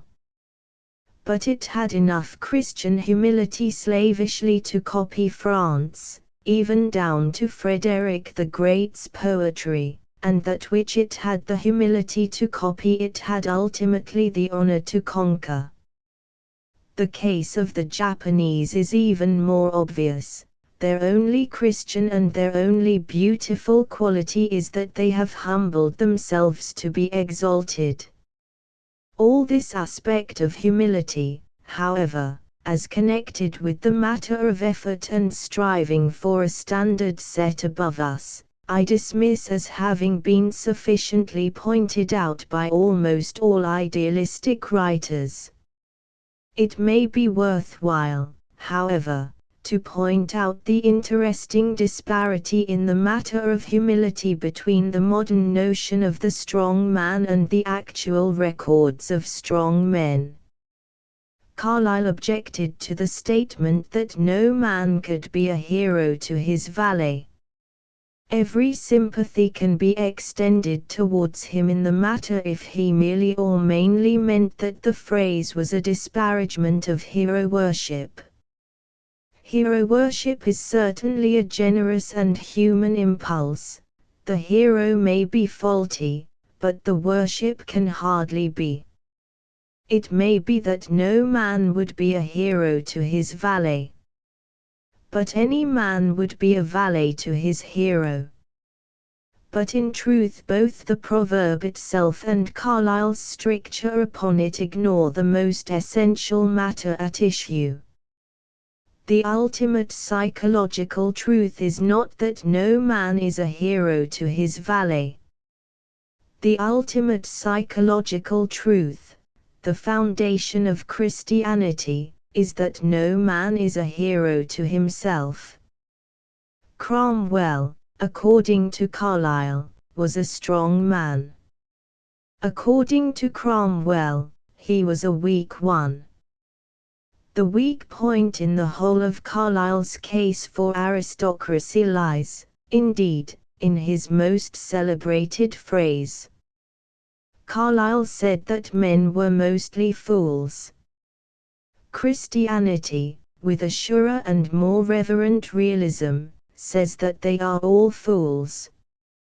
This doctrine is sometimes called the doctrine of original sin. It may also be described as the doctrine of the equality of men. But the essential point of it is merely this, that whatever primary and far-reaching moral dangers affect any man, affect all men. All men can be criminals, if tempted, all men can be heroes, if inspired. And this doctrine does away altogether with Carlyle's pathetic belief, or anyone else's pathetic belief, in the wise few. There are no wise few. Every aristocracy that has ever existed has behaved, in all essential points, exactly like a small mob. Every oligarchy is merely a knot of men in the street, that is to say, it is very jolly, but not infallible. And no oligarchies in the world's history have ever come off so badly in practical affairs as the very proud oligarchies, the oligarchy of Poland, the oligarchy of Venice. And the armies that have most swiftly and suddenly broken their enemies in pieces have been the religious armies, the Moslem armies, for instance, or the Puritan armies. And a religious army may, by its nature, be defined as an army in which every man is taught not to exalt but to abase himself. Many modern Englishmen talk of themselves as the sturdy descendants of their sturdy Puritan fathers. As a fact, they would run away from a cow. If you asked one of their Puritan fathers, if you asked Bunyan, for instance, whether he was sturdy, he would have answered, with tears, that he was as weak as water. And because of this he would have borne tortures. And this virtue of humility, while being practical enough to win battles, will always be paradoxical enough to puzzle pedants. It is at one with the virtue of charity in this respect. Every generous person will admit that the one kind of sin which charity should cover is the sin which is inexcusable. And every generous person will equally agree that the one kind of pride which is wholly damnable is the pride of the man who has something to be proud of.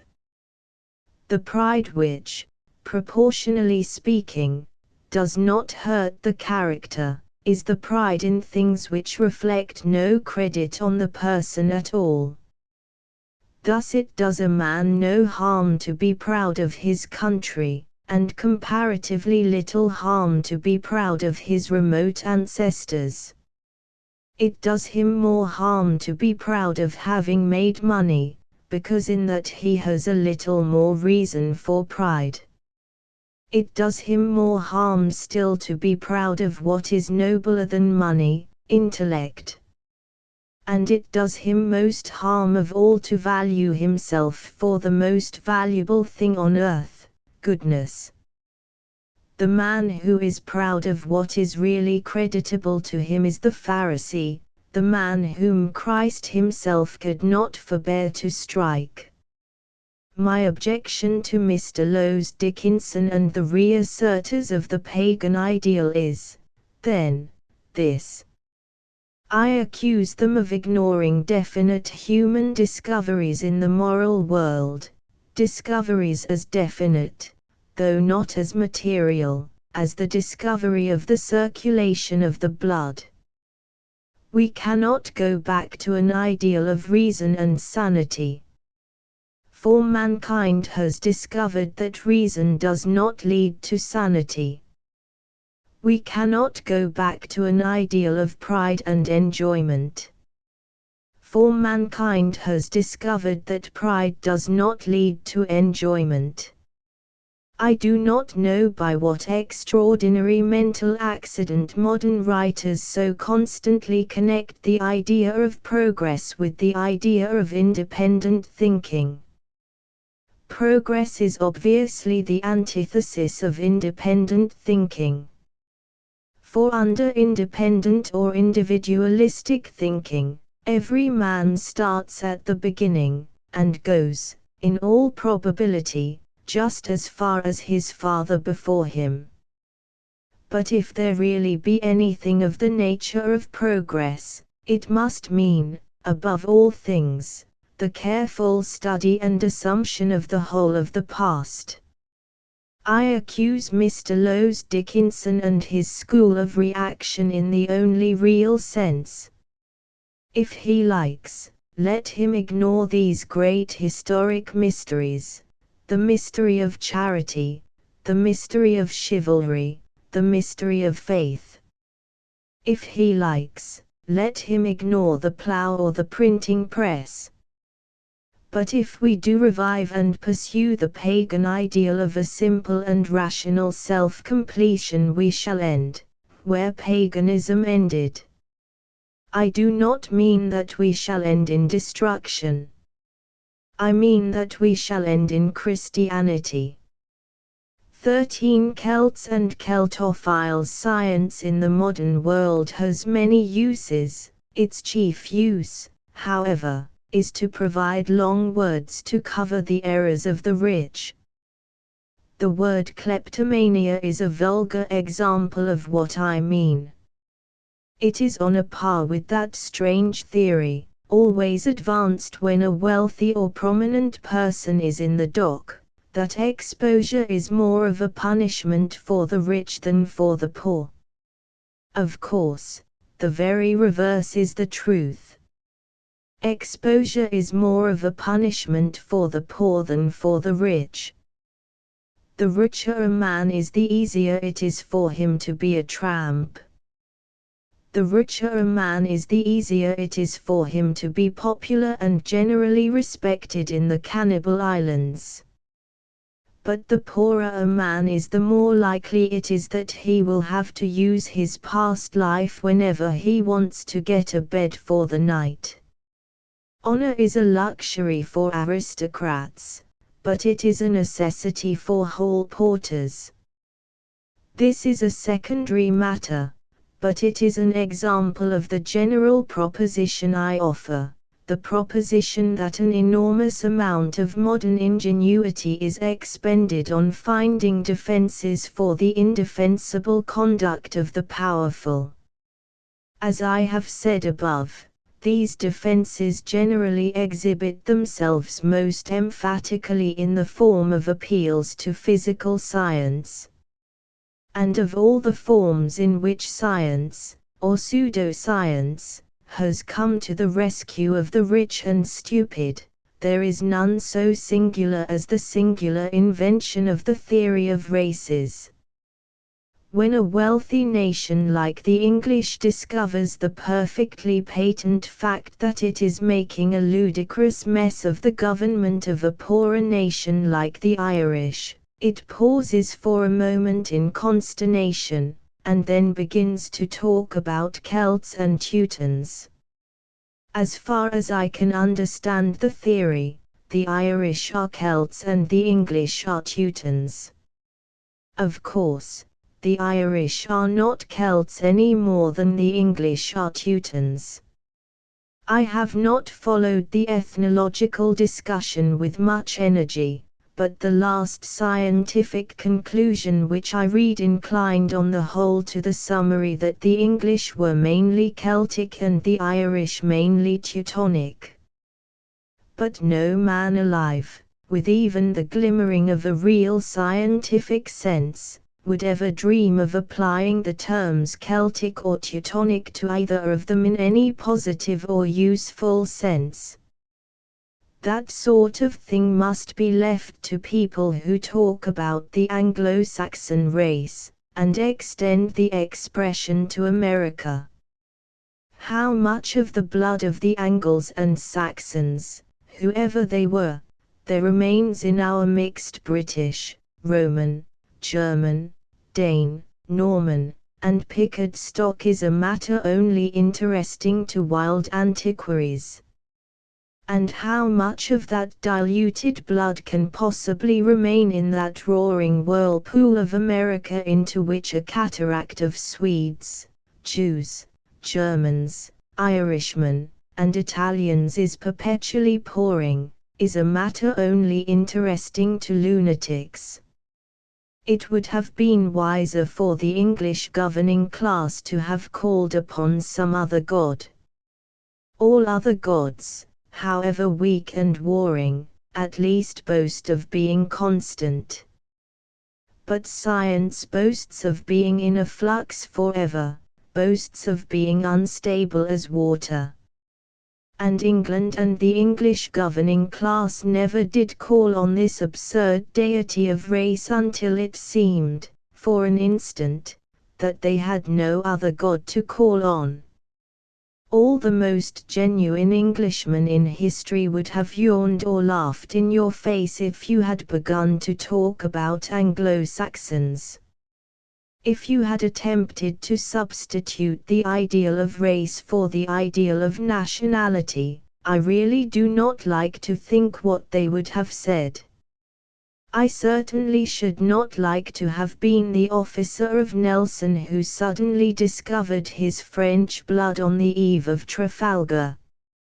I should not like to have been the Norfolk or Suffolk gentleman who had to expound to Admiral Blake by what demonstrable ties of genealogy he was irrevocably bound to the Dutch. The truth of the whole matter is very simple. Nationality exists, and has nothing in the world to do with race. Nationality is a thing like a church or a secret society. It is a product of the human soul and will, it is a spiritual product.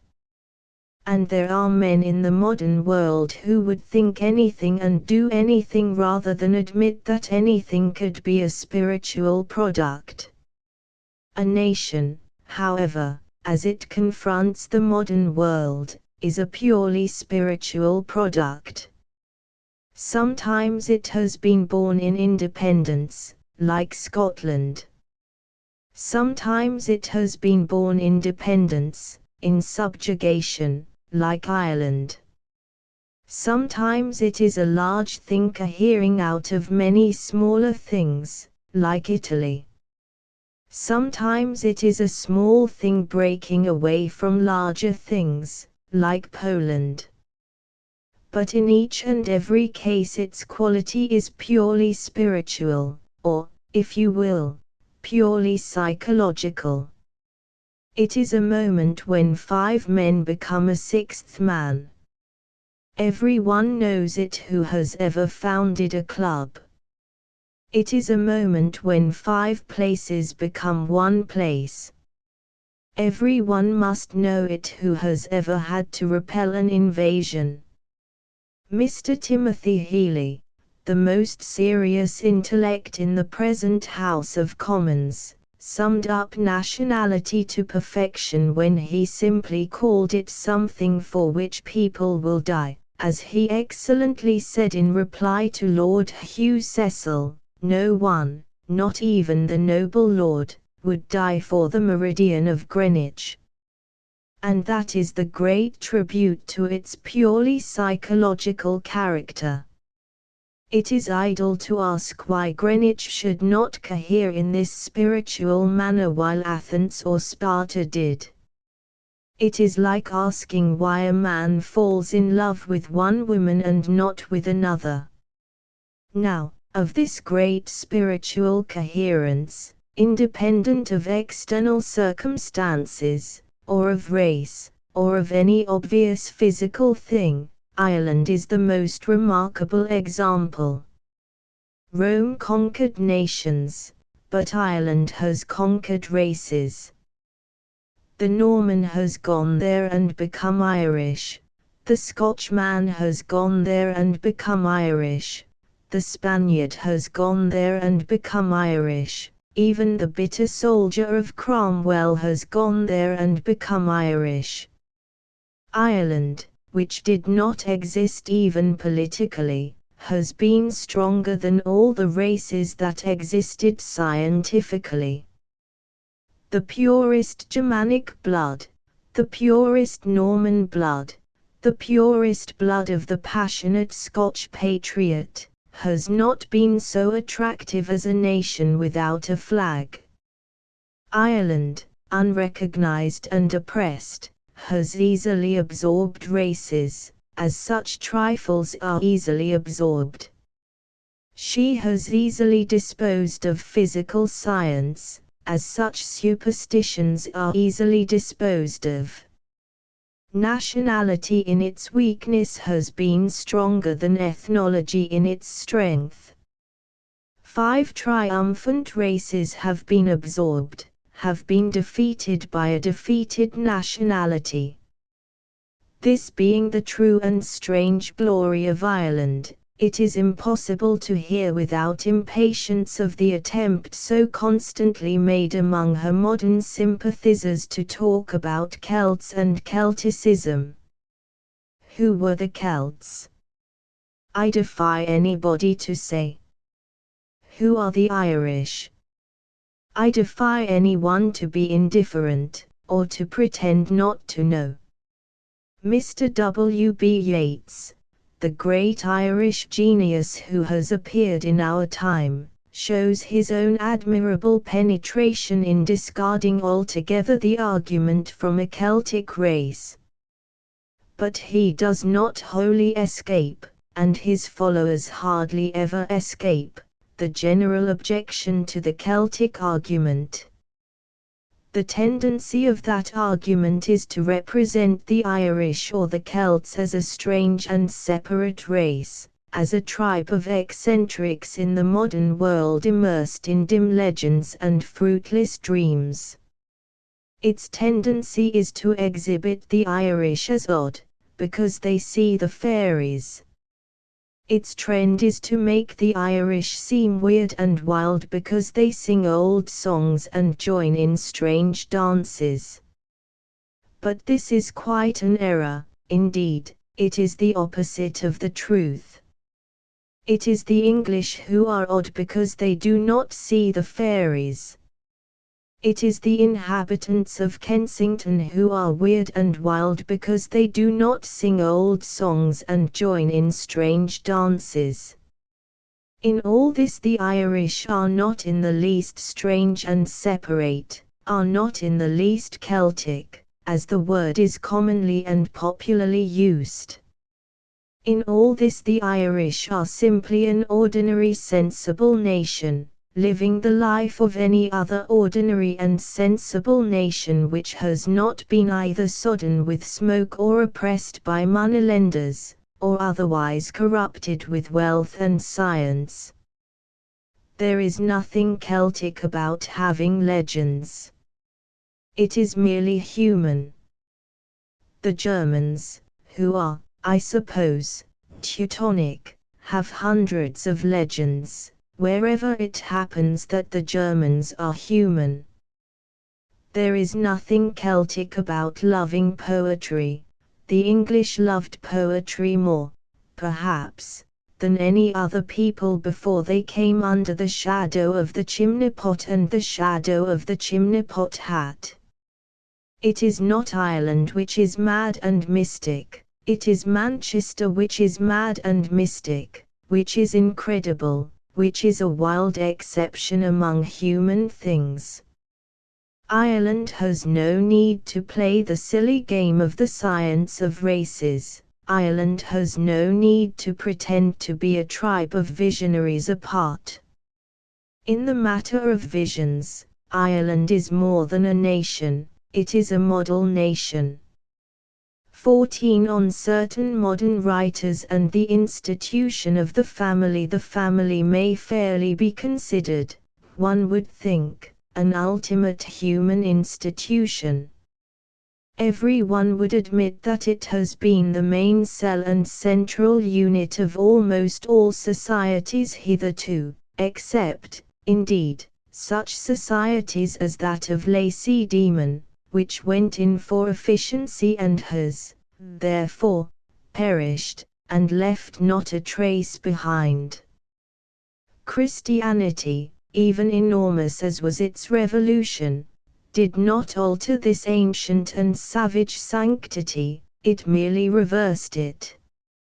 It did not deny the Trinity of Father, Mother, and Child. It merely read it backwards, making it run child, mother, father. This it called, not the family, but the Holy Family, for many things are made holy by being turned upside down. But some sages of our own decadence have made a serious attack on the family. They have impugned it, as I think wrongly, and its defenders have defended it, and defended it wrongly. The common defense of the family is that, amid the stress and fickleness of life, it is peaceful, pleasant, and at one. But there is another defense of the family which is possible, and to me evident. This defense is that the family is not peaceful and not pleasant and not at one. It is not fashionable to say much nowadays of the advantages of the small community. We are told that we must go in for large empires and large ideas. There is one advantage, however, in the small state, the city, or the village, which only the willfully blind can overlook. The man who lives in a small community lives in a much larger world. He knows much more of the fierce varieties and uncompromising divergences of men. The reason is obvious.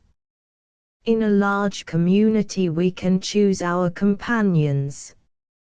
In a small community our companions are chosen for us.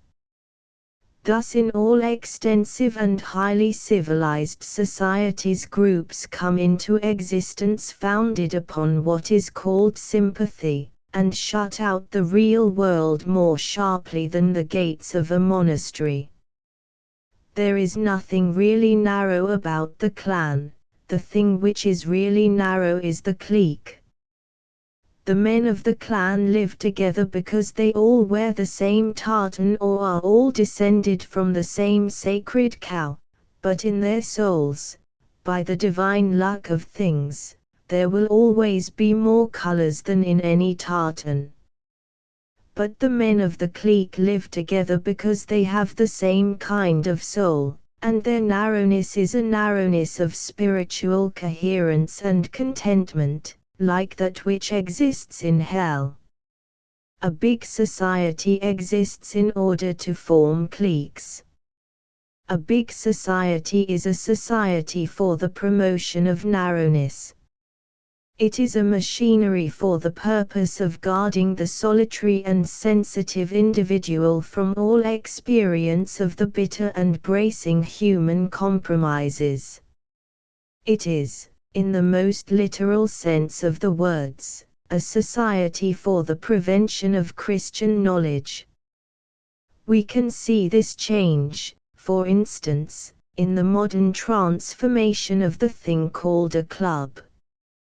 When London was smaller, and the parts of London more self-contained and parochial, the club was what it still is in villages, the opposite of what it is now in great cities. Then the club was valued as a place where a man could be sociable.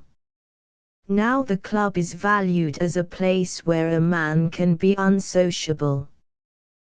The more the enlargement and elaboration of our civilization goes on, the more the club ceases to be a place where a man can have a noisy argument, and becomes more and more a place where a man can have what is somewhat fantastically called a quiet chop. Its aim is to make a man comfortable, and to make a man comfortable is to make him the opposite of sociable. Sociability, like all good things, is full of discomforts, dangers, and renunciations. The club tends to produce the most degraded of all combinations, the luxurious anchorite, the man who combines the self-indulgence of Lucullus with the insane loneliness of Saint Simeon Stylites. If we were tomorrow morning snowed up in the street in which we live, we should step suddenly into a much larger and much wilder world than we have ever known. And it is the whole effort of the typically modern person to escape from the street in which he lives. First he invents modern hygiene and goes to Margate. Then he invents modern culture and goes to Florence. Then he invents modern imperialism and goes to Timbuktu. He goes to the fantastic borders of the earth.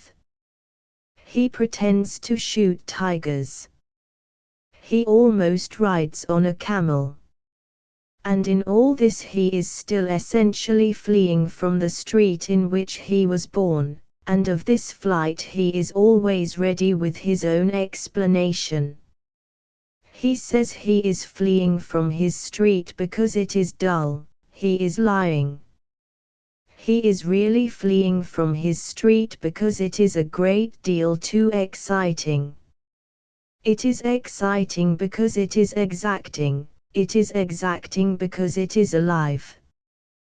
He can visit Venice because to him the Venetians are only Venetians, the people in his own street are men. He can stare at the Chinese because for him the Chinese are a passive thing to be stared at. If he stares at the old lady in the next garden, she becomes active.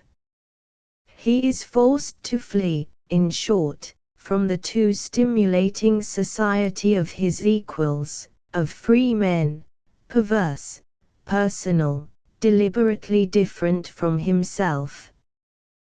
The street in Brixton is too glowing and overpowering.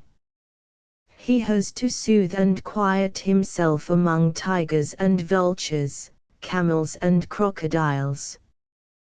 These creatures are indeed very different from himself. but they do not put their shape or color or custom into a decisive intellectual competition with his own. They do not seek to destroy his principles and assert their own. The stranger monsters of the suburban street do seek to do this. The camel does not contort his features into a fine sneer because Mr. Robinson has not got a hump. The cultured gentleman at number 5 does exhibit a sneer because Robinson has not got a dado. The vulture will not roar with laughter because a man does not fly, but the major at number 9 will roar with laughter because a man does not smoke. The complaint we commonly have to make of our neighbors is that they will not, as we express it, mind their own business. We do not really mean that they will not mind their own business. If our neighbors did not mind their own business, they would be asked abruptly for their rent, and would rapidly cease to be our neighbors. What we really mean when we say that they cannot mind their own business is something much deeper. We do not dislike them because they have so little force and fire that they cannot be interested in themselves. We dislike them because they have so much force and fire that they can be interested in us as well. What we dread about our neighbors, in short, is not the narrowness of their horizon, but their superb tendency to broaden it. And all aversions to ordinary humanity have this general character. They are not aversions to its feebleness, as is pretended, but to its energy. The misanthropes pretend that they despise humanity for its weakness. As a matter of fact, they hate it for its strength. Of course, this shrinking from the brutal vivacity and brutal variety of common men is a perfectly reasonable and excusable thing as long as it does not pretend to any point of superiority. It is when it calls itself aristocracy or aestheticism or a superiority to the bourgeoisie that its inherent weakness has injustice to be pointed out. Fastidiousness is the most pardonable of vices, but it is the most unpardonable of virtues. Nietzsche, who represents most prominently this pretentious claim of the fastidious, has a description somewhere, a very powerful description in the purely literary sense, of the disgust and disdain which consume him at the sight of the common people with their common faces, their common voices, and their common minds. As I have said, this attitude is almost beautiful if we may regard it as pathetic. Nietzsche's aristocracy has about it all the sacredness that belongs to the weak. When he makes us feel that he cannot endure the innumerable faces, the incessant voices, the overpowering omnipresence which belongs to the mob, he will have the sympathy of anybody who has ever been sick on a steamer or tired in a crowded omnibus. Every man has hated mankind when he was less than a man. Every man has had humanity in his eyes like a blinding fog, humanity in his nostrils like a suffocating smell. But when Nietzsche has the incredible lack of humor and lack of imagination to ask us to believe that his aristocracy is an aristocracy of strong muscles or an aristocracy of strong wills, it is necessary to point out the truth. It is an aristocracy of weak nerves. We make our friends, we make our enemies, but God makes our next-door neighbor. Hence he comes to us clad in all the careless terrors of nature. He is as strange as the stars, as reckless and indifferent as the rain. He is man, the most terrible of the beasts. That is why the old religions and the old scriptural language showed so sharp a wisdom when they spoke, not of one's duty towards humanity, but one's duty towards one's neighbor. The duty towards humanity may often take the form of some choice which is personal or even pleasurable. That duty may be a hobby, it may even be a dissipation. We may work in the East End because we are peculiarly fitted to work in the East End, or because we think we are. We may fight for the cause of international peace because we are very fond of fighting. The most monstrous martyrdom, the most repulsive experience, may be the result of choice or a kind of taste. We may be so made as to be particularly fond of lunatics or specially interested in leprosy. We may love Negroes because they are black or German socialists because they are pedantic. But we have to love our neighbor because he is there, a much more alarming reason for a much more serious operation. He is the sample of humanity which is actually given us. Precisely because he may be anybody, he is everybody. He is a symbol because he is an accident. Doubtless men flee from small environments into lands that are very deadly. But this is natural enough, for they are not fleeing from death. They are fleeing from life. And this principle applies to ring within ring of the social system of humanity. It is perfectly reasonable that men should seek for some particular variety of the human type, so long as they are seeking for that variety of the human type, and not for mere human variety.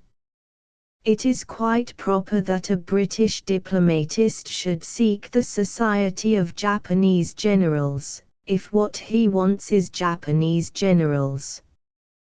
But if what he wants is people different from himself, he had much better stop at home and discuss religion with the housemaid.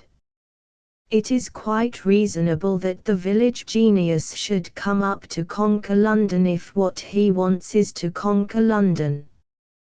But if he wants to conquer something fundamentally and symbolically hostile and also very strong, he had much better remain where he is and have a row with the rector. The man in the suburban street is quite right if he goes to Ramsgate for the sake of Ramsgate, a difficult thing to imagine. But if, as he expresses it, he goes to Ramsgate for a change, then he would have a much more romantic and even melodramatic change if he jumped over the wall into his neighbor's garden. The consequences would be bracing in a sense far beyond the possibilities of Ramsgate hygiene.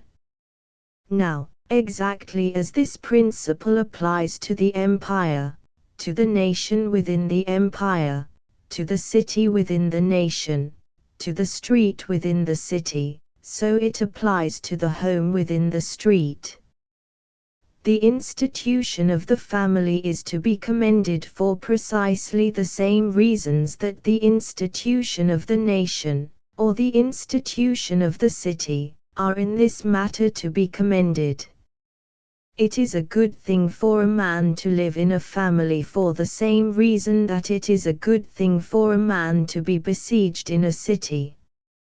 It is a good thing for a man to live in a family in the same sense that it is a beautiful and delightful thing for a man to be snowed up in a street. They all force him to realize that life is not a thing from outside, but a thing from inside.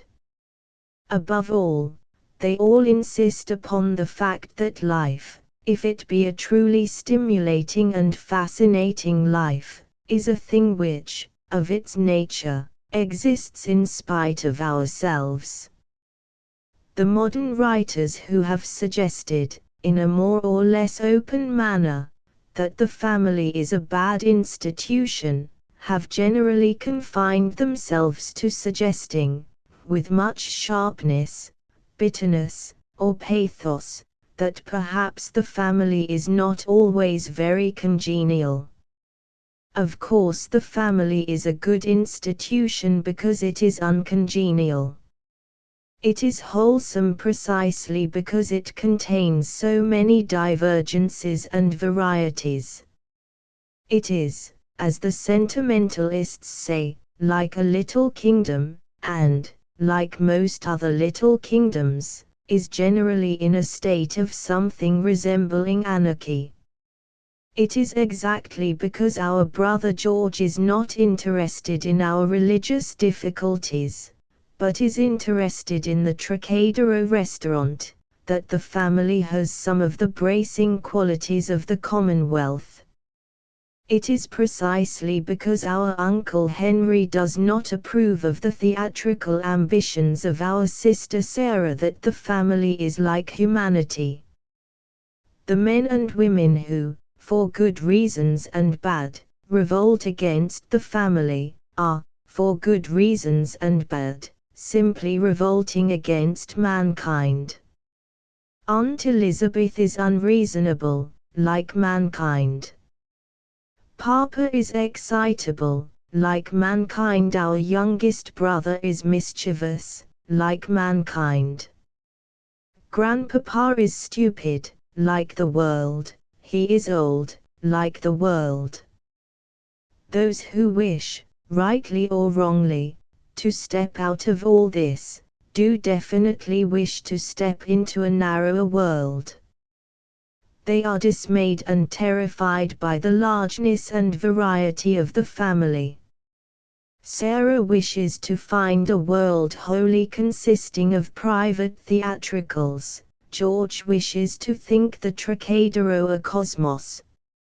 I do not say, for a moment, that the flight to this narrower life may not be the right thing for the individual, any more than I say the same thing about flight into a monastery. But I do say that anything is bad and artificial which tends to make these people succumb to the strange delusion that they are stepping into a world which is actually larger and more varied than their own. The best way that a man could test his readiness to encounter the common variety of mankind would be to climb down a chimney into any house at random, and get on as well as possible with the people inside. And that is essentially what each one of us did on the day that he was born. This is, indeed, the sublime and special romance of the family. It is romantic because it is a toss-up. It is romantic because it is everything that its enemies call it. It is romantic because it is arbitrary. It is romantic because it is there. So long as you have groups of men chosen rationally, you have some special or sectarian atmosphere. It is when you have groups of men chosen irrationally that you have men. The element of adventure begins to exist, for an adventure is, by its nature, a thing that comes to us. It is a thing that chooses us, not a thing that we choose. Falling in love has been often regarded as the supreme adventure, the supreme romantic accident.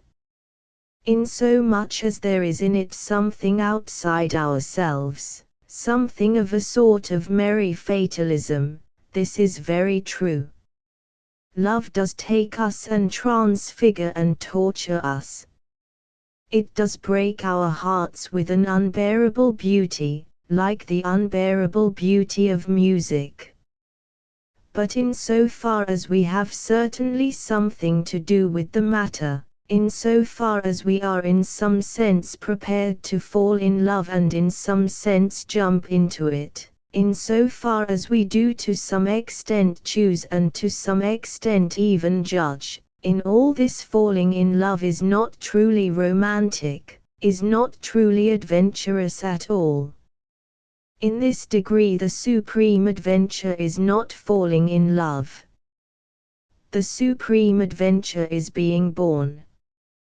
There we do walk suddenly into a splendid and startling trap. There we do see something of which we have not dreamed before. Our father and mother do lie in wait for us and leap out on us, like brigands from a bush. Our uncle is a surprise. Our aunt is, in the beautiful common expression, a bolt from the blue.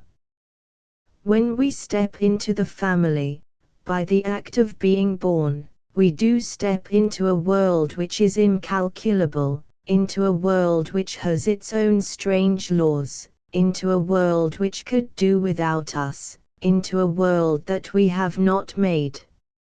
In other words, when we step into the family, we step into a fairy tale. This color as of a fantastic narrative ought to cling to the family and to our relations with it throughout life. Romance is the deepest thing in life. Romance is deeper even than reality. For even if reality could be proved to be misleading, it still could not be proved to be unimportant or unimpressive. Even if the facts are false, they are still very strange.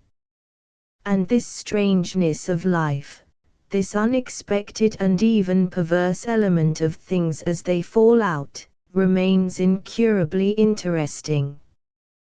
The circumstances we can regulate may become tame or pessimistic, but the circumstances over which we have no control remain godlike to those who, like Mr. Micawber, can call on them and renew their strength. People wonder why the novel is the most popular form of literature. People wonder why it is read more than books of science or books of metaphysics. The reason is very simple, it is merely that the novel is more true than they are. Life may sometimes legitimately appear as a book of science. Life may sometimes appear, and with a much greater legitimacy, as a book of metaphysics. But life is always a novel. Our existence may cease to be a song, it may cease even to be a beautiful lament. Our existence may not be an intelligible justice, or even a recognizable wrong. But our existence is still a story. In the fiery alphabet of every sunset is written, to be continued in our next. If we have sufficient intellect, we can finish a philosophical and exact deduction, and be certain that we are finishing it right. With the adequate brain power we could finish any scientific discovery, and be certain that we were finishing it right. But not with the most gigantic intellect could we finish the simplest or silliest story, and be certain that we were finishing it right. That is because a story has behind it, not merely intellect which is partly mechanical, but will, which is in its essence divine. The narrative writer can send his hero to the gallows if he likes in the last chapter but one. He can do it by the same divine caprice whereby he, the author, can go to the gallows himself, and to hell afterwards if he chooses. And the same civilization, the chivalric European civilization which asserted free will in the 13th century, produced the thing called fiction in the 18th. When Thomas Aquinas asserted the spiritual liberty of man, he created all the bad novels in the circulating libraries. But in order that life should be a story or romance to us, it is necessary that a great part of it, at any rate, should be settled for us without our permission. If we wish life to be a system, this may be a nuisance, but if we wish it to be a drama, it is an essential. It may often happen, no doubt, that a drama may be written by somebody else which we like very little. But we should like it still less if the author came before the curtain every hour or so, and forced on us the whole trouble of inventing the next act. A man has control over many things in his life. He has control over enough things to be the hero of a novel. But if he had control over everything, there would be so much hero that there would be no novel. And the reason why the lives of the rich are at bottom so tame and uneventful is simply that they can choose the events. They are dull because they are omnipotent. They fail to feel adventures because they can make the adventures. The thing which keeps life romantic and full of fiery possibilities is the existence of these great plain limitations which force all of us to meet the things we do not like or do not expect. It is vain for the supercilious moderns to talk of being in uncongenial surroundings. To be in a romance is to be in uncongenial surroundings. To be born into this earth is to be born into uncongenial surroundings, hence to be born into a romance. Of all these great limitations and frameworks which fashion and create the poetry and variety of life, the family is the most definite and important. Hence it is misunderstood by the moderns, who imagine that romance would exist most perfectly in a complete state of what they call liberty. They think that if a man makes a gesture it would be a startling and romantic matter that the sun should fall from the sky. But the startling and romantic thing about the sun is that it does not fall from the sky. They are seeking under every shape and form a world where there are no limitations, that is, a world where there are no outlines, that is, a world where there are no shapes. There is nothing baser than that infinity. They say they wish to be as strong as the universe, but they really wish the whole universe as weak as themselves. 15 on smart novelists and the smart set. In one sense, at any rate, it is more valuable to read bad literature than good literature.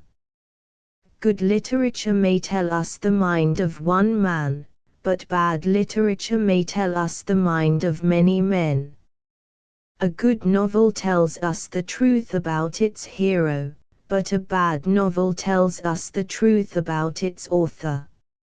It does much more than that. It tells us the truth about its readers, and, oddly enough, it tells us this all the more cynical and immoral be the motive of its manufacture. The more dishonest a book is as a book, the more honest it is as a public document.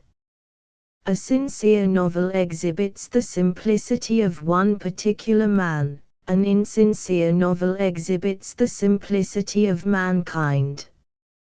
The pedantic decisions and definable readjustments of man may be found in scrolls and statute books and scriptures, but men's basic assumptions and everlasting energies are to be found in penny dreadfuls and halfpenny novelettes. Thus a man, like many men of real culture in our day, might learn from good literature nothing except the power to appreciate good literature. But from bad literature he might learn to govern empires and look over the map of mankind. There is one rather interesting example of this state of things in which the weaker literature is really the stronger and the stronger the weaker. It is the case of what may be called, for the sake of an approximate description, the literature of aristocracy, or, if you prefer the description, the literature of snobbishness. Now if anyone wishes to find a really effective and comprehensible and permanent case for aristocracy well and sincerely stated, let him read, not the modern philosophical conservatives, not even Nietzsche, let him read the Bobel's novelettes. Of the case of Nietzsche I am confessedly more doubtful. Nietzsche and the Bobel's novelettes have both obviously the same fundamental character. They both worship the tall man with curling moustaches and Herculean bodily power, and they both worship him in a manner which is somewhat feminine and hysterical. Even here, however, the novelette easily maintains its philosophical superiority, because it does attribute to the strong man those virtues which do commonly belong to him, such virtues as laziness and kindliness and a rather reckless benevolence, and a great dislike of hurting the weak. Nietzsche, on the other hand, attributes to the strong man that scorn against weakness which only exists among invalids. It is not, however, of the secondary merits of the great German philosopher, but of the primary merits of the Bobel's novelettes, that it is my present affair to speak. The picture of aristocracy in the popular sentimental novelette seems to me very satisfactory as a permanent political and philosophical guide. It may be inaccurate about details such as the title by which a baronet is addressed or the width of a mountain chasm which a baronet can conveniently leap, but it is not a bad description of the general idea and intention of aristocracy as they exist in human affairs. The essential dream of aristocracy is magnificence and valor. And if the Family Herald supplement sometimes distorts or exaggerates these things, at least, it does not fall short in them. It never errs by making the mountain chasm too narrow or the title of the baronet insufficiently impressive. But above this sane reliable old literature of snobbishness there has arisen in our time another kind of literature of snobbishness which, with its much higher pretensions, seems to me worthy of very much less respect. Incidentally, if that matters, it is much better literature. But it is immeasurably worse philosophy, immeasurably worse ethics and politics, immeasurably worse vital rendering of aristocracy and humanity as they really are. From such books as those of which I wish now to speak we can discover what a clever man can do with the idea of aristocracy. But from the Family Herald supplement literature we can learn what the idea of aristocracy can do with a man who is not clever. And when we know that we know English history, this new aristocratic fiction must have caught the attention of everybody who has read the best fiction for the last 15 years. It is that genuine or alleged literature of the smart set which represents that set as distinguished, not only by smart dresses, but by smart sayings. To the bad baronet, to the good baronet, to the romantic and misunderstood baronet who is supposed to be a bad baronet, but is a good baronet, this school has added a conception undreamed of in the former years, the conception of an amusing baronet. The aristocrat is not merely to be taller than mortal men and stronger and handsomer, he is also to be more witty. He is the long man with the short epigram. Many eminent, and deservedly eminent, modern novelists must accept some responsibility for having supported this worst form of snobbishness, an intellectual snobbishness. The talented author of Dodo is responsible for having in some sense created the fashion as a fashion. Mr. Hitchens, in The Green Carnation, reaffirmed the strange idea that young noblemen talk well, though his case had some vague biographical foundation, and in consequence an excuse. Mrs. Craigie is considerably guilty in the matter, although, or rather because, she has combined the aristocratic note with a note of some moral and even religious sincerity. When you are saving a man's soul, even in a novel, it is indecent to mention that he is a gentleman. Nor can blame in this matter be altogether removed from a man of much greater ability, and a man who has proved his possession of the highest of human instinct, the romantic instinct, I mean Mr. Anthony Hope. In a galloping, impossible melodrama like The Prisoner of Zandar, the blood of kings found an excellent fantastic thread or theme. But the blood of kings is not a thing that can be taken seriously. And when, for example, Mr. Hope devotes so much serious and sympathetic study to the man called Tristram of Blent, a man who throughout burning boyhood thought of nothing but a silly old estate, we feel even in Mr. Hope the hint of this excessive concern about the oligarchic idea. It is hard for any ordinary person to feel so much interest in a young man whose whole aim is to own the house of Blent at the time when every other young man is owning the stars. Mr. Hope, however, is a very mild case, and in him there is not only an element of romance, but also a fine element of irony which warns us against taking all this elegance too seriously. Above all, he shows his sense in not making his noblemen so incredibly equipped with impromptu repartee. This habit of insisting on the wit of the wealthier classes is the last and most servile of all the servilities. It is, as I have said, immeasurably more contemptible than the snobbishness of the novelet which describes the nobleman as smiling like an Apollo or riding a mad elephant. These may be exaggerations of beauty and courage, but beauty and courage are the unconscious ideals of aristocrats, even of stupid aristocrats. The nobleman of the novelet may not be sketched with any very close or conscientious attention to the daily habits of noblemen. But he is something more important than a reality, he is a practical ideal. The gentleman of fiction may not copy the gentleman of real life, but the gentleman of real life is copying the gentleman of fiction.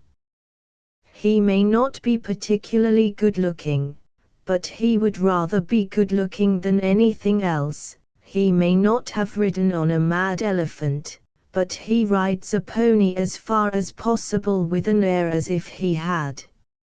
And, upon the whole, the upper class not only especially desire these qualities of beauty and courage, but in some degree, at any rate, especially possess them.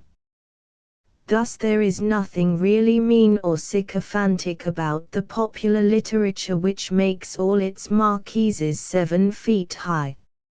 It is snobbish, but it is not servile. Its exaggeration is based on an exuberant and honest admiration. Its honest admiration is based upon something which is in some degree, at any rate, really there. The English lower classes do not fear the English upper classes in the least, nobody could. They simply and freely and sentimentally worship them. The strength of the aristocracy is not in the aristocracy at all, it is in the slums. It is not in the House of Lords, it is not in the civil service, it is not in the government offices, it is not even in the huge and disproportionate monopoly of the English land. It is in a certain spirit. It is in the fact that when a navvy wishes to praise a man, it comes readily to his tongue to say that he has behaved like a gentleman. From a democratic point of view, he might as well say that he had behaved like a viscount. The oligarchic character of the modern English Commonwealth does not rest, like many oligarchies, on the cruelty of the rich to the poor. It does not even rest on the kindness of the rich to the poor. It rests on the perennial and unfailing kindness of the poor to the rich. The snobbishness of bad literature, then, is not servile, but the snobbishness of good literature is servile. The old-fashioned halfpenny romance where the duchesses sparkled with diamonds was not servile, but the new romance where they sparkle with epigrams is servile. For in thus attributing a special and startling degree of intellect and conversational or controversial power to the upper classes, we are attributing something which is not especially their virtue or even especially their aim. We are, in the words of Disraeli, who, being a genius and not a gentleman, has perhaps primarily to answer for the introduction of this method of flattering the gentry, we are performing the essential function of flattery, which is flattering the people for the qualities they have not got. Praise may be gigantic and insane without having any quality of flattery so long as it is praise of something that is noticeably in existence. A man may say that a giraffe's head strikes the stars, or that a whale fills the German Ocean, and still be only in a rather excited state about a favorite animal. But when he begins to congratulate the giraffe on his feathers, and the whale on the elegance of his legs, we find ourselves confronted with that social element which we call flattery. The middle and lower orders of London can sincerely, though not perhaps safely, admire the health and grace of the English aristocracy. And this for the very simple reason that the aristocrats are, upon the whole, more healthy and graceful than the poor. But they cannot honestly admire the wit of the aristocrats. And this for the simple reason that the aristocrats are not more witty than the poor, but a very great deal less so. A man does not hear, as in the smart novels, these gems of verbal felicity dropped between diplomatists at dinner. Where he really does hear them is between two omnibus conductors in a block in Holborn. The witty peer whose impromptus fill the books of Mrs. Craigie or Miss Fowler, would, as a matter of fact, be torn to shreds in the art of conversation by the first bootblack he had the misfortune to fall foul of. The poor are merely sentimental, and very excusably sentimental, if they praise the gentleman for having a ready hand and ready money. But they are strictly slaves and sycophants if they praise him for having a ready tongue. For that they have far more themselves. The element of oligarchical sentiment in these novels, however, has, I think, another and subtler aspect, an aspect more difficult to understand and more worth understanding. The modern gentleman, particularly the modern English gentleman, has become so central and important in these books, and through them in the whole of our current literature and our current mode of thought, that certain qualities of his, whether original or recent, essential or accidental, have altered the quality of our English comedy. In particular, that stoical ideal, absurdly supposed to be the English ideal, has stiffened and chilled us. It is not the English ideal, but it is to some extent the aristocratic ideal, or it may be only the ideal of aristocracy in its autumn or decay. The gentleman is a stoic because he is a sort of savage, because he is filled with a great elemental fear that some stranger will speak to him. That is why a third-class carriage is a community, while a first-class carriage is a place of wild hermits. But this matter, which is difficult, I may be permitted to approach in a more circuitous way.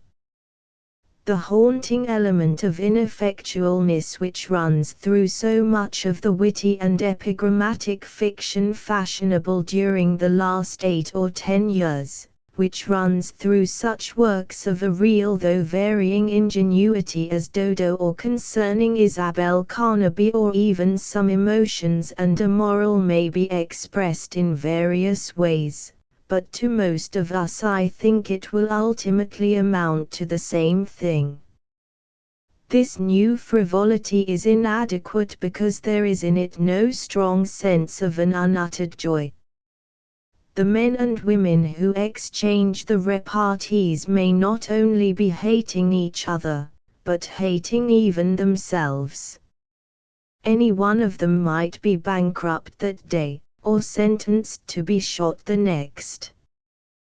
They are joking, not because they are merry, but because they are not. Out of the emptiness of the heart the mouth speaketh. Even when they talk pure nonsense, it is a careful nonsense, a nonsense of which they are economical, or, to use the perfect expression of Mr. W. S. Gilbert in Patience, it is such precious nonsense.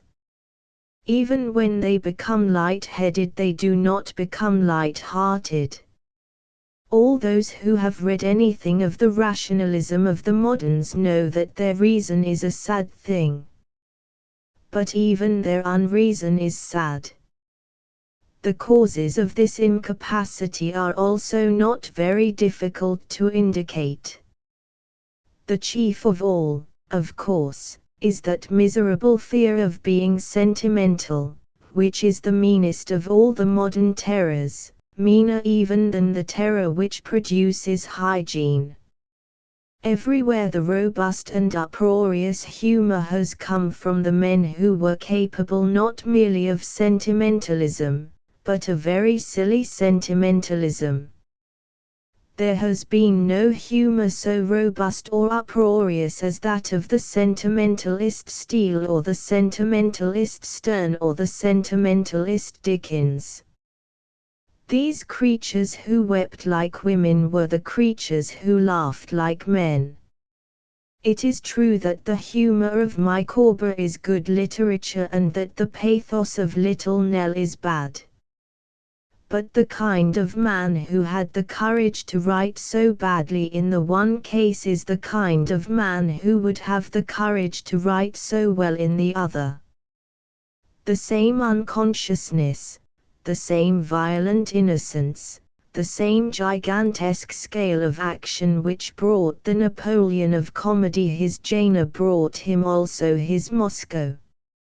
And herein is especially shown the frigid and feeble limitations of our modern wits.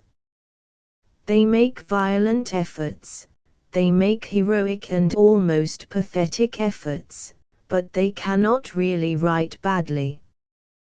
There are moments when we almost think that they are achieving the effect, but our hope shrivels to nothing the moment we compare their little failures with the enormous imbecilities of Byron or Shakespeare. For a hearty laugh it is necessary to have touched the heart. I do not know why touching the heart should always be connected only with the idea of touching it to compassion or a sense of distress. The heart can be touched to joy and triumph, the heart can be touched to amusement. But all our comedians are tragic comedians. These later fashionable writers are so pessimistic in bone and marrow that they never seem able to imagine the heart having any concern with mirth. When they speak of the heart, they always mean the pangs and disappointments of the emotional life. When they say that a man's heart is in the right place, they mean, apparently, that it is in his boots. Our ethical societies understand fellowship, but they do not understand good fellowship. Similarly, our wits understand talk, but not what Dr. Johnson called a good talk. In order to have, like Dr. Johnson, a good talk, it is emphatically necessary to be, like Dr. Johnson, a good man, to have friendship and honor and an abysmal tenderness. Above all, it is necessary to be openly and indecently humane, to confess with fullness all the primary pities and fears of Adam. Johnson was a clear-headed humorous man, and therefore he did not mind talking seriously about religion. Johnson was a brave man, one of the bravest that ever walked, and therefore he did not mind avowing to anyone his consuming fear of death. The idea that there is something English in the repression of one's feelings is one of those ideas which no Englishman ever heard of until England began to be governed exclusively by Scotchmen, Americans, and Jews. At the best, the idea is a generalization from the Duke of Wellington, who was an Irishman. At the worst, it is a part of that silly Teutonism which knows as little about England as it does about anthropology, but which is always talking about Vikings. As a matter of fact, the Vikings did not repress their feelings in the least. They cried like babies and kissed each other like girls. In short, they acted in that respect like Achilles and all strong heroes, the children of the gods. And though the English nationality has probably not much more to do with the Vikings than the French nationality or the Irish nationality, the English have certainly been the children of the Vikings in the matter of tears and kisses. It is not merely true that all the most typically English men of letters, like Shakespeare and Dickens, Richardson and Thackeray, were sentimentalists. It is also true that all the most typically English men of action were sentimentalists, if possible, more sentimental.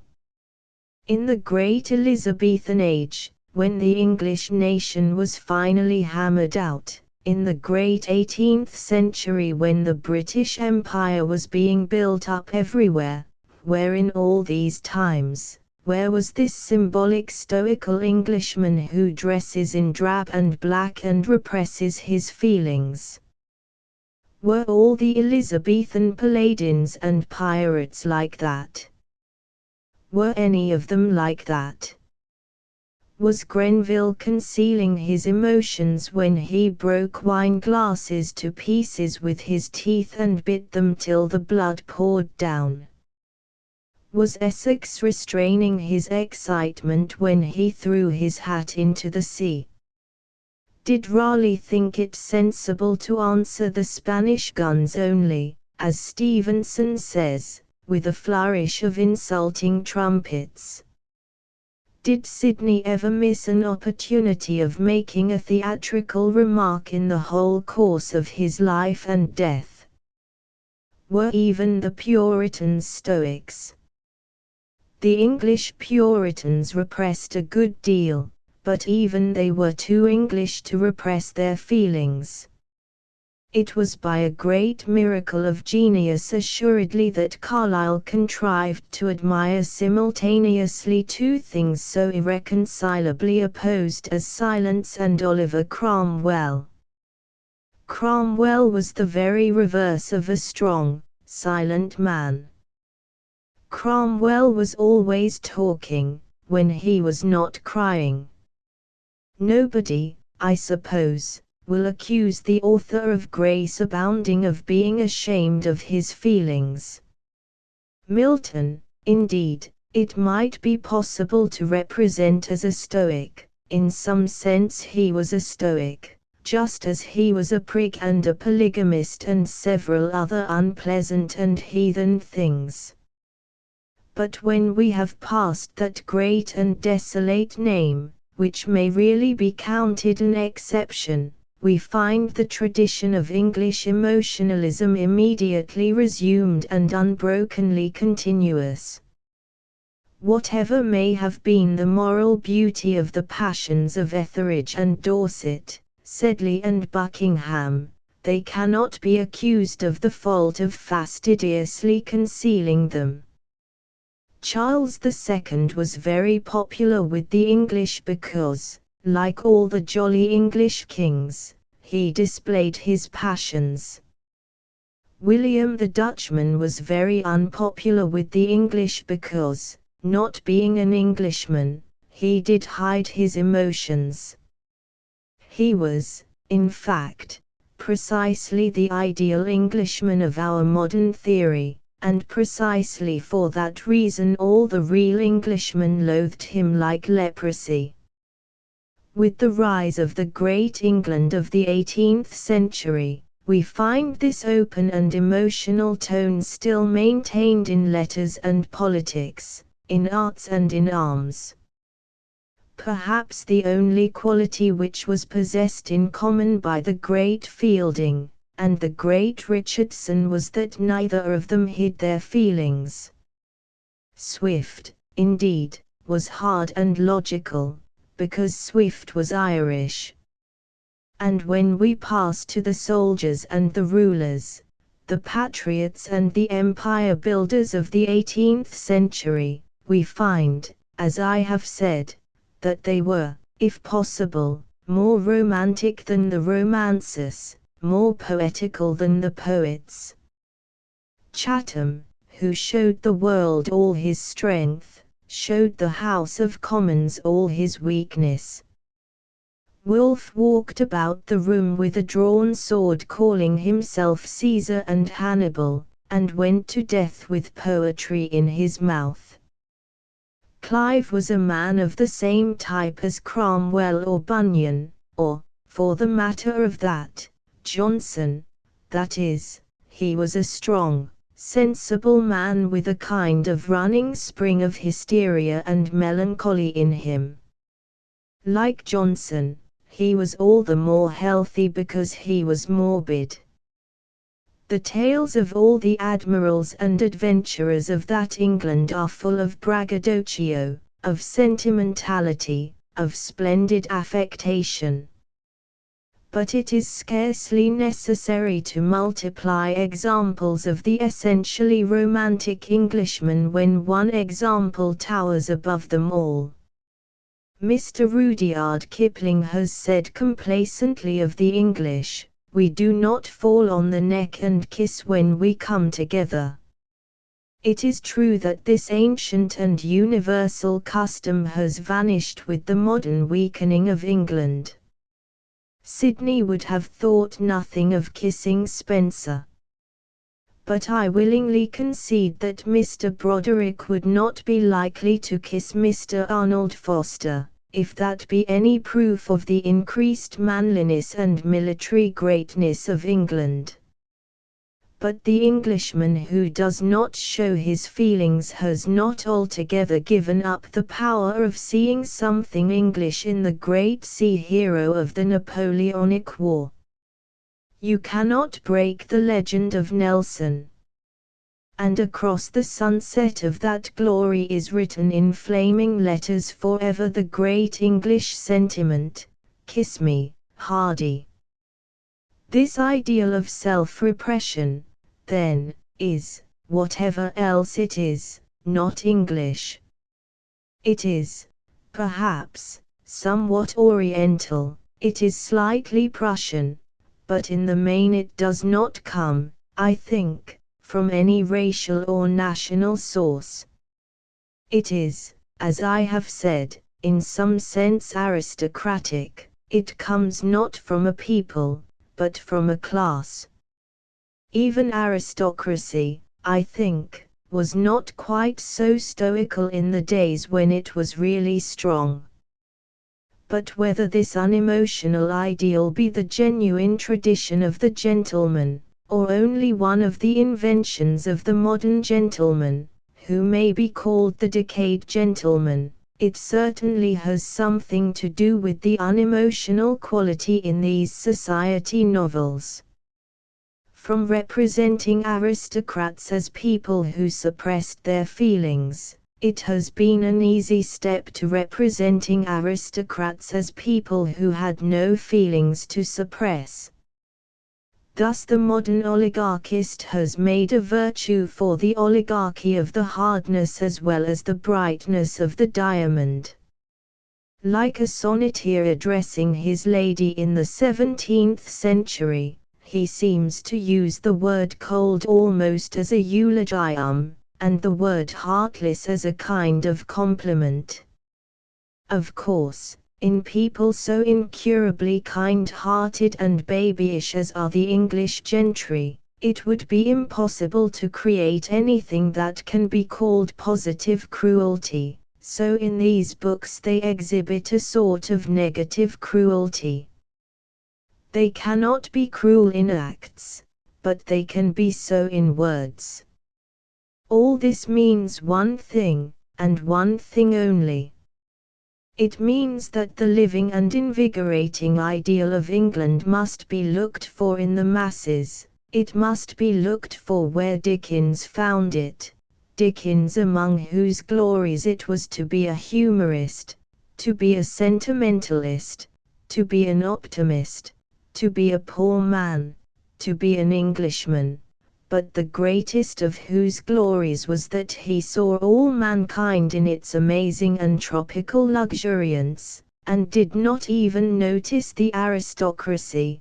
Dickens, the greatest of whose glories was that he could not describe a gentleman. 16 On Mr. McCabe and a divine frivolity. A critic once remonstrated with me, saying, with an air of indignant reasonableness, "If you must make jokes, at least you need not make them on such serious subjects." I replied with a natural simplicity and wonder, about what other subjects can one make jokes except serious subjects? It is quite useless to talk about profane jesting. All jesting is in its nature profane, in the sense that it must be the sudden realization that something which thinks itself solemn is not so very solemn after all. If a joke is not a joke about religion or morals, it is a joke about police magistrates or scientific professors or undergraduates dressed up as Queen Victoria. And people joke about the police magistrate more than they joke about the Pope, not because the police magistrate is a more frivolous subject, but, on the contrary, because the police magistrate is a more serious subject than the Pope. The Bishop of Rome has no jurisdiction in this realm of England, whereas the police magistrate may bring his solemnity to bear quite suddenly upon us. Men make jokes about old scientific professors, even more than they make them about bishops, not because science is lighter than religion, but because science is always by its nature more solemn and austere than religion. It is not I, It is not even a particular class of journalists or jesters who make jokes about the matters which are of most awful import, it is the whole human race. If there is one thing more than another which anyone will admit who has the smallest knowledge of the world, it is that men are always speaking gravely and earnestly and with the utmost possible care about the things that are not important, but always talking frivolously about the things that are. Men talk for hours with the faces of a college of cardinals about things like golf, or tobacco, or waistcoats, or party politics. But all the most grave and dreadful things in the world are the oldest jokes in the world: being married, being hanged. One gentleman, however, Mr. McCabe, has in this matter made to me something that almost amounts to a personal appeal, and as he happens to be a man for whose sincerity and intellectual virtue I have a high respect, I do not feel inclined to let it pass without some attempt to satisfy my critic in the matter. Mr. McCabe devotes a considerable part of the last essay in the collection called Christianity and Rationalism on Trial to an objection, not to my thesis, but to my method, and a very friendly and dignified appeal to me to alter it. I am much inclined to defend myself in this matter out of mere respect for Mr. McCabe, and still more so out of mere respect for the truth which is, I think, in danger by his error, not only in this question, but in others. In order that there may be no injustice done in the matter, I will quote Mr. McCabe himself. But before I follow Mr. Chesterton in some detail, I would make a general observation on his method. He is as serious as I am in his ultimate purpose, and I respect him for that. He knows, as I do, that humanity stands at a solemn parting of the ways. Towards some unknown goal it presses through the ages, impelled by an overmastering desire of happiness. Today it hesitates, light-heartedly enough, but every serious thinker knows how momentous the decision may be. It is, apparently, deserting the path of religion and entering upon the path of secularism. Will it lose itself in quagmires of sensuality down this new path, and pant and toil through years of civic and industrial anarchy, only to learn it had lost the road, and must return to religion? Or will it find that at last it is leaving the mists and the quagmires behind it, that it is ascending the slope of the hill so long dimly discerned ahead, and making straight for the long-sought utopia? This is the drama of our time, and every man and every woman should understand it. Mr. Chesterton understands it. Further, he gives us credit for understanding it. He has nothing of that paltry meanness or strange density of so many of his colleagues, who put us down as aimless iconoclasts or moral anarchists. He admits that we are waging a thankless war for what we take to be truth and progress. He is doing the same. But why, in the name of all that is reasonable, should we, when we are agreed on the momentousness of the issue either way, forthwith desert serious methods of conducting the controversy? Why, when the vital need of our time is to induce men and women to collect their thoughts occasionally, and be men and women, nay, to remember that they are really gods that hold the destinies of humanity on their knees, why should we think that this kaleidoscopic play of phrases is inopportune? The ballets of the Alhambra, and the fireworks of the Crystal Palace, and Mr. Chesterton's daily news articles, have their place in life. But how a serious social student can think of curing the thoughtlessness of our generation by strained paradoxes, of giving people a sane grasp of social problems by literary sleight of hand, of settling important questions by a reckless shower of rocket metaphors and inaccurate facts and the substitution of imagination for judgment, I cannot see.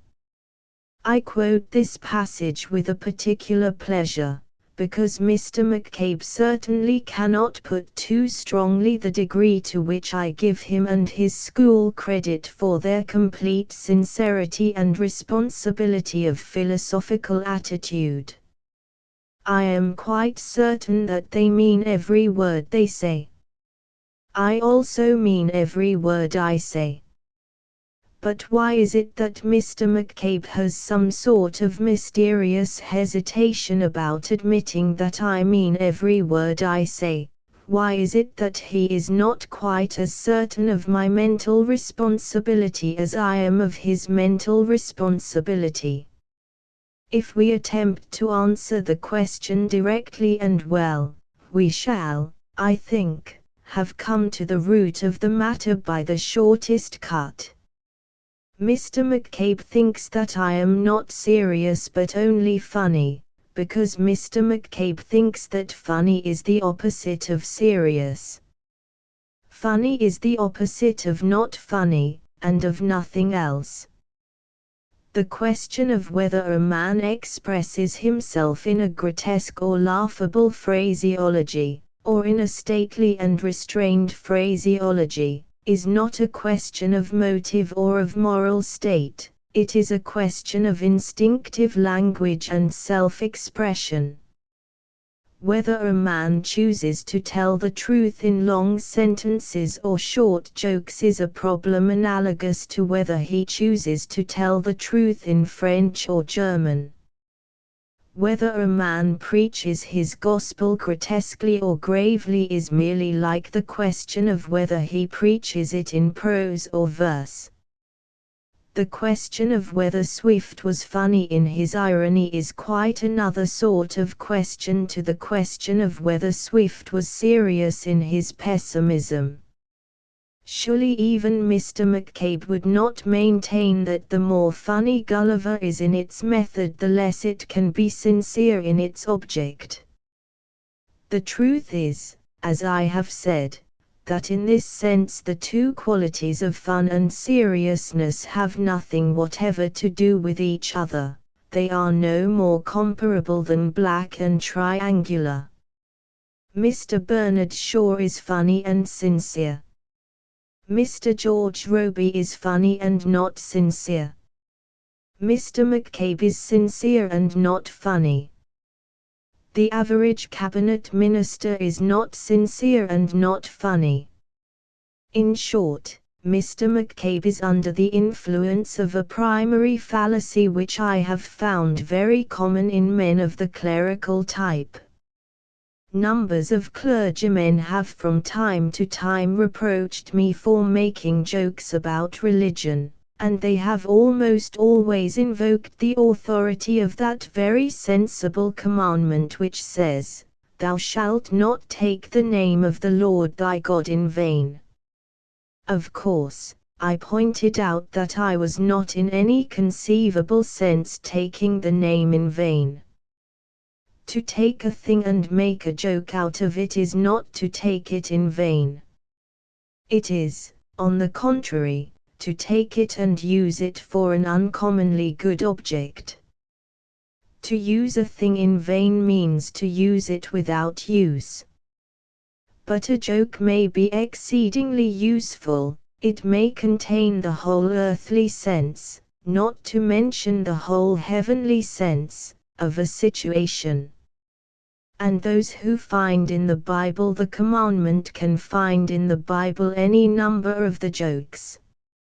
In the same book in which God's name is fenced from being taken in vain, God himself overwhelms Job with a torrent of terrible levities. The same book which says that God's name must not be taken vainly, talks easily and carelessly about God laughing and God winking. Evidently it is not here that we have to look for genuine examples of what is meant by a vain use of the name. And it is not very difficult to see where we have really to look for it. The people, as I tactfully pointed out to them, who really take the name of the Lord in vain are the clergymen themselves. The thing which is fundamentally and really frivolous is not a careless joke. The thing which is fundamentally and really frivolous is a careless solemnity. If Mr. McCabe really wishes to know what sort of guarantee of reality and solidity is afforded by the mere act of what is called talking seriously, let him spend a happy Sunday in going the round of the pulpits. Or, better still, let him drop in at the House of Commons or the House of Lords. Even Mr. McCabe would admit that these men are solemn, more solemn than I am. And even Mr. McCabe, I think, would admit that these men are frivolous, more frivolous than I am. Why should Mr. McCabe be so eloquent about the danger arising from fantastic and paradoxical writers? Why should he be so ardent in desiring grave and verbose writers? There are not so very many fantastic and paradoxical writers. But there are a gigantic number of grave and verbose writers, and it is by the efforts of the grave and verbose writers that everything that Mr. McCabe detests, and everything that I detest, for that matter, is kept in existence and energy. How can it have come about that a man as intelligent as Mr. McCabe can think that paradox and jesting stop the way? It is solemnity that is stopping the way in every department of modern effort.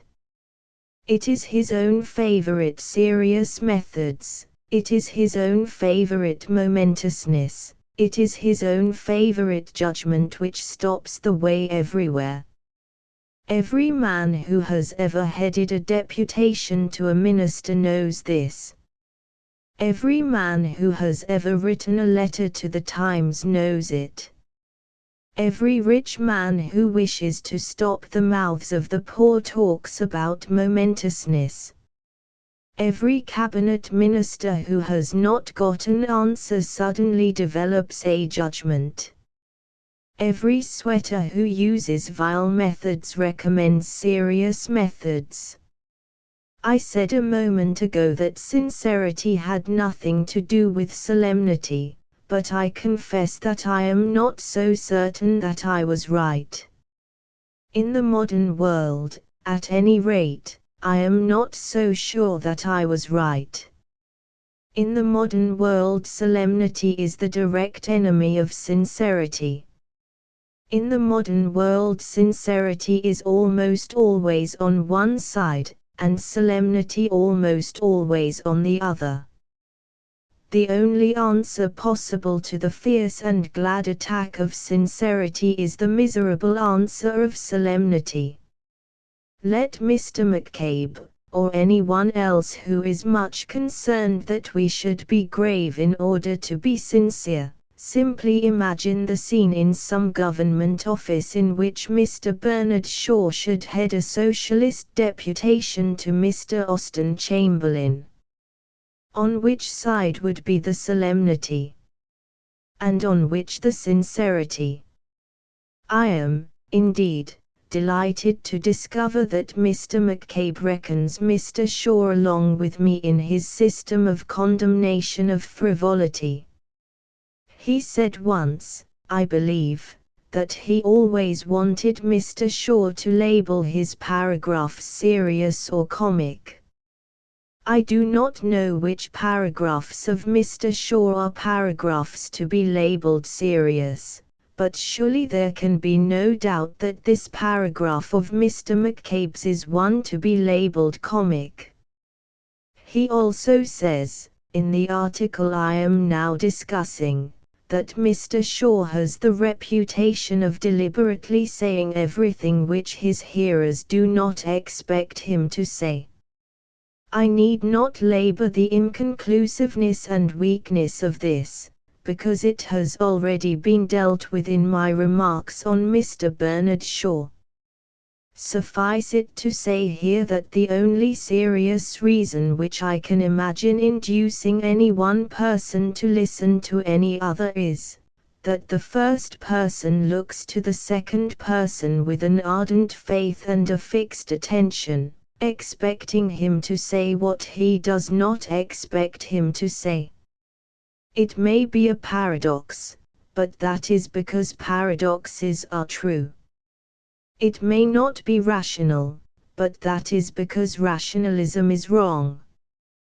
But clearly it is quite true that whenever we go to hear a prophet or teacher we may or may not expect wit, we may or may not expect eloquence, but we do expect what we do not expect.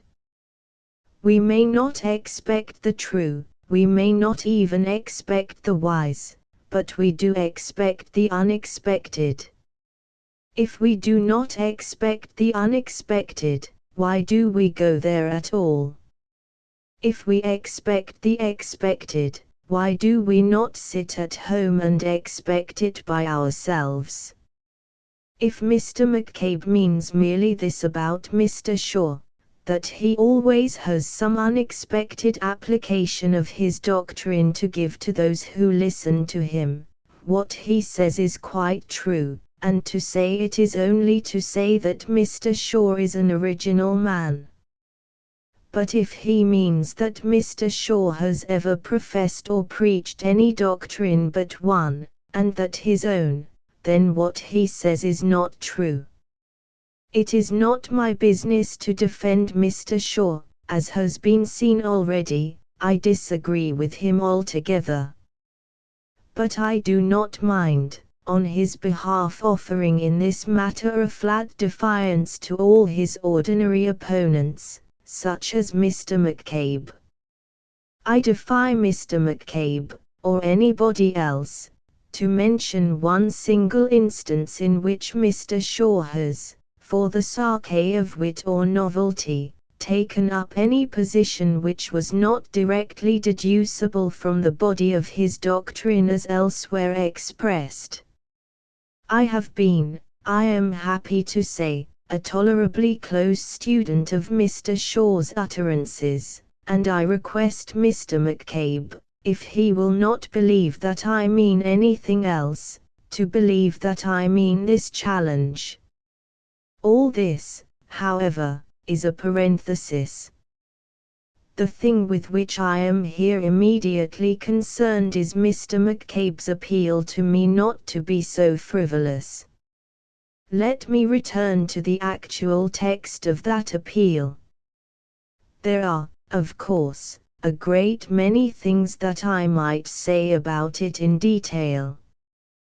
But I may start with saying that Mr. McCabe is in error in supposing that the danger which I anticipate from the disappearance of religion is the increase of sensuality.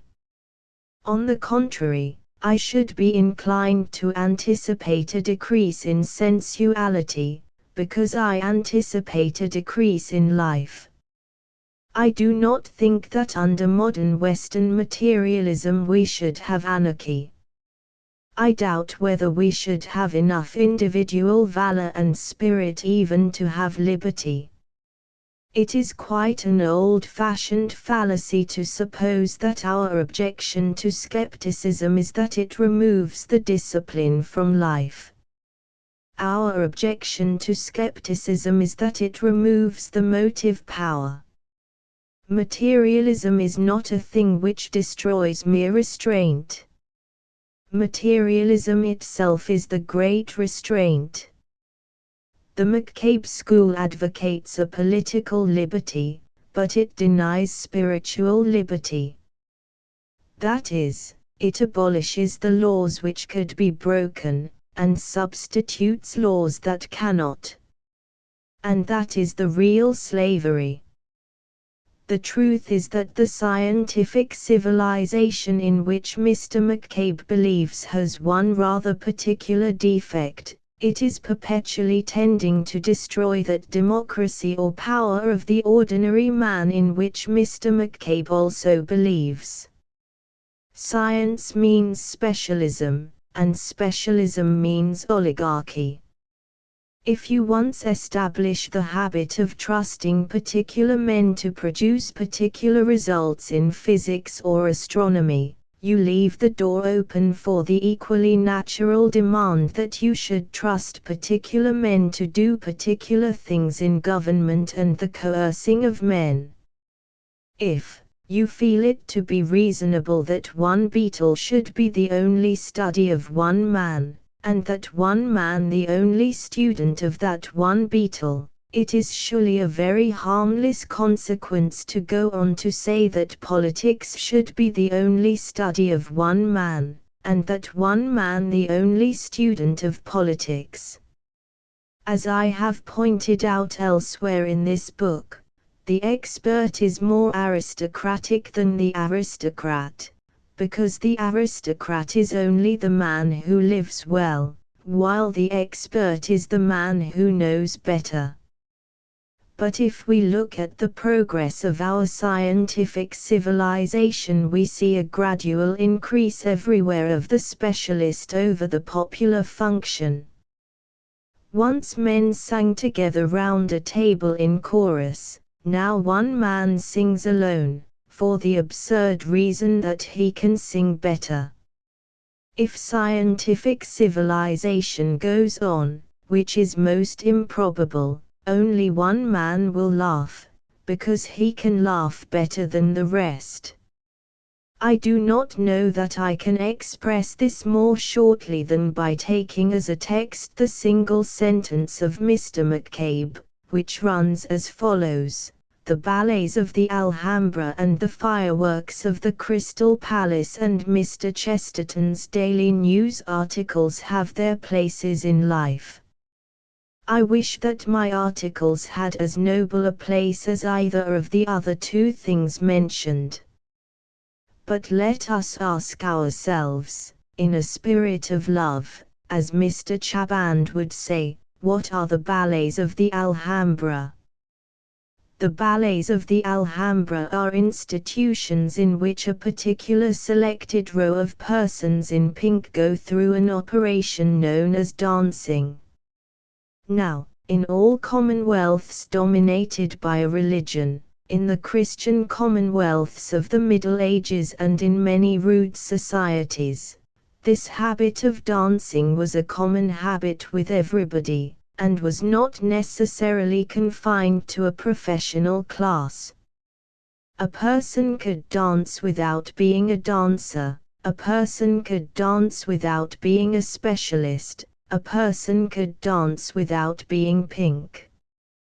And, in proportion as Mr. McCabe's scientific civilization advances, that is, in proportion as religious civilization, or real civilization, decays, the more and more well-trained, the more and more pink, become the people who do dance, and the more and more numerous become the people who don't. Mr. McCabe may recognize an example of what I mean in the gradual discrediting in society of the ancient European waltz or dance with partners, and the substitution of that horrible and degrading Oriental interlude which is known as skirt dancing.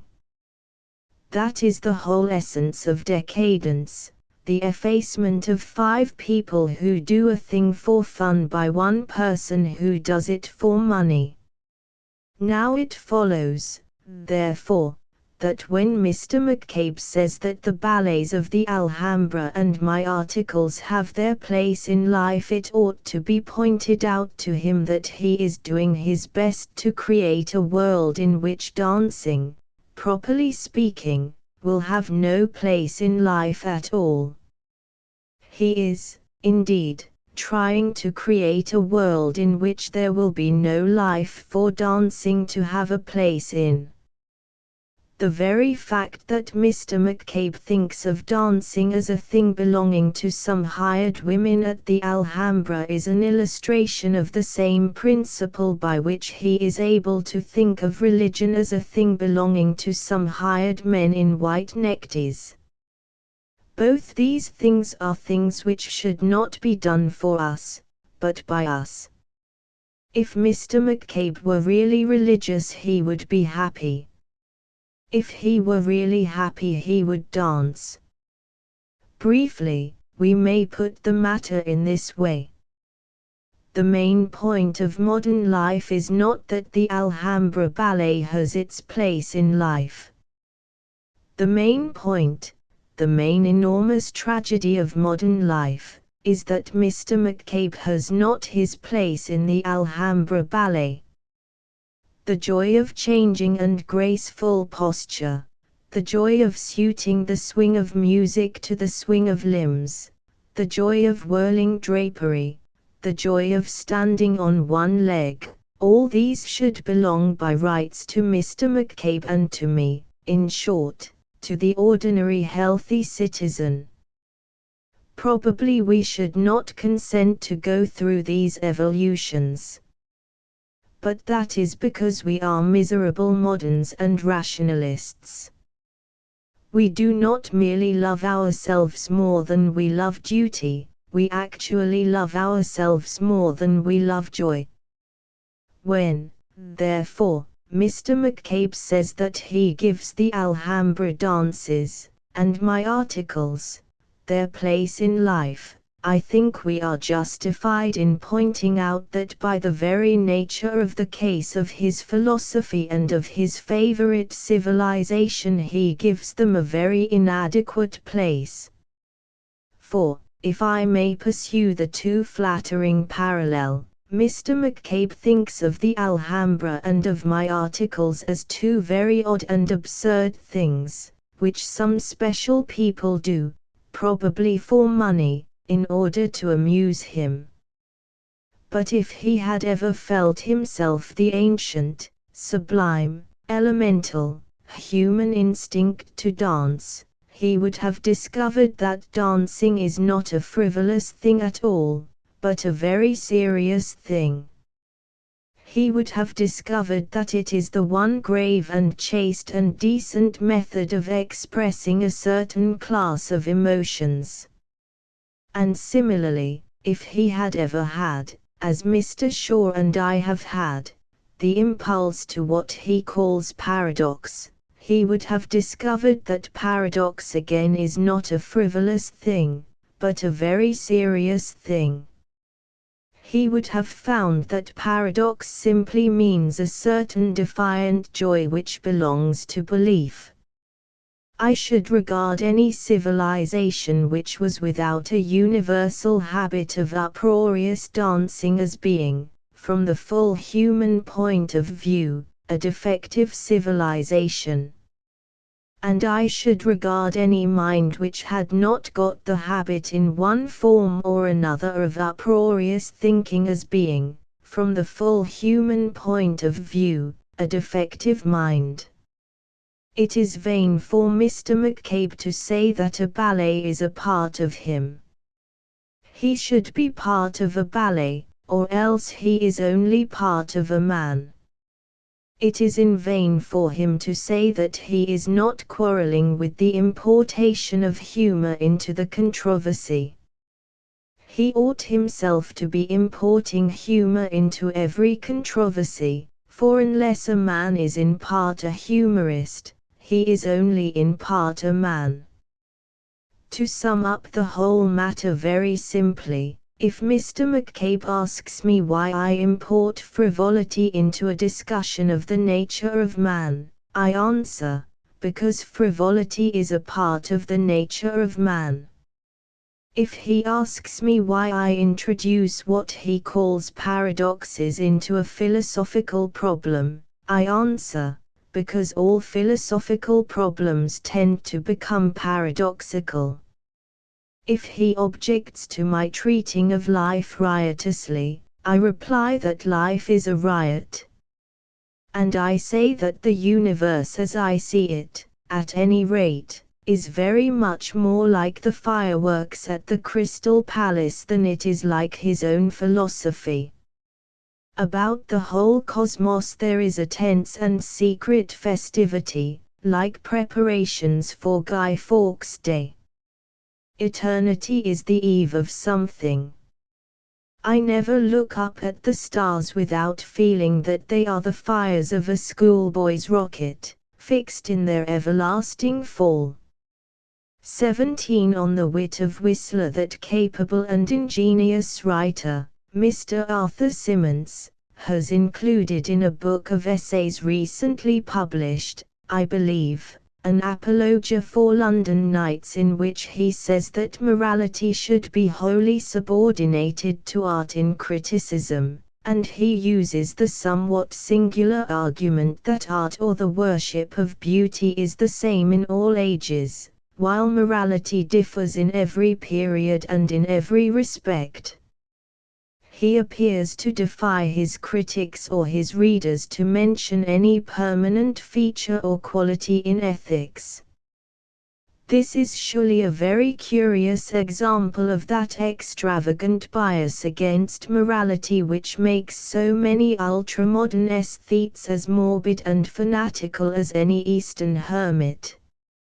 Unquestionably it is a very common phrase of modern intellectualism to say that the morality of one age can be entirely different to the morality of another. And like a great many other phrases of modern intellectualism, it means literally nothing at all.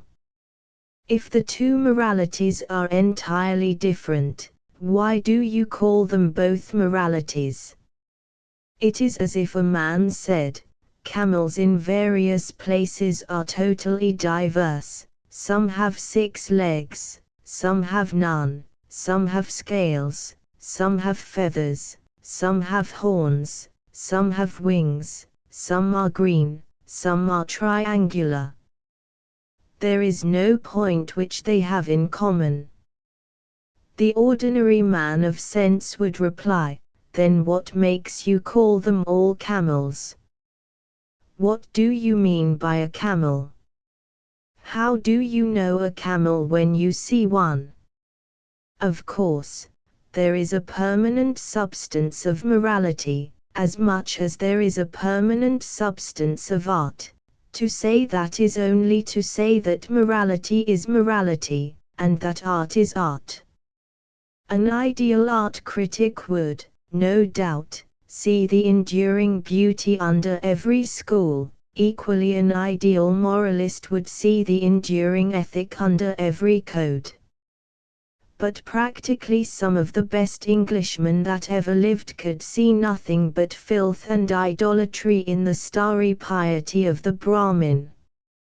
And it is equally true that practically the greatest group of artists that the world has ever seen, the giants of the Renaissance, could see nothing but barbarism in the ethereal energy of Gothic.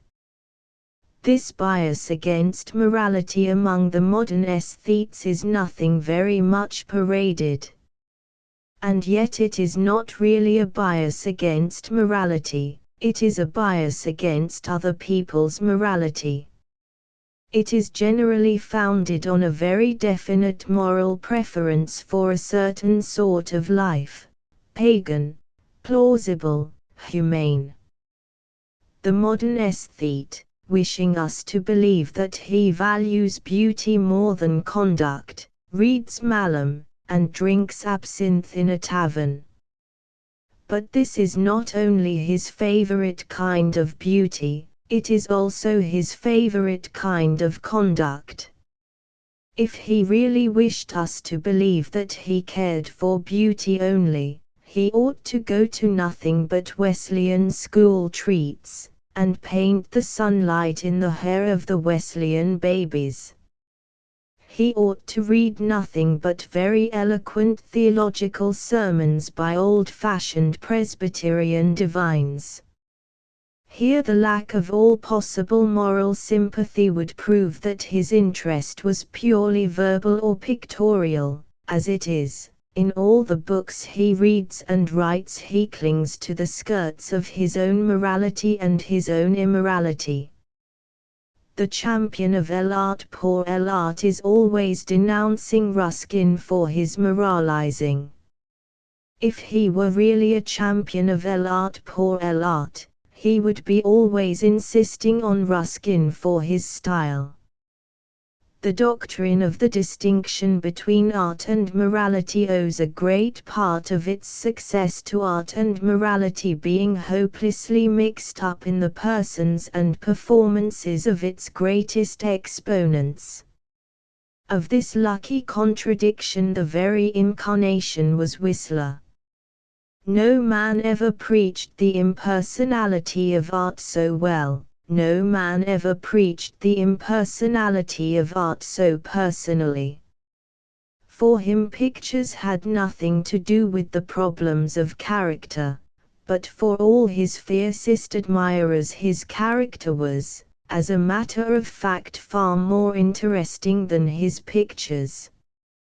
He gloried in standing as an artist apart from right and wrong. But he succeeded by talking from morning till night about his rights and about his wrongs. His talents were many, his virtues, it must be confessed, not many, beyond that kindness to tried friends, on which many of his biographers insist, but which surely is a quality of all sane men, of pirates and pickpockets. Beyond this, his outstanding virtues limit themselves chiefly to two admirable ones, courage and an abstract love of good work. Yet I fancy he won at last more by those two virtues than by all his talents. A man must be something of a moralist if he is to preach, even if he is to preach unmorality. Professor Walter Raleigh, in his In Memoriam, James McNeill Whistler insists, truly enough, on the strong streak of an eccentric honesty in matters strictly pictorial, which ran through his complex and slightly confused character. He would destroy any of his works rather than leave a careless or inexpressive touch within the limits of the frame. He would begin again 100 times over rather than attempt by patching to make his work seem better than it was. No one will blame Professor Raleigh, who had to read a sort of funeral oration over Whistler at the opening of the Memorial Exhibition, if, finding himself in that position, he confined himself mostly to the merits and the stronger qualities of his subject. We should naturally go to some other type of composition for a proper consideration of the weaknesses of Whistler. But these must never be omitted from our view of him. Indeed, the truth is that it was not so much a question of the weaknesses of Whistler as of the intrinsic and primary weakness of Whistler. He was one of those people who live up to their emotional incomes, who are always taut and tingling with vanity. Hence he had no strength to spare, hence he had no kindness, no geniality, for geniality is almost definable as strength to spare. He had no godlike carelessness, he never forgot himself, his whole life was, to use his own expression, an arrangement. He went in for the art of living, a miserable trick. In a word, he was a great artist, but emphatically not a great man. In this connection I must differ strongly with Professor Raleigh upon what is, from a superficial literary point of view, one of his most effective points.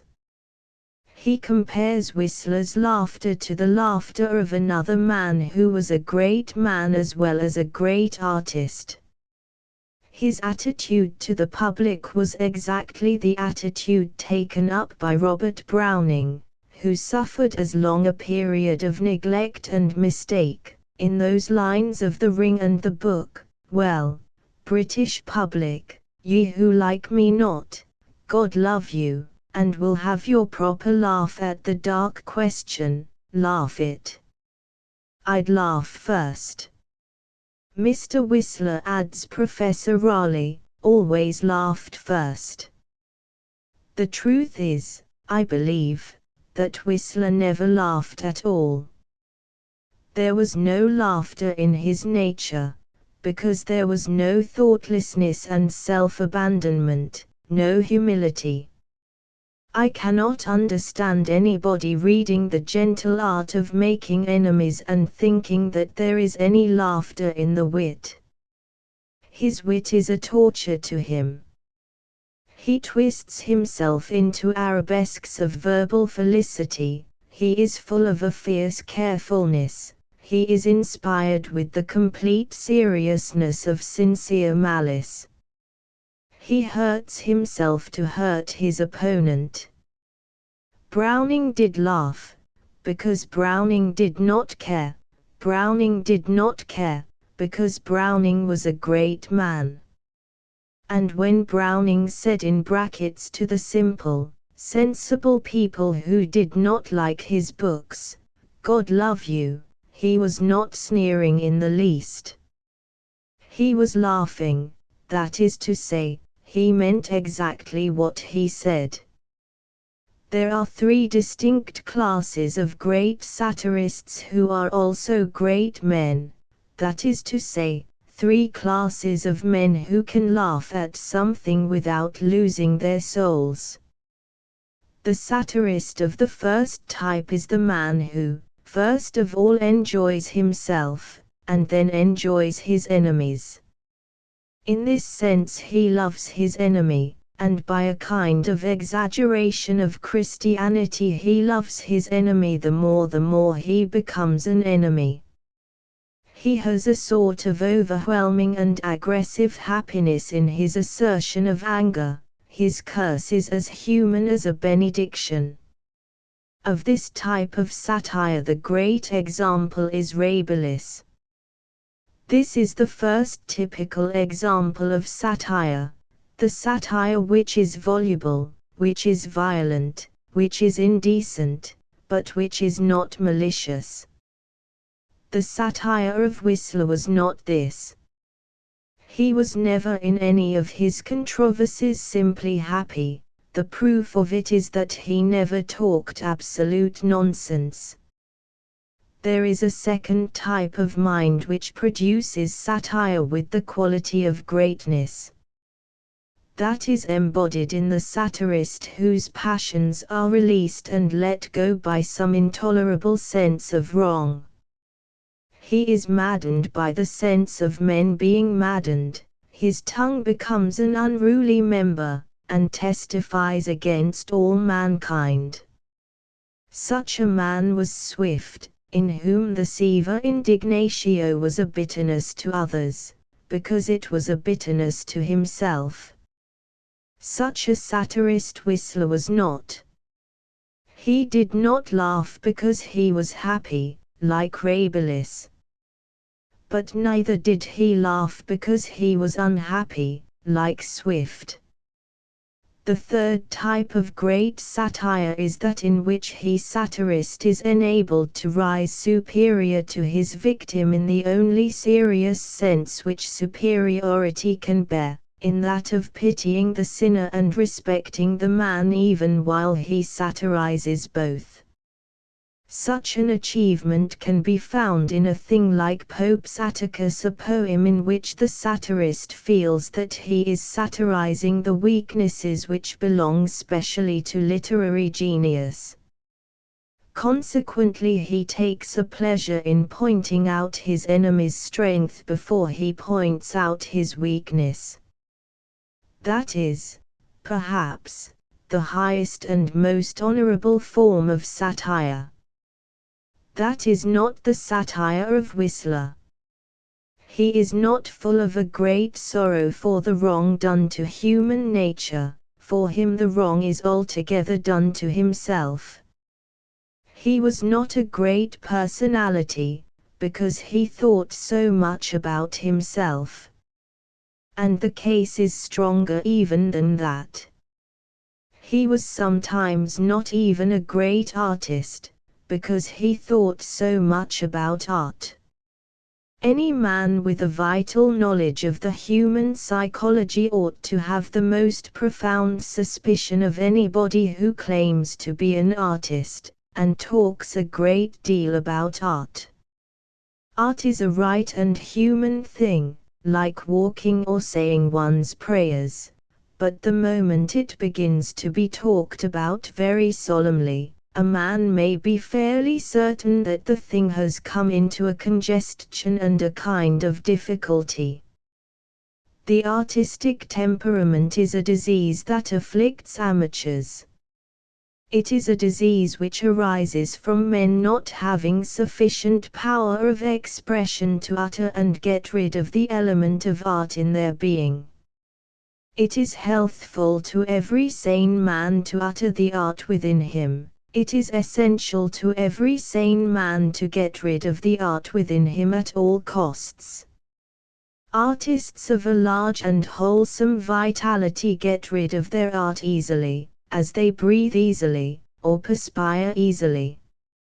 But in artists of less force, the thing becomes a pressure, and produces a definite pain, which is called the artistic temperament.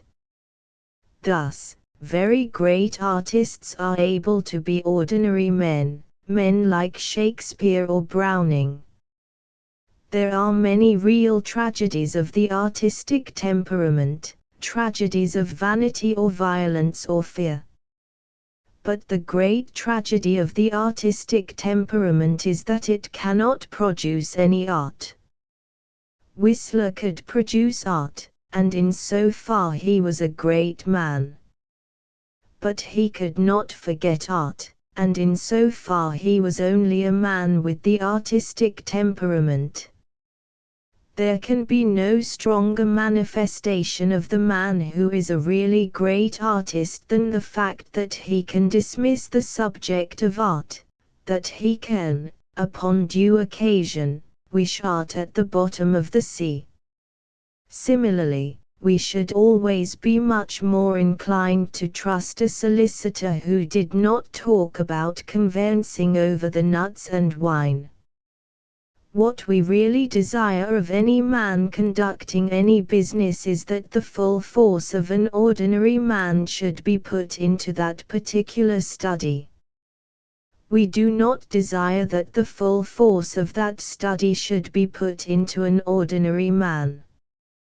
We do not in the least wish that our particular lawsuit should pour its energy into our barrister's games with his children, or rides on his bicycle, or meditations on the morning star. But we do, as a matter of fact, desire that his games with his children, and his rides on his bicycle, and his meditations on the morning star should pour something of their energy into our lawsuit. We do desire that if he has gained any especial lung development from the bicycle, or any bright and pleasing metaphors from the morning star, that they should be placed at our disposal in that particular forensic controversy. In a word, we are very glad that he is an ordinary man, since that may help him to be an exceptional lawyer. Whistler never ceased to be an artist. As Mr. Max Beerbohm pointed out in one of his extraordinarily sensible and sincere critiques, Whistler really regarded Whistler as his greatest work of art. The white lock, the single eyeglass, the remarkable hat, these were much dearer to him than any nocturnes or arrangements that he ever threw off. He could throw off the nocturnes. For some mysterious reason he could not throw off the hat. He never threw off from himself that disproportionate accumulation of aestheticism which is the burden of the amateur. It need hardly be said that this is the real explanation of the thing which has puzzled so many dilettante critics, the problem of the extreme ordinariness of the behavior of so many great geniuses in history. Their behavior was so ordinary that it was not recorded, hence it was so ordinary that it seemed mysterious. Hence people say that Bacon wrote Shakespeare. The modern artistic temperament cannot understand how a man who could write such lyrics as Shakespeare wrote, could be as keen as Shakespeare was on business transactions in a little town in Warwickshire. The explanation is simple enough. It is that Shakespeare had a real lyrical impulse, wrote a real lyric, and so got rid of the impulse and went about his business. Being an artist did not prevent him from being an ordinary man, any more than being a sleeper at night or being a diner at dinner prevented him from being an ordinary man. All very great teachers and leaders have had this habit of assuming their point of view to be one which was human and casual, one which would readily appeal to every passing man. If a man is genuinely superior to his fellows, the first thing that he believes in is the equality of man. We can see this, for instance, in that strange and innocent rationality with which Christ addressed any motley crowd that happened to stand about him. What man of you having 100 sheep, and losing one, would not leave the 99 in the wilderness, and go after that which was lost? Or, again, what man of you if his son ask for bread will he give him a stone? Or if he ask for a fish will he give him a serpent? This plainness, this almost prosaic camaraderie, is the note of all very great minds. To very great minds the things on which men agree are so immeasurably more important than the things on which they differ, that the latter, for all practical purposes, disappear. They have too much in them of an ancient laughter even to endure to discuss the difference between the hats of two men who were both born of a woman, or between the subtly varied cultures of two men who have both to die. The first-rate great man is equal with other men, like Shakespeare. The second-rate great man is on his knees to other men, like Whitman. The third-rate great man is superior to other men, like Whistler. 18. The fallacy of the young nation to say that a man is an idealist is merely to say that he is a man, but, nevertheless, it might be possible to effect some valid distinction between one kind of idealist and another. One possible distinction, for instance, could be effected by saying that humanity is divided into conscious idealists and unconscious idealists.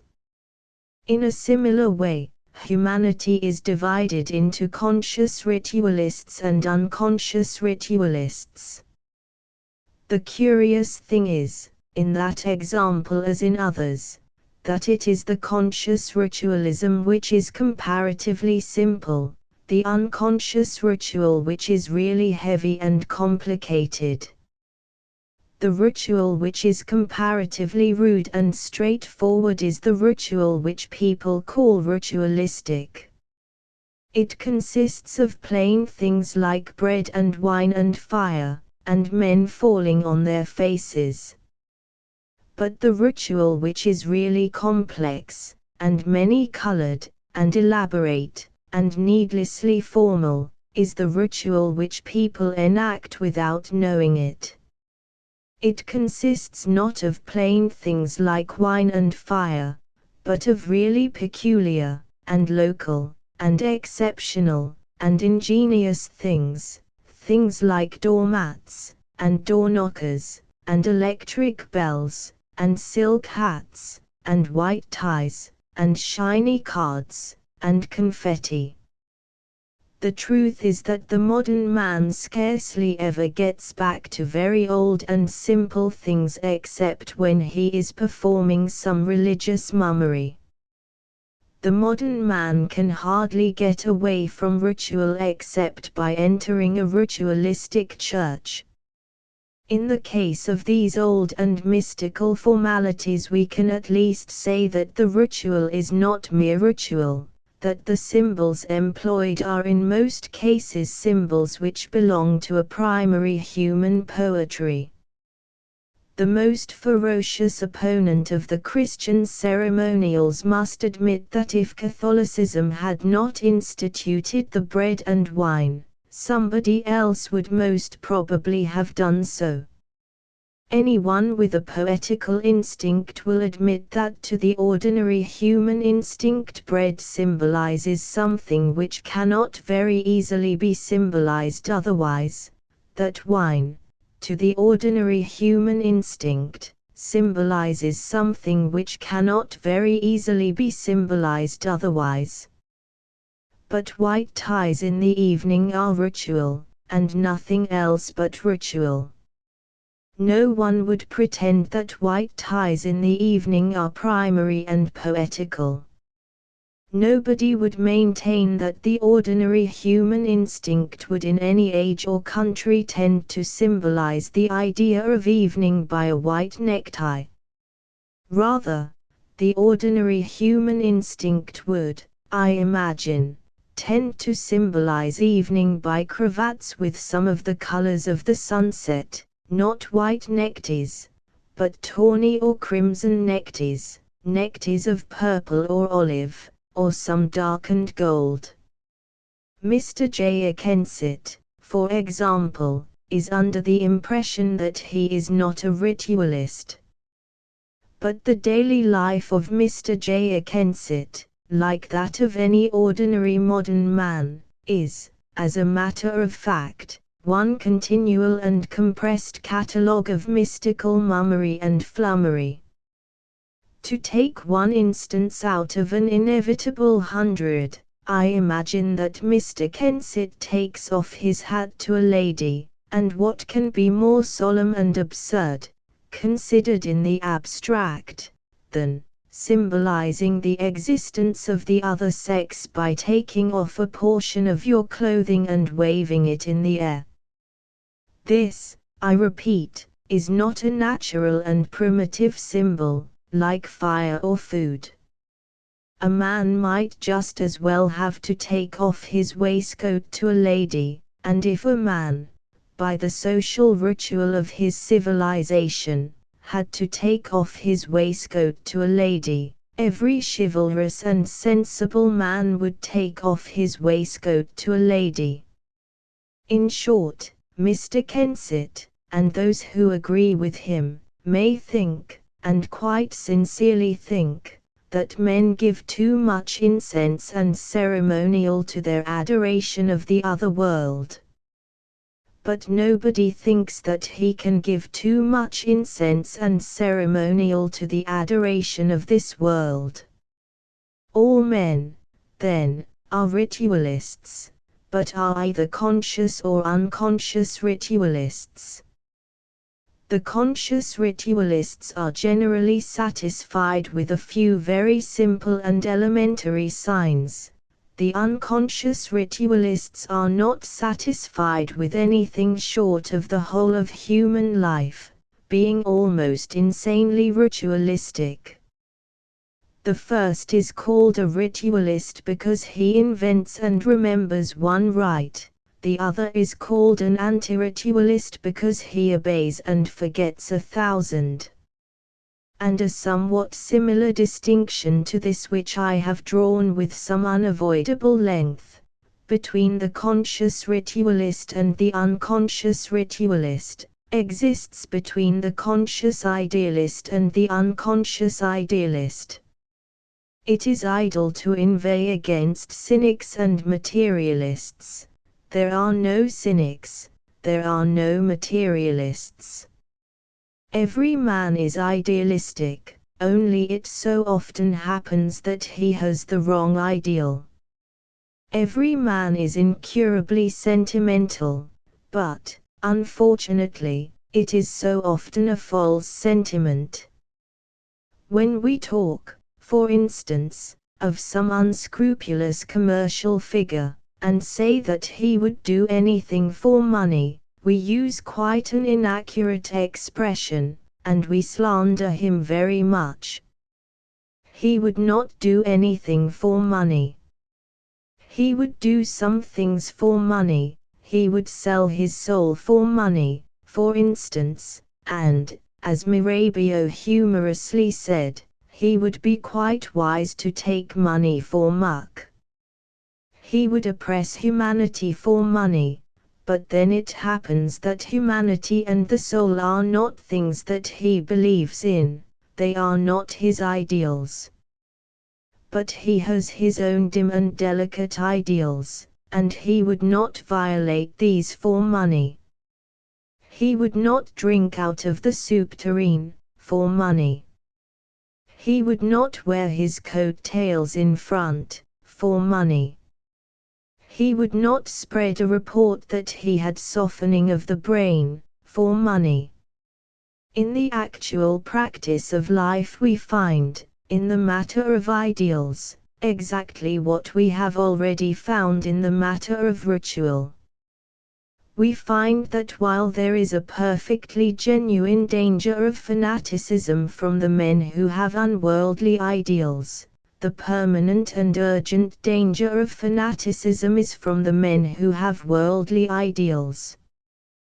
People who say that an ideal is a dangerous thing, that it deludes and intoxicates, are perfectly right. But the ideal which intoxicates most is the least idealistic kind of ideal. The ideal which intoxicates least is the very ideal, that sobers us suddenly, as all heights and precipices and great distances do. Granted that it is a great evil to mistake a cloud for a cape, still, the cloud, which can be most easily mistaken for a cape, is the cloud that is nearest the earth. Similarly, we may grant that it may be dangerous to mistake an ideal for something practical. But we shall still point out that, in this respect, the most dangerous ideal of all is the ideal which looks a little practical. It is difficult to attain a high ideal, consequently, it is almost impossible to persuade ourselves that we have attained it. But it is easy to attain a low ideal, consequently, it is easier still to persuade ourselves that we have attained it when we have done nothing of the kind. To take a random example, it might be called a high ambition to wish to be an archangel. The man who entertained such an ideal would very possibly exhibit asceticism, or even frenzy, but not, I think, delusion. He would not think he was an archangel, and go about flapping his hands under the impression that they were wings. But suppose that a sane man had a low ideal, suppose he wished to be a gentleman. Anyone who knows the world knows that in 9 weeks he would have persuaded himself that he was a gentleman, and this being manifestly not the case, the result will be very real and practical dislocations and calamities in social life. It is not the wild ideals which wreck the practical world, it is the tame ideals. The matter may, perhaps, be illustrated by a parallel from our modern politics. When men tell us that the old liberal politicians of the type of Gladstone cared only for ideals, of course, they are talking nonsense. They cared for a great many other things, including votes. And when men tell us that modern politicians of the type of Mr. Chamberlain or, in another way, Lord Rosebery, care only for votes or for material interest, then again they are talking nonsense. These men care for ideals like all other men.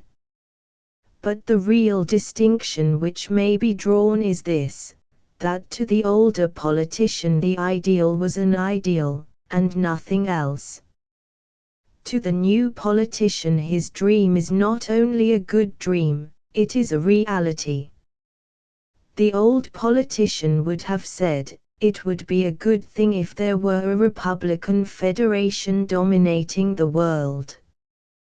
But the modern politician does not say, it would be a good thing if there were a British imperialism dominating the world. He says, it is a good thing that there is a British imperialism dominating the world, whereas clearly there is nothing of the kind. The old liberal would say there ought to be a good Irish government in Ireland. But the ordinary modern unionist does not say, there ought to be a good English government in Ireland. He says, there is a good English government in Ireland, which is absurd. In short, the modern politicians seem to think that a man becomes practical merely by making assertions entirely about practical things. Apparently, a delusion does not matter as long as it is a materialistic delusion. Instinctively most of us feel that, as a practical matter, even the contrary is true.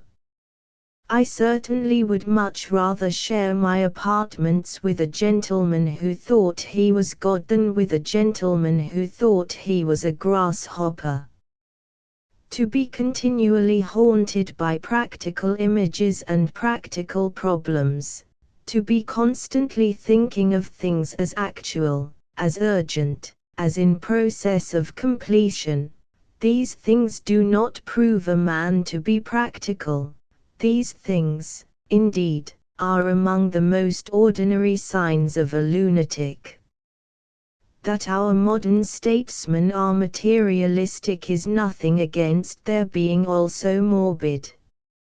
Seeing angels in a vision may make a man a supernaturalist to excess. But merely seeing snakes in delirium tremens does not make him a naturalist. And when we come actually to examine the main stock notions of our modern practical politicians, we find that those main stock notions are mainly delusions. A great many instances might be given of the fact. We might take, for example, the case of that strange class of notions which underlie the word union and all the eulogies heaped upon it. Of course, union is no more a good thing in itself than separation is a good thing in itself. To have a party in favor of union and a party in favor of separation is as absurd as to have a party in favor of going upstairs and a party in favor of going downstairs. The question is not whether we go up or downstairs, but where we are going to, and what we are going for. Union is strength, union is also weakness. It is a good thing to harness two horses to a cart, but it is not a good thing to try and turn two hansom cabs into one four-wheeler. Turning 10 nations into one empire may happen to be as feasible as turning 10 shillings into one half-sovereign. Also it may happen to be as preposterous as turning 10 terriers into one mastiff. The question in all cases is not a question of union or absence of union, but of identity or absence of identity. Owing to certain historical and moral causes, two nations may be so united as upon the whole to help each other. Thus England and Scotland pass their time in paying each other compliments, but their energies and atmospheres run distinct and parallel, and consequently do not clash. Scotland continues to be educated and Calvinistic, England continues to be uneducated and happy. But owing to certain other moral and certain other political causes, two nations may be so united as only to hamper each other. Their lines do clash and do not run parallel. Thus, for instance, England and Ireland are so united that the Irish can sometimes rule England, but can never rule Ireland. The educational systems, including the last Education Act, are here, as in the case of Scotland, a very good test of the matter. The overwhelming majority of Irishmen believe in a strict Catholicism. The overwhelming majority of Englishmen believe in a vague Protestantism. The Irish party in the Parliament of Union is just large enough to prevent the English education being indefinitely Protestant, and just small enough to prevent the Irish education being definitely Catholic. Here we have a state of things which no man in his senses would ever dream of wishing to continue if he had not been bewitched by the sentimentalism of the mere word union. This example of union, however, is not the example which I propose to take of the ingrained futility and deception underlying all the assumptions of the modern practical politician. I wish to speak especially of another and much more general delusion. It pervades the minds and speeches of all the practical men of all parties, and it is a childish blunder built upon a single false metaphor. I refer to the universal modern talk about young nations and new nations, about America being young, about New Zealand being new. The whole thing is a trick of words. America is not young, New Zealand is not new. It is a very discussable question whether they are not both much older than England or Ireland. Of course we may use the metaphor of youth about America or the colonies, if we use it strictly as implying only a recent origin. But if we use it, as we do use it, as implying vigor, or vivacity, or crudity, or inexperience, or hope, or a long life before them or any of the romantic attributes of youth, then it is surely as clear as daylight that we are duped by a stale figure of speech. We can easily see the matter clearly by applying it to any other institution parallel to the institution of an independent nationality. If a club called the Milk and Soda League, let us say, was set up yesterday, as I have no doubt it was, then, of course, the Milk and Soda League is a young club in the sense that it was set up yesterday, but in no other sense. It may consist entirely of moribund old gentlemen. It may be moribund itself. We may call it a young club, in the light of the fact that it was founded yesterday. We may also call it a very old club in the light of the fact that it will most probably go bankrupt tomorrow. All this appears very obvious when we put it in this form. Anyone who adopted the young community delusion with regard to a bank or a butcher's shop would be sent to an asylum. But the whole modern political notion that America and the colonies must be very vigorous because they are very new, rests upon no better foundation. That America was founded long after England does not make it even in the faintest degree more probable that America will not perish a long time before England. That England existed before her colonies does not make it any the less likely that she will exist after her colonies. And when we look at the actual history of the world, we find that great European nations almost invariably have survived the vitality of their colonies. When we look at the actual history of the world, we find that if there is a thing that is born old and dies young, it is a colony. The Greek colonies went to pieces long before the Greek civilization.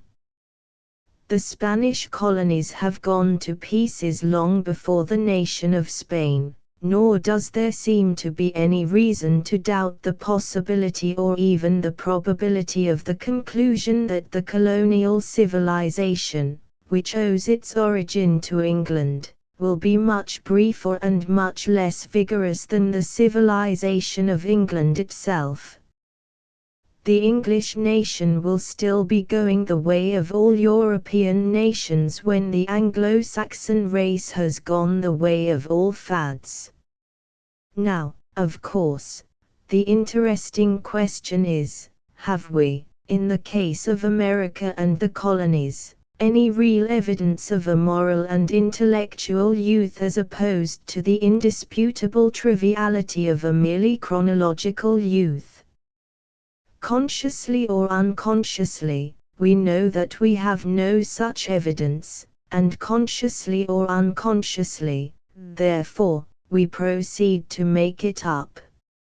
Of this pure and placid invention, a good example, for instance, can be found in a recent poem of Mr. Rudyard Kipling's.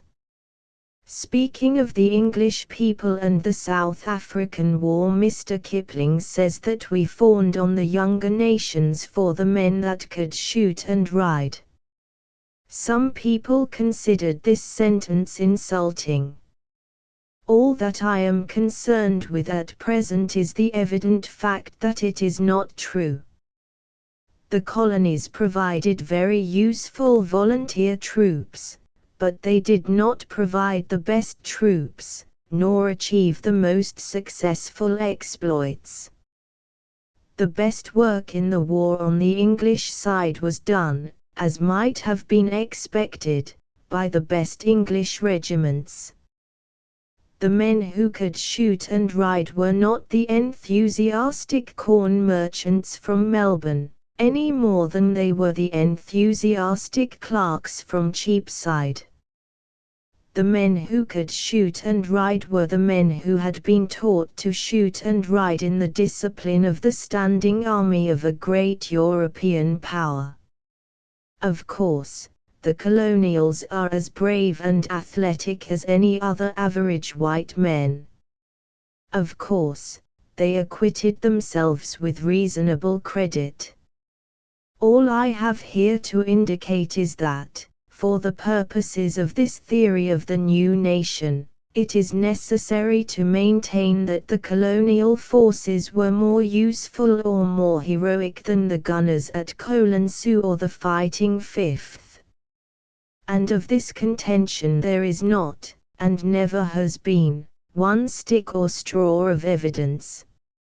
A similar attempt is made, and with even less success, to represent the literature of the colonies as something fresh and vigorous and important. The imperialist magazines are constantly springing upon us some genius from Queensland or Canada, through whom we are expected to smell the odors of the bush or the prairie. As a matter of fact, anyone who is even slightly interested in literature as such, and I, for one, confess that I am only slightly interested in literature as such, will freely admit that the stories of these geniuses smell of nothing but printer's ink, and that not of first-rate quality. By a great effort of imperial imagination, the generous English people reads into these works a force and a novelty. But the force and the novelty are not in the new writers, the force and the novelty are in the ancient heart of the English. Anybody who studies them impartially will know that the first-rate writers of the colonies are not even particularly novel in their note and atmosphere, are not only not producing a new kind of good literature, but are not even in any particular sense producing a new kind of bad literature. The first-rate writers of the new countries are really almost exactly like the second-rate writers of the old countries. Of course they do feel the mystery of the wilderness, the mystery of the bush, for all simple and honest men feel this in Melbourne, or Margate, or South St. Pancras. But when they write most sincerely and most successfully, it is not with a background of the mystery of the bush, but with a background, expressed or assumed, of our own romantic Cockney civilization. What really moves their souls with a kindly terror is not the mystery of the wilderness, but the mystery of a hansom cab. Of course there are some exceptions to this generalization. The one really arresting exception is Olive Schreiner, and she is quite as certainly an exception that proves the rule. Olive Schreiner is a fierce, brilliant, and realistic novelist, but she is all this precisely because she is not English at all. Her tribal kinship is with the country of Teniers and Martin Martens, that is, with a country of realists. Her literary kinship is with the pessimistic fiction of the continent, with the novelists whose very pity is cruel. Olive Schreiner is the one English colonial who is not conventional, for the simple reason that South Africa is the one English colony which is not English, and probably never will be. And, of course, there are individual exceptions in a minor way. I remember in particular some Australian tales by Mr. McIlwain which were really able and effective, and which, for that reason, I suppose, are not presented to the public with blasts of a trumpet. But my general contention, if put before anyone with a love of letters, will not be disputed if it is understood. It is not the truth that the colonial civilization as a whole is giving us, or shows any signs of giving us, a literature which will startle and renovate our own. It may be a very good thing for us to have an affectionate illusion in the matter, that is quite another affair. The colonies may have given England a new emotion, I only say that they have not given the world a new book. Touching these English colonies, I do not wish to be misunderstood. I do not say of them or of America that they have not a future, or that they will not be great nations. I merely deny the whole established modern expression about them. I deny that they are destined to a future. I deny that they are destined to be great nations. I deny, of course, that any human thing is destined to be anything. All the absurd physical metaphors, such as youth and age, living and dying, are, when applied to nations, but pseudo-scientific attempts to conceal from men the awful liberty of their lonely souls. In the case of America, indeed, a warning to this effect is instant and essential. America, of course, like every other human thing, can in spiritual sense live or die as much as it chooses. But at the present moment the matter which America has very seriously to consider is not how near it is to its birth and beginning, but how near it may be to its end. It is only a verbal question whether the American civilization is young. It may become a very practical and urgent question whether it is dying. When once we have cast aside, as we inevitably have after a moment's thought, the fanciful physical metaphor involved in the word youth, what serious evidence have we that America is a fresh force and not a stale one? It has a great many people, like China. It has a great deal of money, like defeated Carthage or dying Venice. It is full of bustle and excitability, like Athens after its ruin, and all the Greek cities in their decline. It is fond of new things, but the old are always fond of new things. Young men read chronicles, but old men read newspapers. It admires strength and good looks, it admires a big and barbaric beauty in its women, for instance, but so did Rome when the Goth was at the gates. All these are things quite compatible with fundamental tedium and decay. There are three main shapes or symbols in which a nation can show itself essentially glad and great: by the heroic in government, by the heroic in arms, and by the heroic in art. Beyond government, which is, as it were, the very shape and body of a nation, the most significant thing about any citizen is his artistic attitude towards a holiday and his moral attitude towards a fight, that is, his way of accepting life and his way of accepting death. Subjected to these eternal tests, America does not appear by any means as particularly fresh or untouched. She appears with all the weakness and weariness of modern England or of any other Western power. In her politics she has broken up exactly as England has broken up, into a bewildering opportunism and insincerity. In the matter of war and the national attitude towards war, her resemblance to England is even more manifest and melancholy. It may be said with rough accuracy that there are three stages in the life of a strong people. First, it is a small power, and fights small powers. Then it is a great power, and fights great powers. Then it is a great power, and fights small powers, but pretends that they are great powers, in order to rekindle the ashes of its ancient emotion and vanity. After that, the next step is to become a small power itself. England exhibited this symptom of decadence very badly in the war with the Transvaal, but America exhibited it worse in the war with Spain.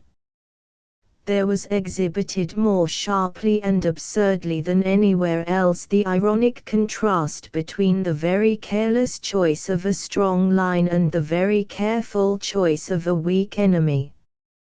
America added to all her other late Roman or Byzantine elements the element of the Caracallan triumph, the triumph over nobody.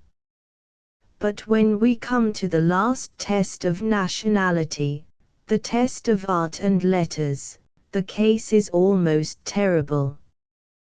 The English colonies have produced no great artists, and that fact may prove that they are still full of silent possibilities and reserve force. But America has produced great artists. And that fact most certainly proves that she is full of a fine futility and the end of all things. Whatever the American men of genius are, they are not young gods making a young world. Is the art of Whistler a brave, barbaric art, happy and headlong. Does Mr. Henry James infect us with the spirit of a schoolboy? No, the colonies have not spoken, and they are safe. Their silence may be the silence of the unborn. But out of America has come a sweet and startling cry, as unmistakable as the cry of a dying man. 19 slum novelists and the slum's odd ideas are entertained in our time about the real nature of the doctrine of human fraternity.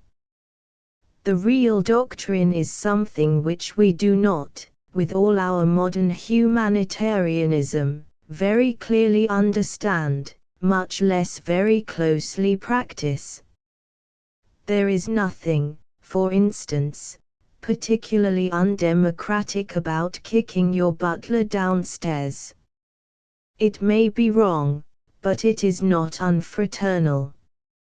In a certain sense, the blow or kick may be considered as a confession of equality. You are meeting your butler body to body, you are almost according him the privilege of the duel.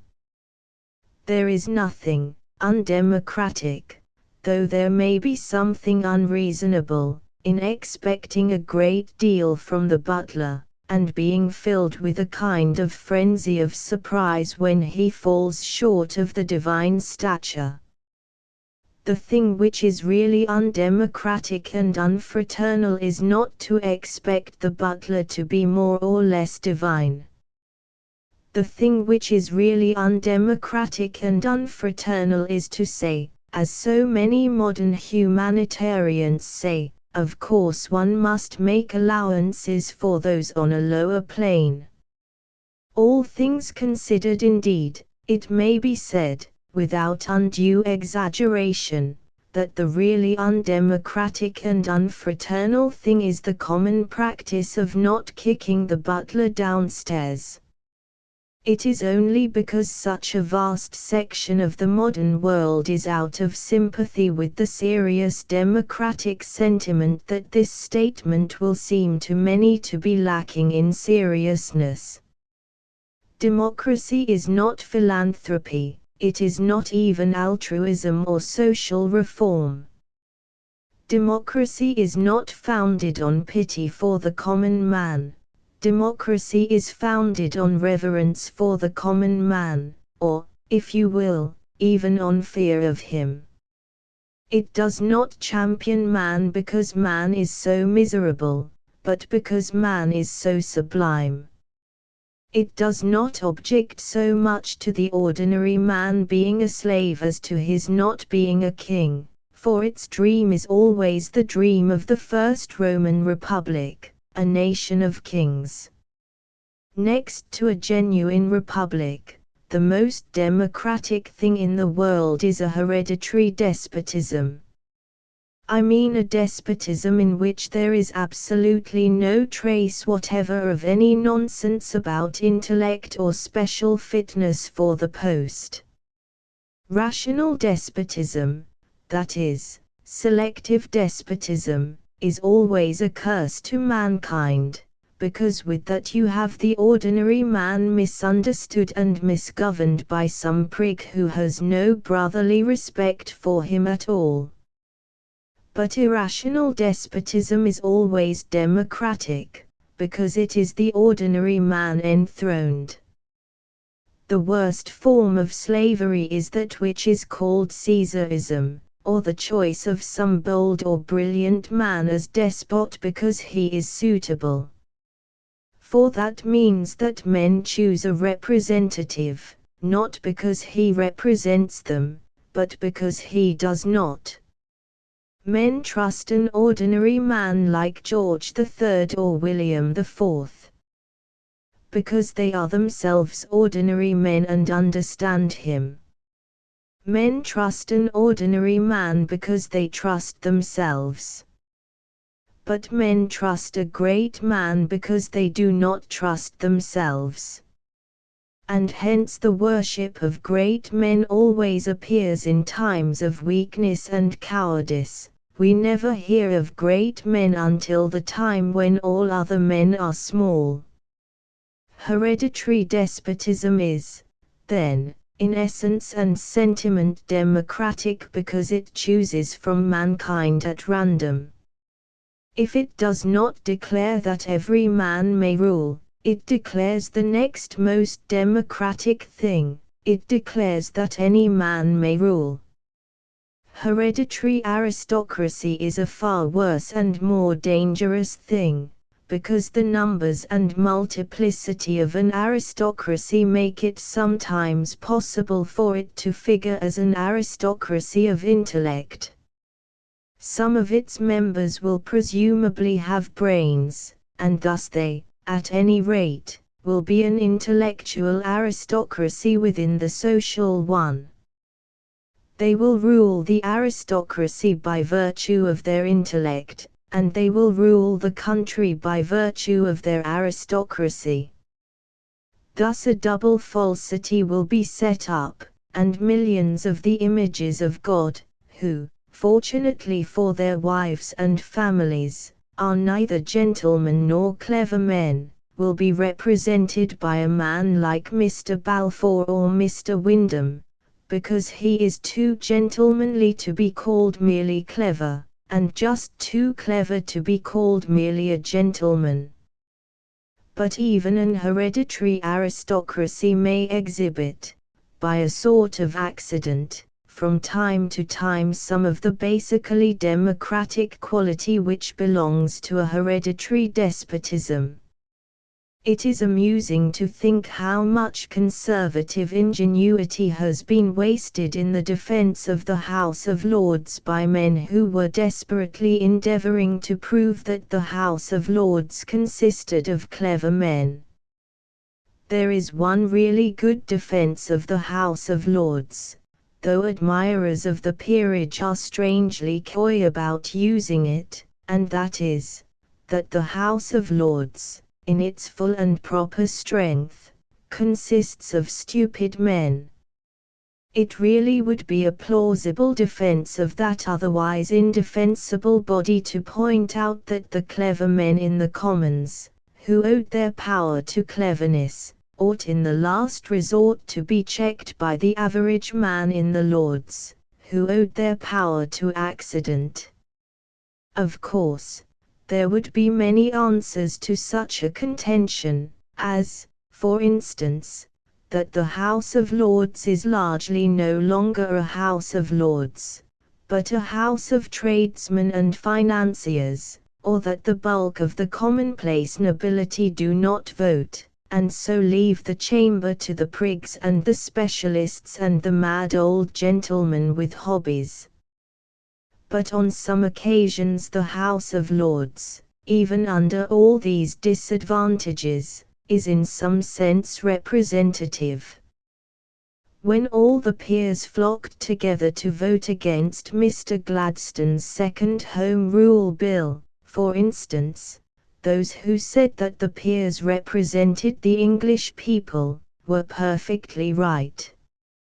All those dear old men who happened to be born peers were at that moment, and upon that question, the precise counterpart of all the dear old men who happened to be born paupers or middle-class gentlemen. That mob of peers did really represent the English people, that is to say, it was honest, ignorant, vaguely excited, almost unanimous, and obviously wrong.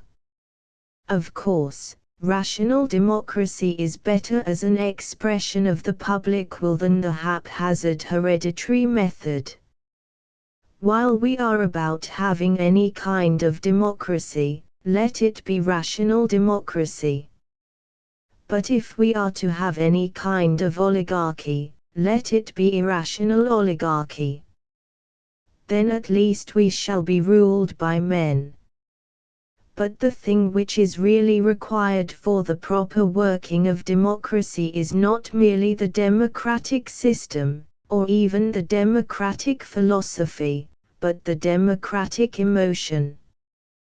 The democratic emotion, like most elementary and indispensable things, is a thing difficult to describe at any time. But it is peculiarly difficult to describe it in our enlightened age, for the simple reason that it is peculiarly difficult to find it. It is a certain instinctive attitude which feels the things in which all men agree to be unspeakably important, and all the things in which they differ, such as mere brains, to be almost unspeakably unimportant. The nearest approach to it in our ordinary life would be the promptitude with which we should consider mere humanity in any circumstance of shock or death. We should say, after a somewhat disturbing discovery, there is a dead man under the sofa. We should not be likely to say, there is a dead man of considerable personal refinement under the sofa. We should say, a woman has fallen into the water. We should not say, a highly educated woman has fallen into the water.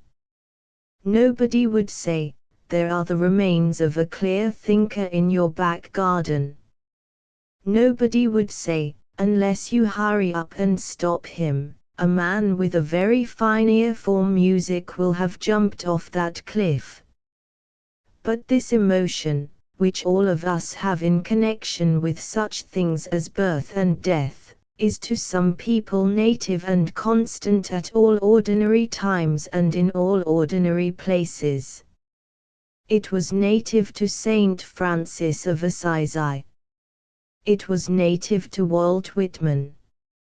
In this strange and splendid degree it cannot be expected, perhaps, to pervade a whole commonwealth or a whole civilization, but one commonwealth may have it much more than another commonwealth, one civilization much more than another civilization. No community, perhaps, ever had it so much as the early Franciscans. No community, perhaps, ever had it so little as ours. Everything in our age has, when carefully examined, this fundamentally undemocratic quality. In religion and morals we should admit, in the abstract, that the sins of the educated classes were as great as, or perhaps greater than, the sins of the poor and ignorant. But in practice the great difference between the medieval ethics and ours is that ours concentrate attention on the sins which are the sins of the ignorant, and practically deny that the sins which are the sins of the educated are sins at all.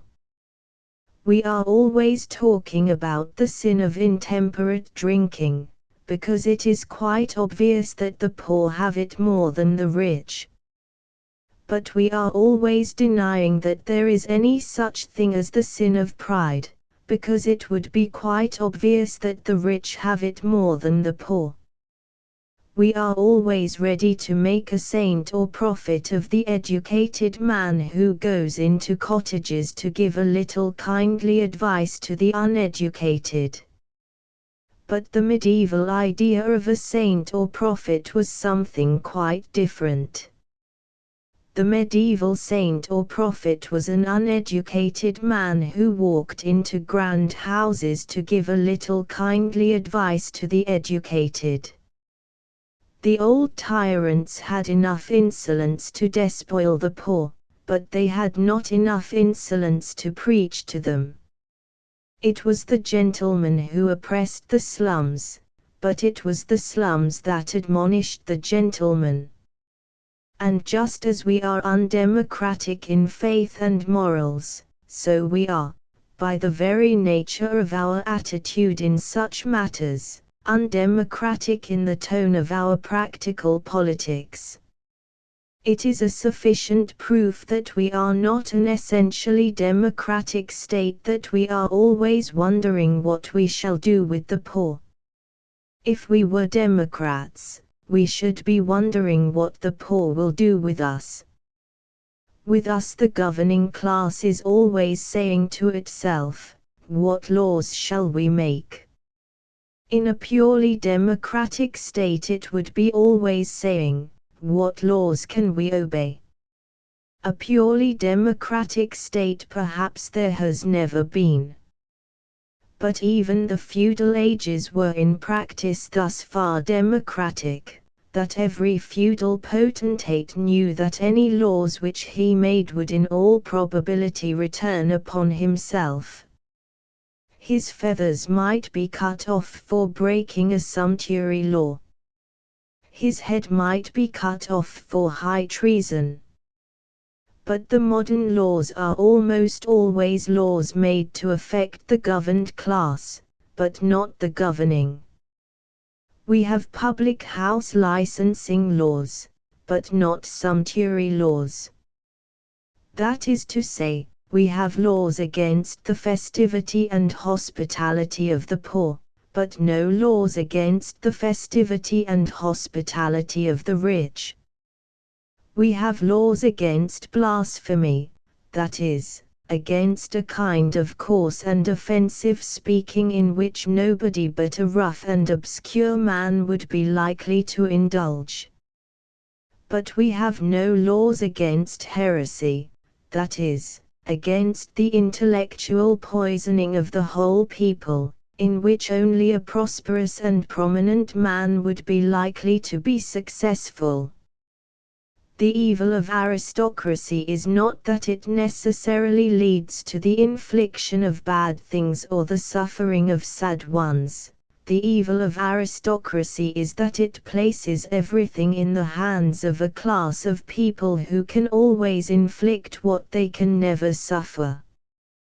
Whether what they inflict is, in their intention, good or bad, they become equally frivolous. The case against the governing class of modern England is not in the least that it is selfish. If you like, you may call the English oligarchs too fantastically unselfish. The case against them simply is that when they legislate for all men, they always omit themselves. We are undemocratic, then, in our religion, as is proved by our efforts to raise the poor. We are undemocratic in our government, as is proved by our innocent attempt to govern them well. But above all we are undemocratic in our literature, as is proved by the torrent of novels about the poor and serious studies of the poor which pour from our publishers every month. And the more modern the book is, the more certain it is to be devoid of democratic sentiment. A poor man is a man who has not got much money.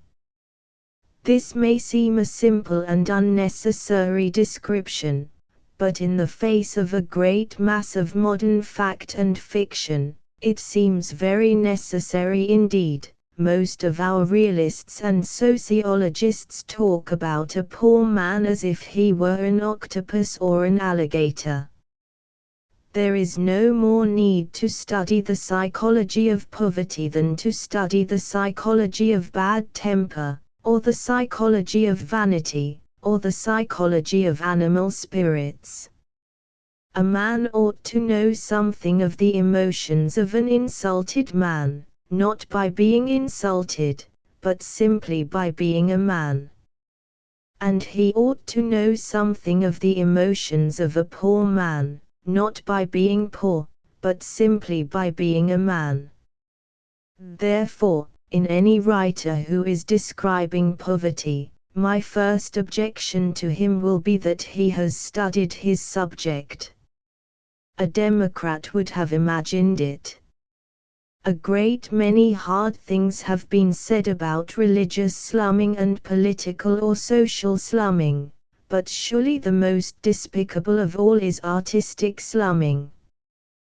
The religious teacher is at least supposed to be interested in the costermonger because he is a man. The politician is in some dim and perverted sense interested in the costermonger because he is a citizen. It is only the wretched writer who is interested in the costermonger merely because he is a costermonger.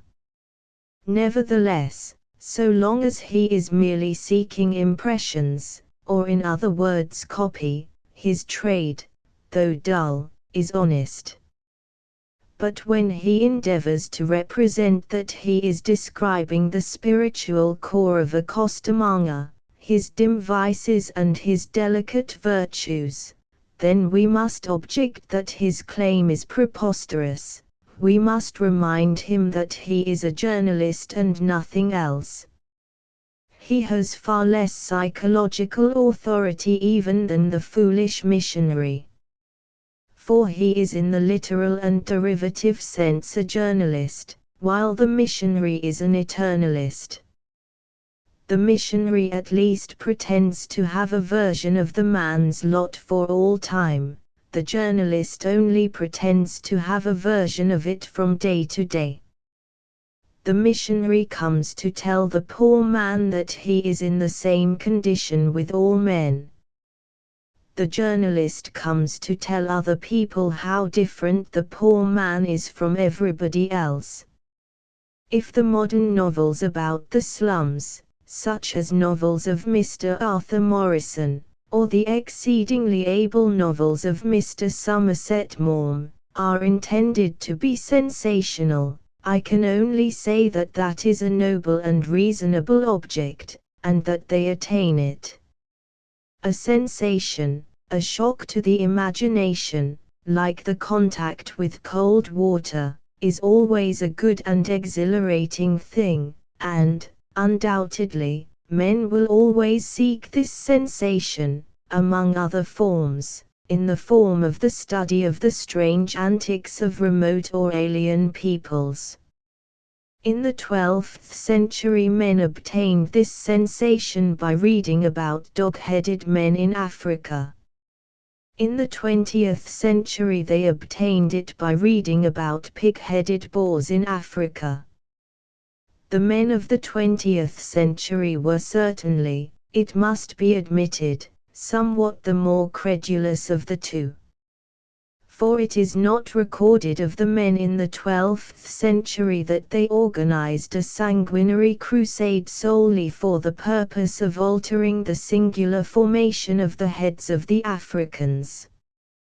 But it may be, and it may even legitimately be, that since all these monsters have faded from the popular mythology, it is necessary to have in our fiction the image of the horrible and hairy Eastender, merely to keep alive in us a fearful and childlike wonder at external peculiarities. But the Middle Ages, with a great deal more common sense than it would now be fashionable to admit, regarded natural history at bottom rather as a kind of joke. They regarded the soul as very important. Hence, while they had a natural history of dog-headed men, they did not profess to have a psychology of dog-headed men. They did not profess to mirror the mind of a dog-headed man, to share his tenderest secrets, or mount with his most celestial musings. They did not write novels about the semi-canine creature, attributing to him all the oldest morbidities and all the newest fads. It is permissible to present men as monsters if we wish to make the reader jump, and to make anybody jump is always a Christian act. But it is not permissible to present men as regarding themselves as monsters, or as making themselves jump. To summarize, our slum fiction is quite defensible as aesthetic fiction, it is not defensible as spiritual fact. One enormous obstacle stands in the way of its actuality. The men who write it, and the men who read it, are men of the middle classes or the upper classes, at least, of those who are loosely termed the educated classes. Hence, the fact that it is the life as the refined man sees it proves that it cannot be the life as the unrefined man lives it. Rich men write stories about poor men, and describe them as speaking with a coarse, or heavy, or husky enunciation. But if poor men wrote novels about you or me, they would describe us as speaking with some absurd shrill and affected voice, such as we only hear from a duchess in a 3-act farce. The slum novelist gains his whole effect by the fact that some detail is strange to the reader, but that detail by the nature of the case cannot be strange in itself. It cannot be strange to the soul which he is professing to study.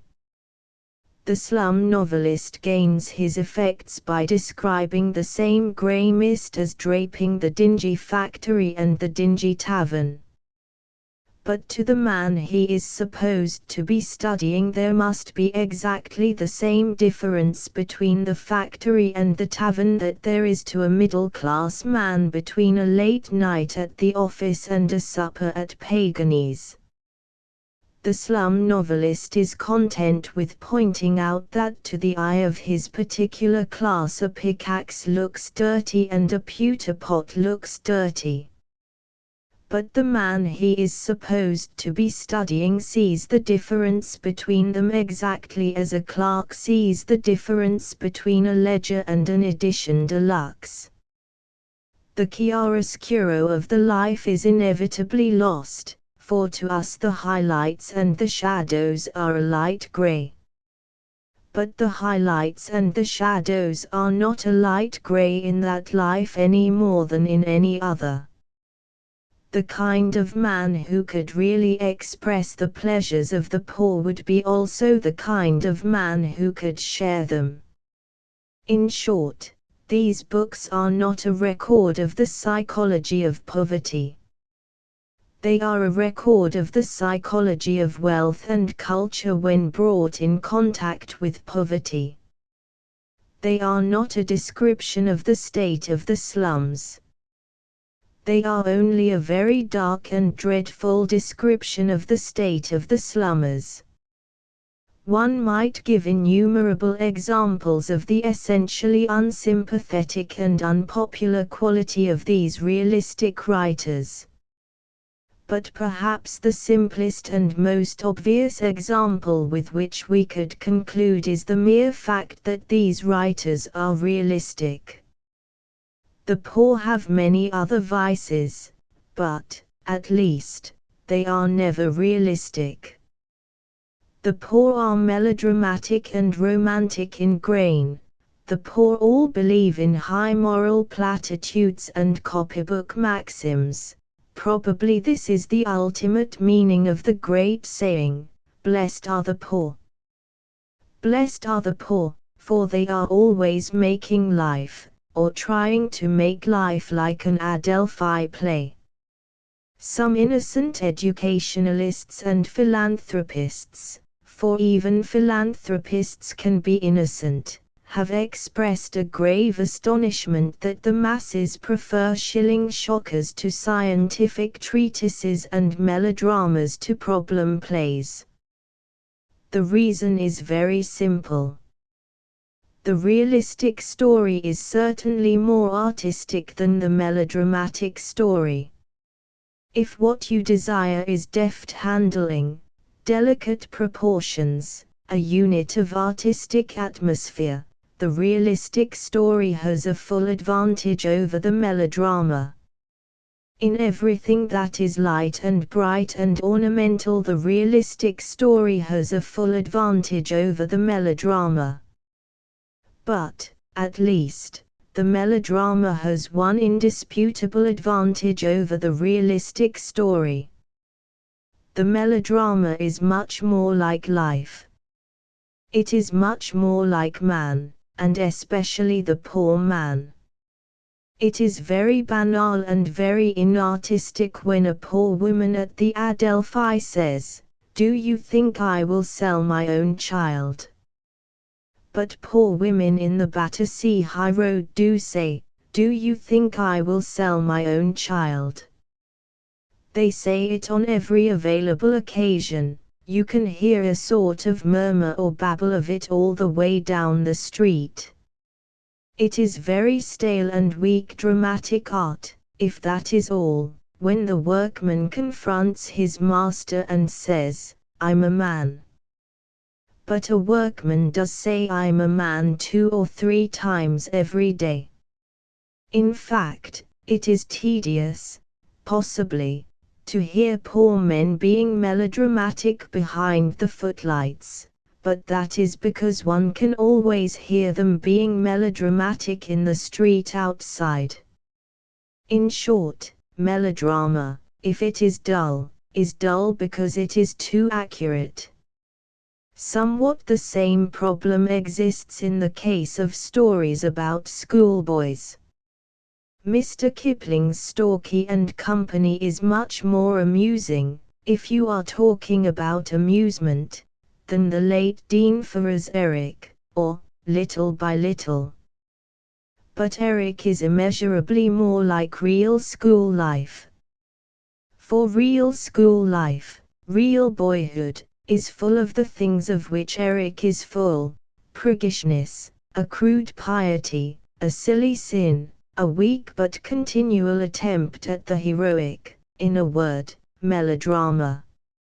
And if we wish to lay a firm basis for any efforts to help the poor, we must not become realistic and see them from the outside. We must become melodramatic, and see them from the inside. The novelist must not take out his notebook and say, "I am an expert." No, he must imitate the workman in the Adelphi play.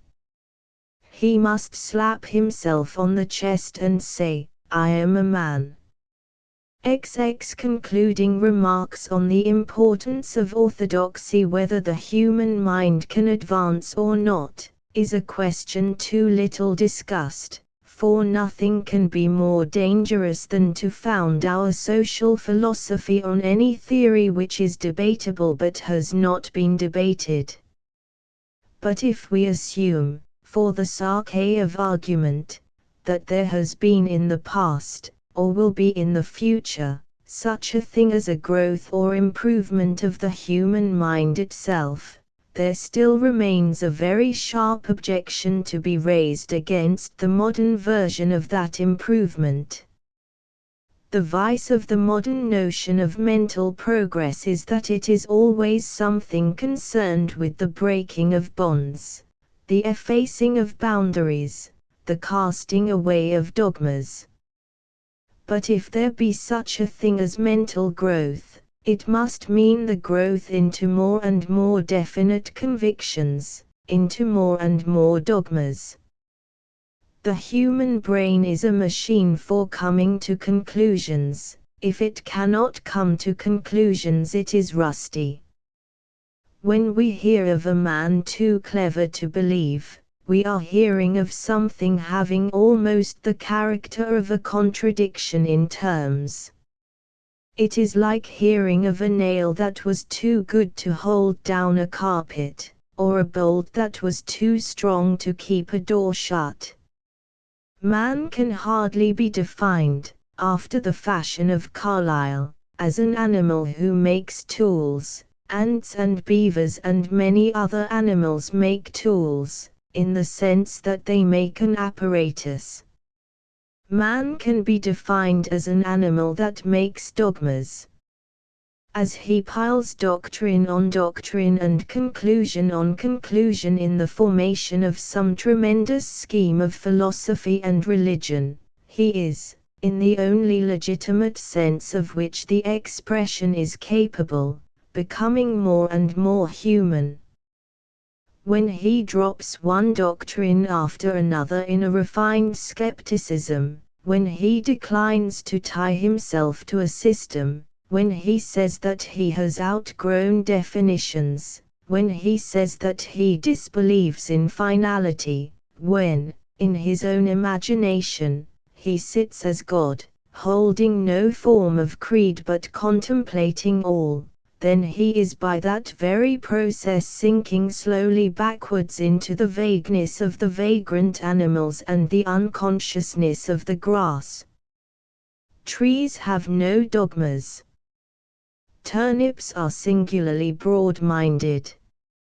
If then, I repeat, there is to be mental advance, it must be mental advance in the construction of a definite philosophy of life.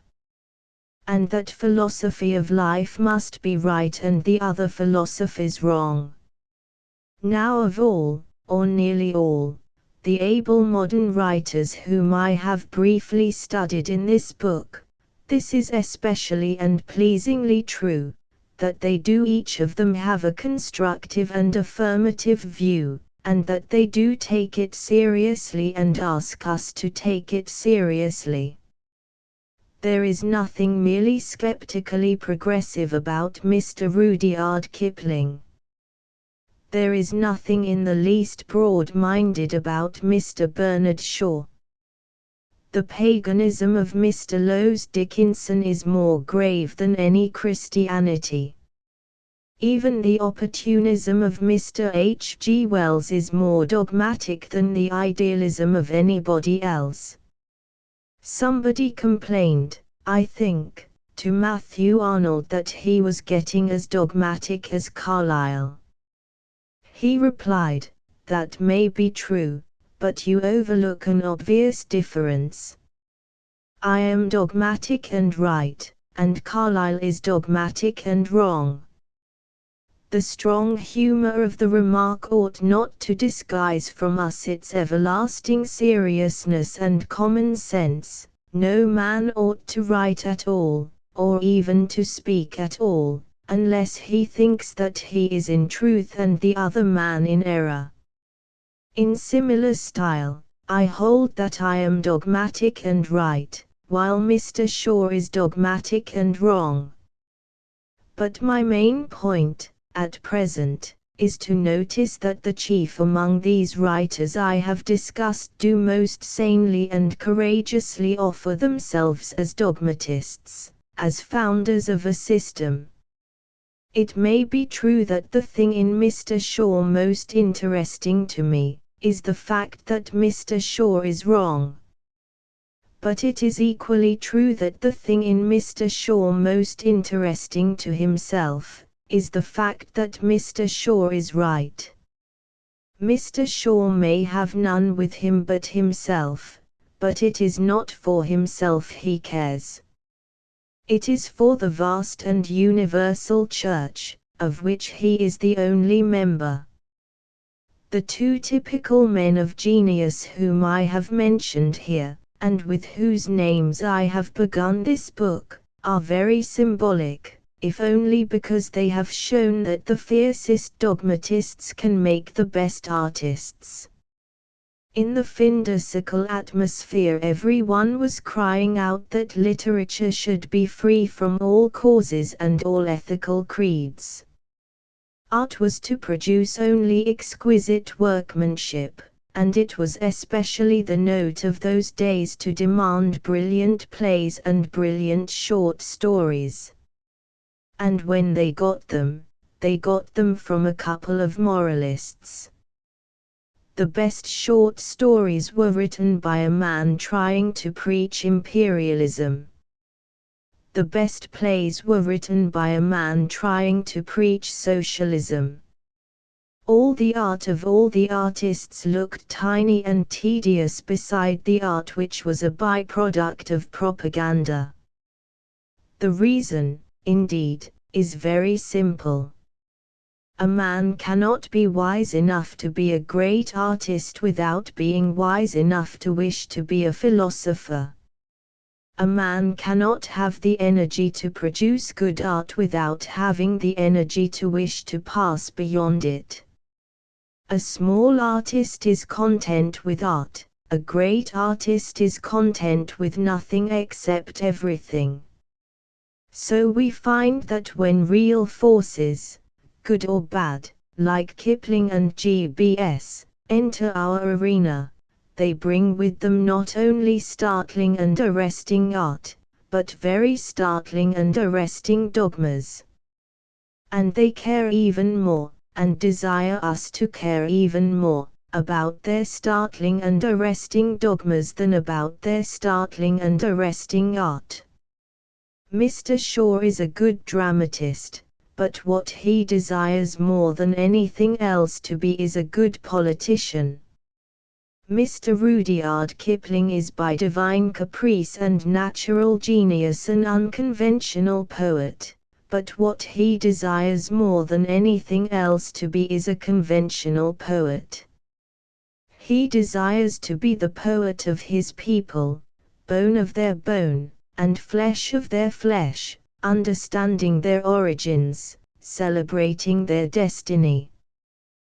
He desires to be poet laureate, a most sensible and honorable and public-spirited desire. Having been given by the gods originality, that is, disagreement with others, he desires divinely to agree with them. But the most striking instance of all, more striking, I think, even than either of these, is the instance of Mr. H. G. Wells. He began in a sort of insane infancy of pure art. He began by making a new heaven and a new earth, with the same irresponsible instinct by which men buy a new necktie or buttonhole. He began by trifling with the stars and systems in order to make ephemeral anecdotes. He killed the universe for a joke.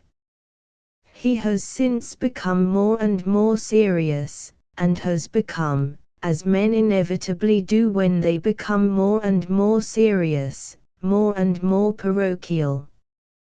He was frivolous about the twilight of the gods, but he is serious about the London omnibus. He was careless in the time machine, for that dealt only with the destiny of all things, but he is careful, and even cautious, in mankind in the making, for that deals with the day after tomorrow. He began with the end of the world, and that was easy. Now he has gone on to the beginning of the world, and that is difficult. But the main result of all this is the same as in the other cases. The men who have really been the bold artists, the realistic artists, the uncompromising artists, are the men who have turned out, after all, to be writing with a purpose. Suppose that any cool and cynical art critic, any art critic fully impressed with the conviction that artists were greatest when they were most purely artistic, suppose that a man who professed ably a humane aestheticism, as did Mr. Max Beerbohm, or a cruel aestheticism, as did Mr. W. E. Henley, had cast his eye over the whole fictional literature which was recent in the year 1895, and had been asked to select the 3 most vigorous and promising and original artists and artistic works, he would, I think, most certainly have said that for a fine artistic audacity, for a real artistic delicacy, or for a whiff of true novelty in art, the things that stood first were Soldiers 3 by a Mr. Rudyard Kipling, Arms and the Man by a Mr. Bernard Shaw, and The Time Machine by a man called Wells. And all these men have shown themselves ingrainedly didactic. You may express the matter if you will by saying that if we want doctrines we go to the great artists. But it is clear from the psychology of the matter that this is not the true statement. The true statement is that when we want any art tolerably brisk and bold we have to go to the doctrinaires. In concluding this book, therefore, I would ask, first and foremost, that men such as these of whom I have spoken should not be insulted by being taken for artists. No man has any right whatever merely to enjoy the work of Mr. Bernard Shaw. He might as well enjoy the invasion of his country by the French. Mr. Shaw writes either to convince or to enrage us. No man has any business to be a Kiplingite without being a politician, and an imperialist politician. If a man is first with us, it should be because of what is first with him. If a man convinces us at all, it should be by his convictions. If we hate a poem of Kipling's from political passion, we are hating it for the same reason that the poet loved it. If we dislike him because of his opinions, we are disliking him for the best of all possible reasons. If a man comes into Hyde Park to preach, it is permissible to hoot him, but it is discourteous to applaud him as a performing bear. And an artist is only a performing bear compared with the meanest man who fancies he has anything to say. There is, indeed, one class of modern writers and thinkers who cannot altogether be overlooked in this question, though there is no space here for a lengthy account of them, which, indeed, to confess the truth, would consist chiefly of abuse. I mean those who get over all these abysses and reconcile all these wars by talking about aspects of truth, by saying that the art of Kipling represents one aspect of the truth, and the art of William Watson another, the art of Mr. Bernard Shaw one aspect of the truth, and the art of Mr. Cunningham Graham another, the art of Mr. H. G. Wells one aspect, and the art of Mr. Coventry Patmore, say, another. I will only say here that this seems to me an evasion which has not even had the sense to disguise itself ingeniously in words. If we talk of a certain thing being an aspect of truth, it is evident that we claim to know what is truth, just as, if we talk of the hind leg of a dog, we claim to know what is a dog. Unfortunately, the philosopher who talks about aspects of truth generally also asks, what is truth? Frequently even he denies the existence of truth, or says it is inconceivable by the human intelligence. How, then, can he recognize its aspects? I should not like to be an artist who brought an architectural sketch to a builder, saying, "This is the south aspect of Seaview Cottage." Seaview Cottage, of course, does not exist. I should not even like very much to have to explain, under such circumstances, that Seaview Cottage might exist, but was unthinkable by the human mind. Nor should I like any better to be the bungling and absurd metaphysician who professed to be able to see everywhere the aspects of a truth that is not there. Of course, it is perfectly obvious that there are truths in Kipling, that there are truths in Shaw or Wells. But the degree to which we can perceive them depends strictly upon how far we have a definite conception inside us of what is truth. It is ludicrous to suppose that the more skeptical we are, the more we see good in everything. It is clear that the more we are certain what good is, the more we shall see good in everything. I plead, then, that we should agree or disagree with these men. I plead that we should agree with them at least in having an abstract belief. But I know that there are current in the modern world many vague objections to having an abstract belief, and I feel that we shall not get any further until we have dealt with some of them. The first objection is easily stated.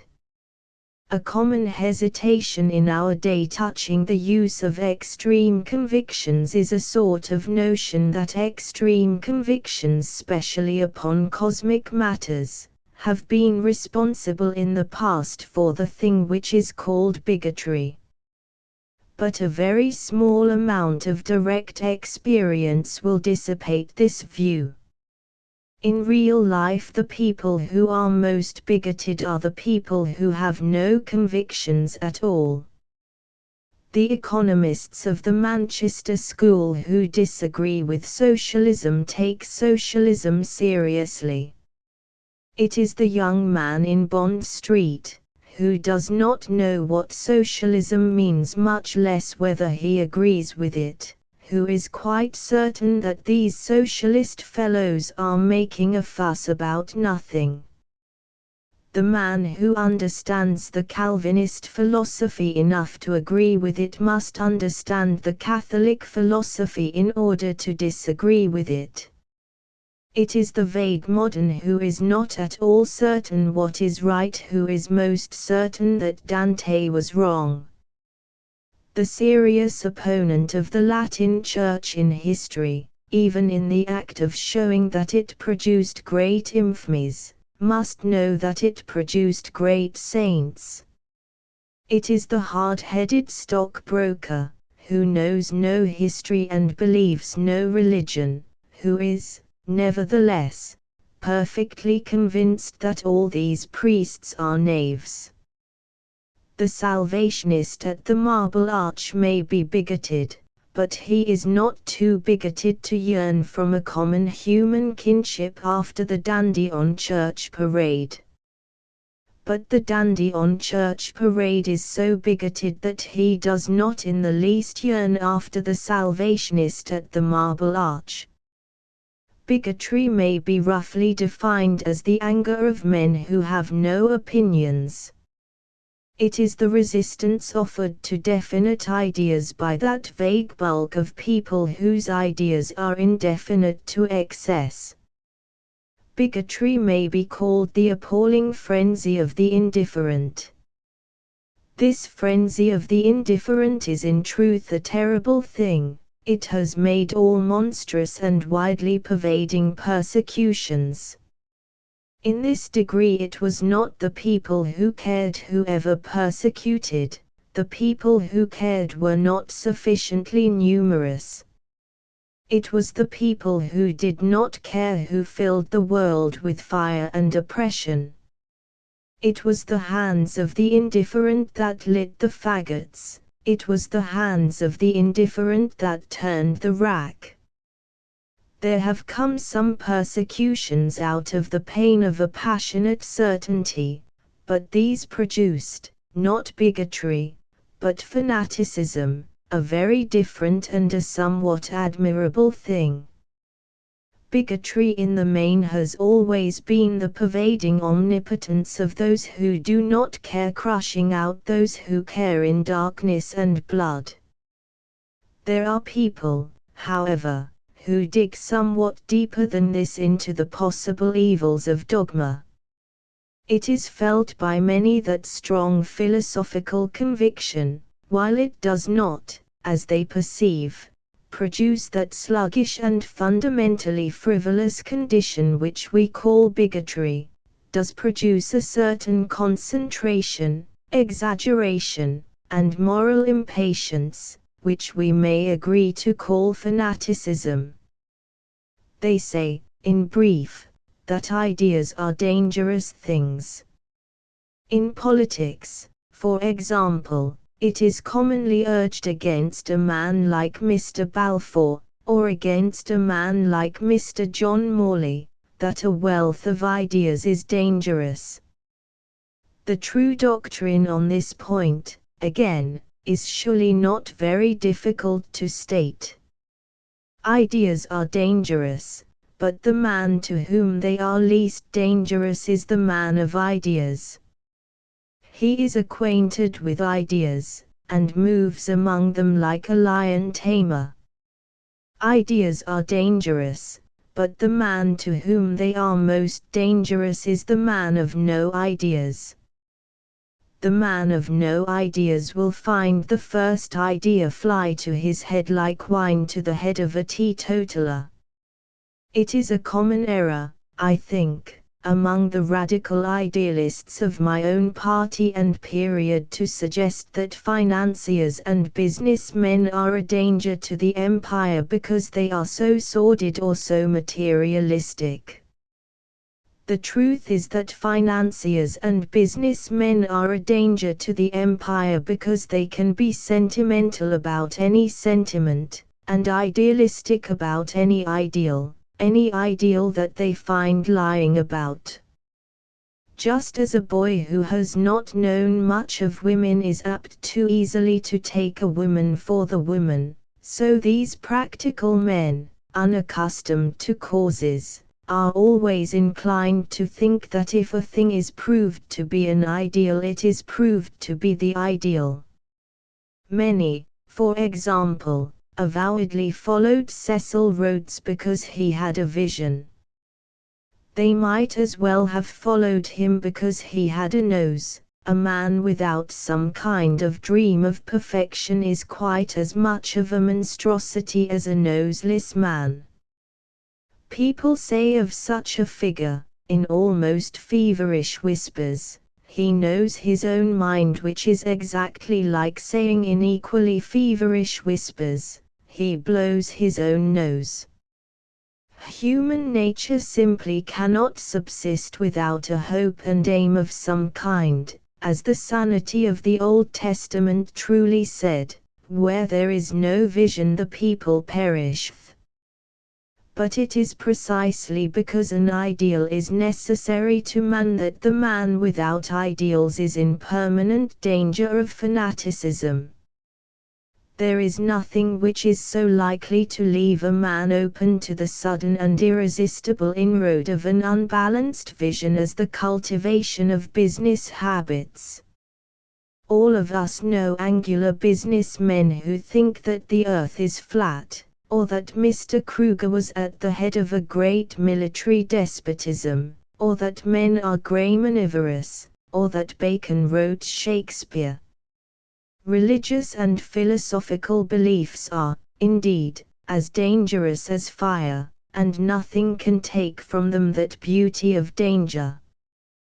But there is only one way of really guarding ourselves against the excessive danger of them, and that is to be steeped in philosophy and soaked in religion. Briefly, then, we dismiss the two opposite dangers of bigotry and fanaticism, bigotry which is a too great vagueness and fanaticism which is a too great concentration. We say that the cure for the bigot is belief, we say that the cure for the idealist is ideas. To know the best theories of existence and to choose the best from them, that is, to the best of our own strong conviction, appears to us the proper way to be neither bigot nor fanatic, but something more firm than a bigot and more terrible than a fanatic, a man with a definite opinion. But that definite opinion must in this view begin with the basic matters of human thought, and these must not be dismissed as irrelevant, as religion, for instance, is too often in our days dismissed as irrelevant. Even if we think religion insoluble, we cannot think it irrelevant.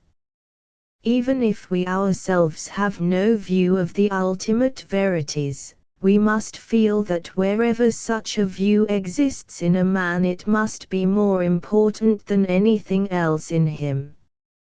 The instant that the thing ceases to be the unknowable, it becomes the indispensable. There can be no doubt, I think, that the idea does exist in our time that there is something narrow or irrelevant or even mean about attacking a man's religion, or arguing from it in matters of politics or ethics.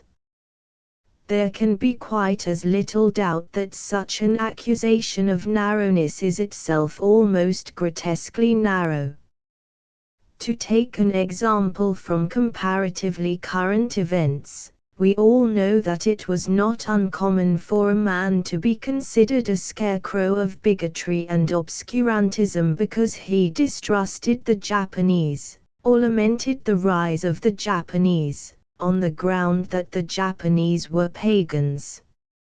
Nobody would think that there was anything antiquated or fanatical about distrusting a people because of some difference between them and us in practice or political machinery. Nobody would think it bigoted to say of a people, "I distrust their influence because they are protectionists." No one would think it narrow to say, "I lament their rise because they are socialists, or Manchester individualists, or strong believers in militarism and conscription." A difference of opinion about the nature of parliaments matters very much, but a difference of opinion about the nature of sin does not matter at all. A difference of opinion about the object of taxation matters very much, but a difference of opinion about the object of human existence does not matter at all. We have a right to distrust a man who is in a different kind of municipality, but we have no right to mistrust a man who is in a different kind of cosmos. This sort of enlightenment is surely about the most unenlightened that it is possible to imagine. To recur to the phrase which I employed earlier, this is tantamount to saying that everything is important with the exception of everything. Religion is exactly the thing which cannot be left out, because it includes everything. The most absent-minded person cannot well pack his Gladstone bag and leave out the bag.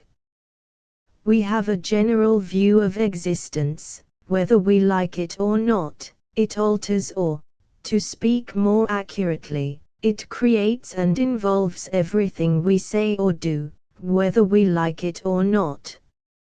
If we regard the cosmos as a dream, we regard the fiscal question as a dream.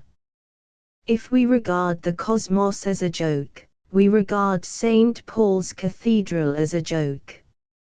If everything is bad, then we must believe, if it be possible, that beer is bad. If everything be good, we are forced to the rather fantastic conclusion that scientific philanthropy is good. Every man in the street must hold a metaphysical system, and hold it firmly. The possibility is that he may have held it so firmly and so long as to have forgotten all about its existence. This latter situation is certainly possible. In fact, it is the situation of the whole modern world. The modern world is filled with men who hold dogmas so strongly that they do not even know that they are dogmas. It may be said even that the modern world, as a corporate body, holds certain dogmas so strongly that it does not know that they are dogmas. It may be thought dogmatic, for instance, in some circles accounted progressive, to assume the perfection or improvement of man in another world. But it is not thought dogmatic to assume the perfection or improvement of man in this world, though that idea of progress is quite as unproved as the idea of immortality, and from a rationalistic point of view quite as improbable. Progress happens to be one of our dogmas, and a dogma means a thing which is not thought dogmatic. Or, again, we see nothing dogmatic in the inspiring, but certainly most startling, theory of physical science, that we should collect facts for the sake of facts, even though they seem as useless as sticks and straws. This is a great and suggestive idea, and its utility may, if you will, be proving itself, but its utility is, in the abstract, quite as disputable as the utility of that calling on oracles or consulting shrines which is also said to prove itself. Thus, because we are not in a civilization which believes strongly in oracles or sacred places, we see the full frenzy of those who killed themselves to find the sepulchre of Christ. But being in a civilization which does believe in this dogma of fact for fact's sake, we do not see the full frenzy of those who kill themselves to find the North Pole. I am not speaking of a tenable ultimate utility which is true both of the Crusades and the polar explorations. I mean merely that we do see the superficial and aesthetic singularity, the startling quality, about the idea of men crossing a continent with armies to conquer the place where a man died. But we do not see the aesthetic singularity and startling quality of men dying in agonies to find a place where no man can live, a place only interesting because it is supposed to be the meeting place of some lines that do not exist. Let us, then, go upon a long journey and enter on a dreadful search. Let us, at least, dig and seek till we have discovered our own opinions. The dogmas we really hold are far more fantastic, and, perhaps, far more beautiful than we think. In the course of these essays I fear that I have spoken from time to time of rationalists and rationalism, and that in a disparaging sense. Being full of that kindliness which should come at the end of everything, even of a book, I apologize to the rationalists even for calling them rationalists. There are no rationalists. We all believe fairy tales, and live in them. Some, with a sumptuous literary turn, believe in the existence of the lady clothed with the sun. Some, with a more rustic, elvish instinct, like Mr. McCabe, believe merely in the impossible sun itself. Some hold the undemonstrable dogma of the existence of God, some the equally undemonstrable dogma of the existence of the man next door. Truths turn into dogmas the instant that they are disputed. Thus every man who utters a doubt defines a religion. And the skepticism of our time does not really destroy the beliefs, rather it creates them, gives them their limits and their plain and defiant shape. We who are liberals once held liberalism lightly as a truism. Now it has been disputed, and we hold it fiercely as a faith. We who believe in patriotism once thought patriotism to be reasonable, and thought little more about it. Now we know it to be unreasonable, and know it to be right. We who are Christians never knew the great philosophic common sense which inheres in that mystery until the anti-Christian writers pointed it out to us. The great march of mental destruction will go on. Everything will be denied. Everything will become a creed. It is a reasonable position to deny the stones in the street. It will be a religious dogma to assert them. It is a rational thesis that we are all in a dream. It will be a mystical sanity to say that we are all awake. Fires will be kindled to testify that 2 and 2 make 4. Swords will be drawn to prove that leaves are green in summer. We shall be left defending, not only the incredible virtues and sanities of human life, but something more incredible still, this huge impossible universe which stares us in the face. We shall fight for visible prodigies as if they were invisible. We shall look on the impossible grass and the skies with a strange courage. We shall be of those who have seen and yet have believed. The end. Asterisk asterisk asterisk end of the Project Gutenberg ebook Heretics asterisk asterisk asterisk updated editions will replace the previous one, the old editions will be renamed. Creating the works from print editions not protected by U.S. copyright law means that no one owns a United States copyright in these works, so the Foundation, and you, can copy and distribute it in the United States without permission and without paying copyright royalties. Special rules, set forth in the general terms of use part of this license, apply to copying and distributing Project Gutenberg trademark symbol electronic works to protect the Project Gutenberg trademark symbol concept and trademark. Project Gutenberg is a registered trademark, and may not be used if you charge for an ebook, except by following the terms of the trademark license, including paying royalties for use of the Project Gutenberg trademark. If you do not charge anything for copies of this ebook, complying with the trademark license is very easy. You may use this ebook for nearly any purpose such as creation of derivative works, reports, performances and research.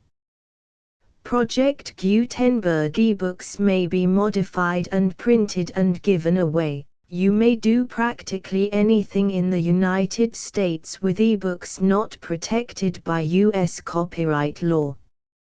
Redistribution is subject to the trademark license, especially commercial redistribution. Start. Full license. The full Project Gutenberg license. Please read this before you distribute or use this work to protect the Project Gutenberg trademark symbol mission of promoting the free distribution of electronic works, by using or distributing this work, or any other work associated in any way with the phrase Project Gutenberg. You agree to comply with all the terms of the full Project Gutenberg trademark symbol license available with this file or online at www.gutenberg.org/license. Section 1. General Terms of Use and Redistributing Project Gutenberg Trademark Symbol Electronic Works 1.0.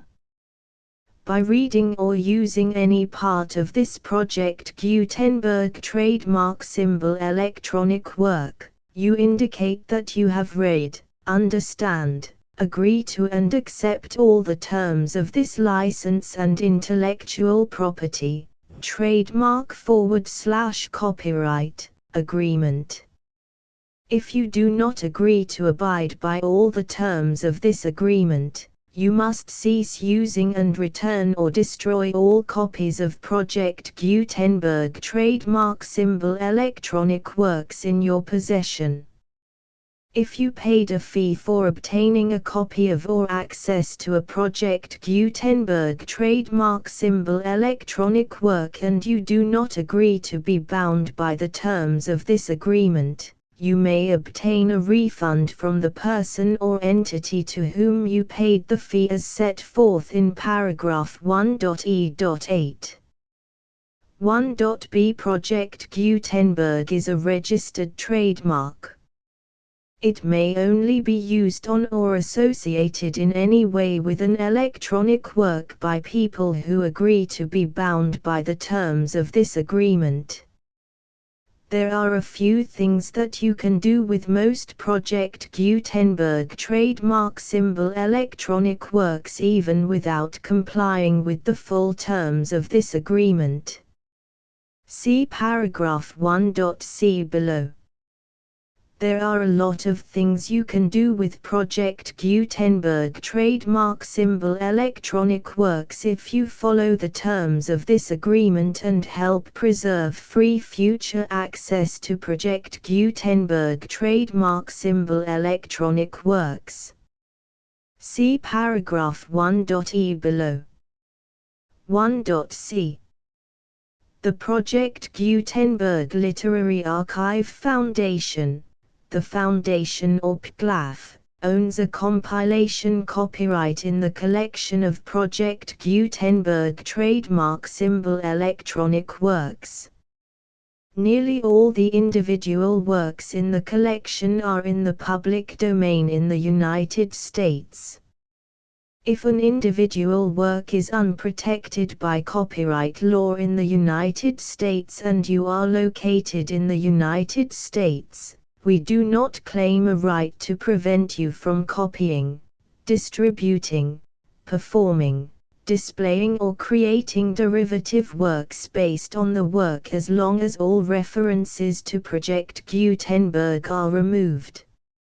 Of course, we hope that you will support the Project Gutenberg trademark symbol mission of promoting free access to electronic works by freely sharing Project Gutenberg trademark symbol works in compliance with the terms of this agreement for keeping the Project Gutenberg trademark symbol name associated with the work.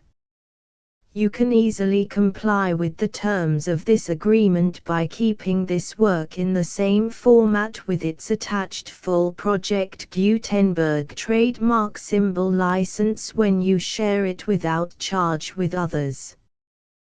1.d. The copyright laws of the place where you are located also govern what you can do with this work. Copyright laws in most countries are in a constant state of change. If you are outside the United States, check the laws of your country in addition to the terms of this agreement before downloading, copying, displaying, performing, distributing or creating derivative works based on this work or any other Project Gutenberg trademark symbol work. The Foundation makes no representations concerning the copyright status of any work in any country other than the United States. 1.e Unless you have removed all references to Project Gutenberg. 1.e.1. The following sentence, with active links to, or other immediate access to, the full Project Gutenberg trademark symbol license must appear prominently whenever any copy of a Project Gutenberg trademark symbol work, any work on which the phrase Project Gutenberg appears, or with which the phrase Project Gutenberg is associated, is accessed, displayed, performed, viewed, copied or distributed.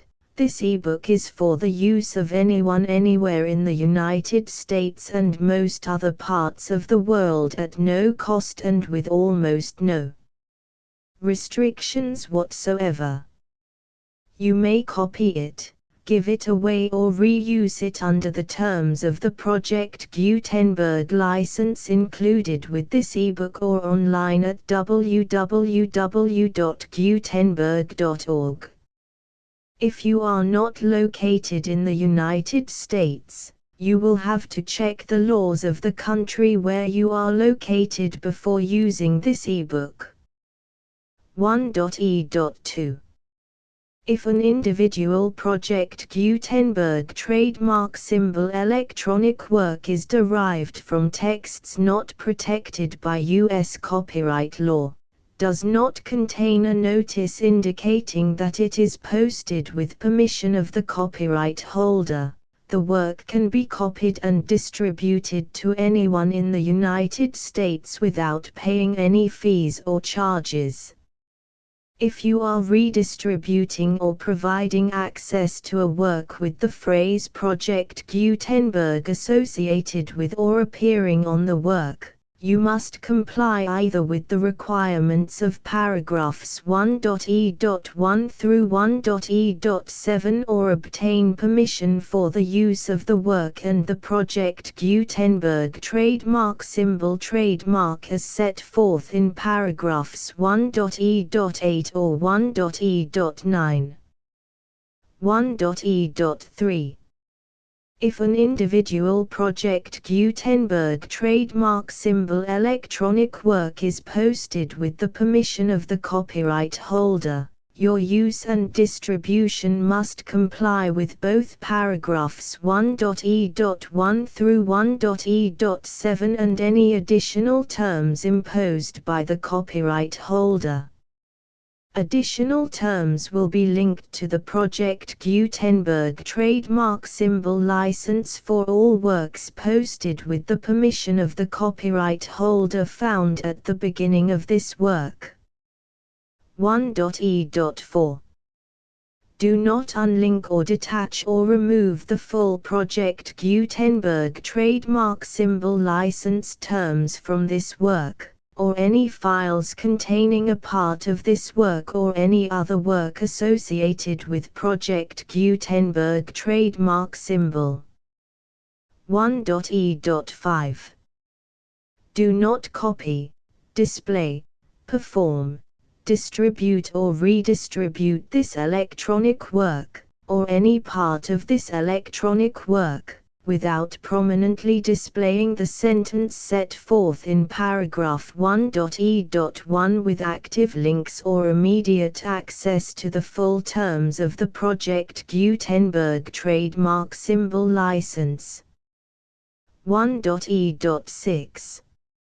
You may convert to and distribute this work in any binary, compressed, marked up, non-proprietary or proprietary form, including any word processing or hypertext form.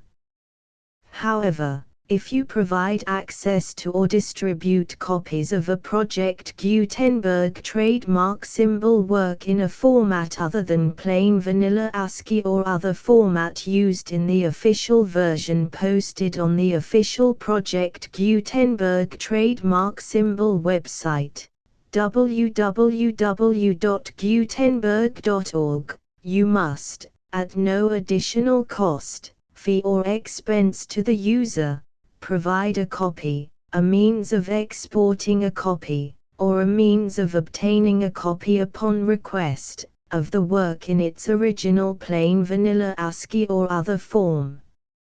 Any alternate format must include the full Project Gutenberg trademark symbol license as specified in paragraph 1.e.1. 1.e.7.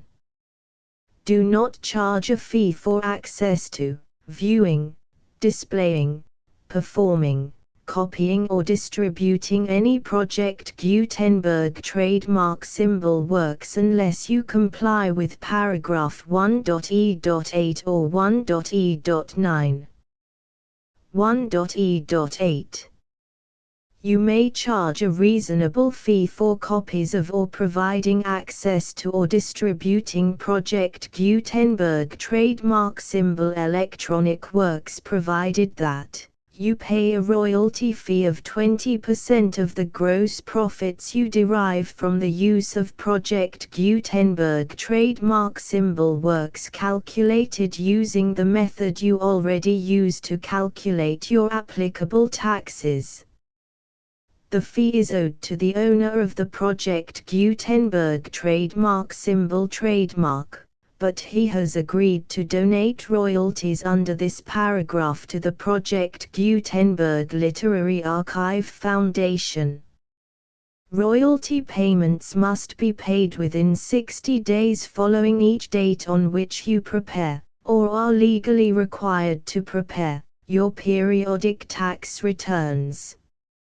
Royalty payments should be clearly marked as such and sent to the Project Gutenberg Literary Archive Foundation at the address specified in Section 4, Information about donations to the Project Gutenberg Literary Archive Foundation.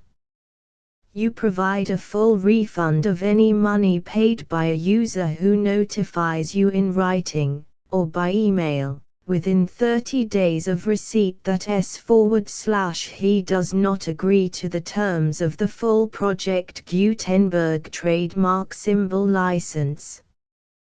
You must require such a user to return or destroy all copies of the works possessed in a physical medium and discontinue all use of and all access to other copies of Project Gutenberg trademark symbol works.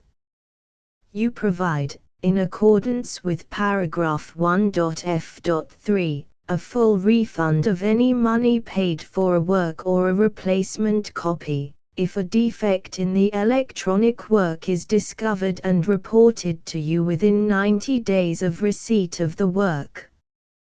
You comply with all other terms of this agreement for free distribution of Project Gutenberg trademark symbol works. 1.e.9. If you wish to charge a fee or distribute a Project Gutenberg trademark symbol electronic work or group of works on different terms than are set forth in this agreement, you must obtain permission in writing from the Project Gutenberg Literary Archive Foundation, the manager of the Project Gutenberg trademark symbol trademark. Contact the Foundation as set forth in Section 3 below. 1.f1.f.1 Project Gutenberg volunteers and employees expend considerable effort to identify, do copyright research on, transcribe and proofread works not protected by U.S. copyright law in creating the Project Gutenberg trademark symbol collection.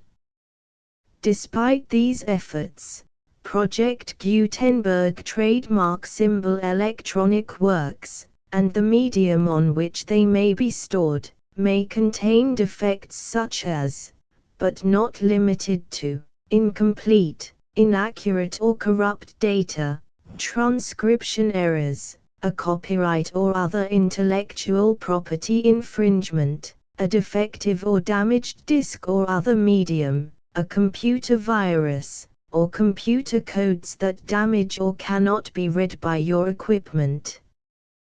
1.f.2 Limited warranty, disclaimer of damages, except for the right of replacement or refund described in paragraph 1.f.3, the Project Gutenberg Literary Archive Foundation, the owner of the Project Gutenberg trademark symbol trademark, and any other party distributing a Project Gutenberg trademark symbol electronic work under this agreement, disclaim all liability to you for damages, costs and expenses, including legal fees. You agree that you have no remedies for negligence, strict liability, breach of warranty or breach of contract except those provided in paragraph 1.f.3. You agree that the Foundation, the trademark owner, and any distributor under this agreement will not be liable to you for actual, direct, indirect, consequential, punitive or incidental damages even if you give notice of the possibility of such damage. 1.f.3 Limited right of replacement or refund. If you discover a defect in this electronic work within 90 days of receiving it, you can receive a refund of the money, if any, you paid for it by sending a written explanation to the person you received the work from. If you received the work on a physical medium, you must return the medium with your written explanation. The person or entity that provided you with the defective work may elect to provide a replacement copy in lieu of a refund. If you received the work electronically, the person or entity providing it to you may choose to give you a second opportunity to receive the work electronically in lieu of a refund. If the second copy is also defective, you may demand a refund in writing without further opportunities to fix the problem. 1.f.4 Except for the limited right of replacement or refund set forth in paragraph 1.f.3, this work is provided to you as is, with no other warranties of any kind, express or implied, including but not limited to warranties of merchantability or fitness for any purpose. 1.f.5 Some states do not allow disclaimers of certain implied warranties or the exclusion or limitation of certain types of damages. If any disclaimer or limitation set forth in this agreement violates the law of the state applicable to this agreement, the agreement shall be interpreted to make the maximum disclaimer or limitation permitted by the applicable state law. The invalidity or unenforceability of any provision of this agreement shall not void the remaining provisions. 1.f.6 Indemnity. You agree to indemnify and hold the foundation, the trademark owner, any agent or employee of the foundation, anyone providing copies of Project Gutenberg trademark symbol electronic works in accordance with this agreement, and any volunteers associated with the production, promotion and distribution of Project Gutenberg trademark symbol electronic works, harmless from all liability, costs and expenses, including legal fees, that arise directly or indirectly from any of the following which you do or cause to occur. A. Distribution of this or any Project Gutenberg trademark symbol work. B. Alteration, modification, or additions or deletions to any Project Gutenberg trademark symbol work, and C. Any defect you cause. Section 2. Information about the mission of Project Gutenberg trademark symbol. Project Gutenberg trademark symbol is synonymous with the free distribution of electronic works in formats readable by the widest variety of computers, including obsolete, old, middle-aged and new computers. It exists because of the efforts of hundreds of volunteers and donations from people in all walks of life. Volunteers and financial support to provide volunteers with the assistance they need are critical to reaching Project Gutenberg trademark symbol's goals and ensuring that the Project Gutenberg trademark symbol collection will remain freely available for generations to come. In 2001, the Project Gutenberg Literary Archive Foundation was created to provide a secure and permanent future for Project Gutenberg trademark symbol and future generations. To learn more about the Project Gutenberg Literary Archive Foundation and how your efforts and donations can help, see sections 3 and 4 and the Foundation information page at www.gutenberg.org. Section 3. Information about the Project Gutenberg Literary Archive Foundation. The Project Gutenberg Literary Archive Foundation is a non-profit 501(c)(3) educational corporation organized under the laws of the state of Mississippi and granted tax-exempt status by the Internal Revenue Service. The Foundation's IN or Federal Tax Identification Number is 64-6221541. Contributions to the Project Gutenberg Literary Archive Foundation are tax-deductible to the full extent permitted by U.S. federal laws and your state's laws. The Foundation's business office is located at 809 North 1500 West, Salt Lake City, UT 84116, 801-596-1887. Email contact links and up-to-date contact information can be found at the Foundation's website and official page at www.gutenberg.org/contact section 4. Information about donations to the Project Gutenberg Literary Archive Foundation. Project Gutenberg trademark symbol depends upon and cannot survive without widespread public support and donations to carry out its mission of increasing the number of public domain and licensed works that can be freely distributed in machine-readable form accessible by the widest array of equipment including outdated equipment. Many small donations, $1 to $5,000, are particularly important to maintaining tax-exempt status with the IRS. The Foundation is committed to complying with the laws regulating charities and charitable donations in all 50 states of the United States. Compliance requirements are not uniform and it takes a considerable effort, much paperwork and many fees to meet and keep up with these requirements. We do not solicit donations in locations where we have not received written confirmation of compliance. To send donations or determine the status of compliance for any particular state, visit www.gutenberg.org/donate.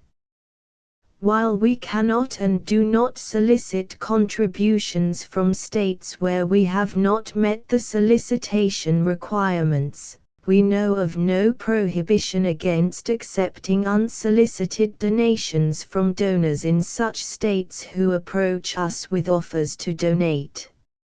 International donations are gratefully accepted, but we cannot make any statements concerning tax treatment of donations received from outside the United States.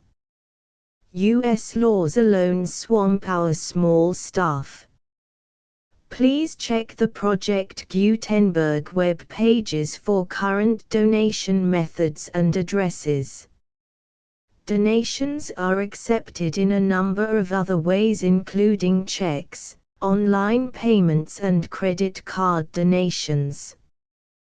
To donate, please visit www.gutenberg.org/donate.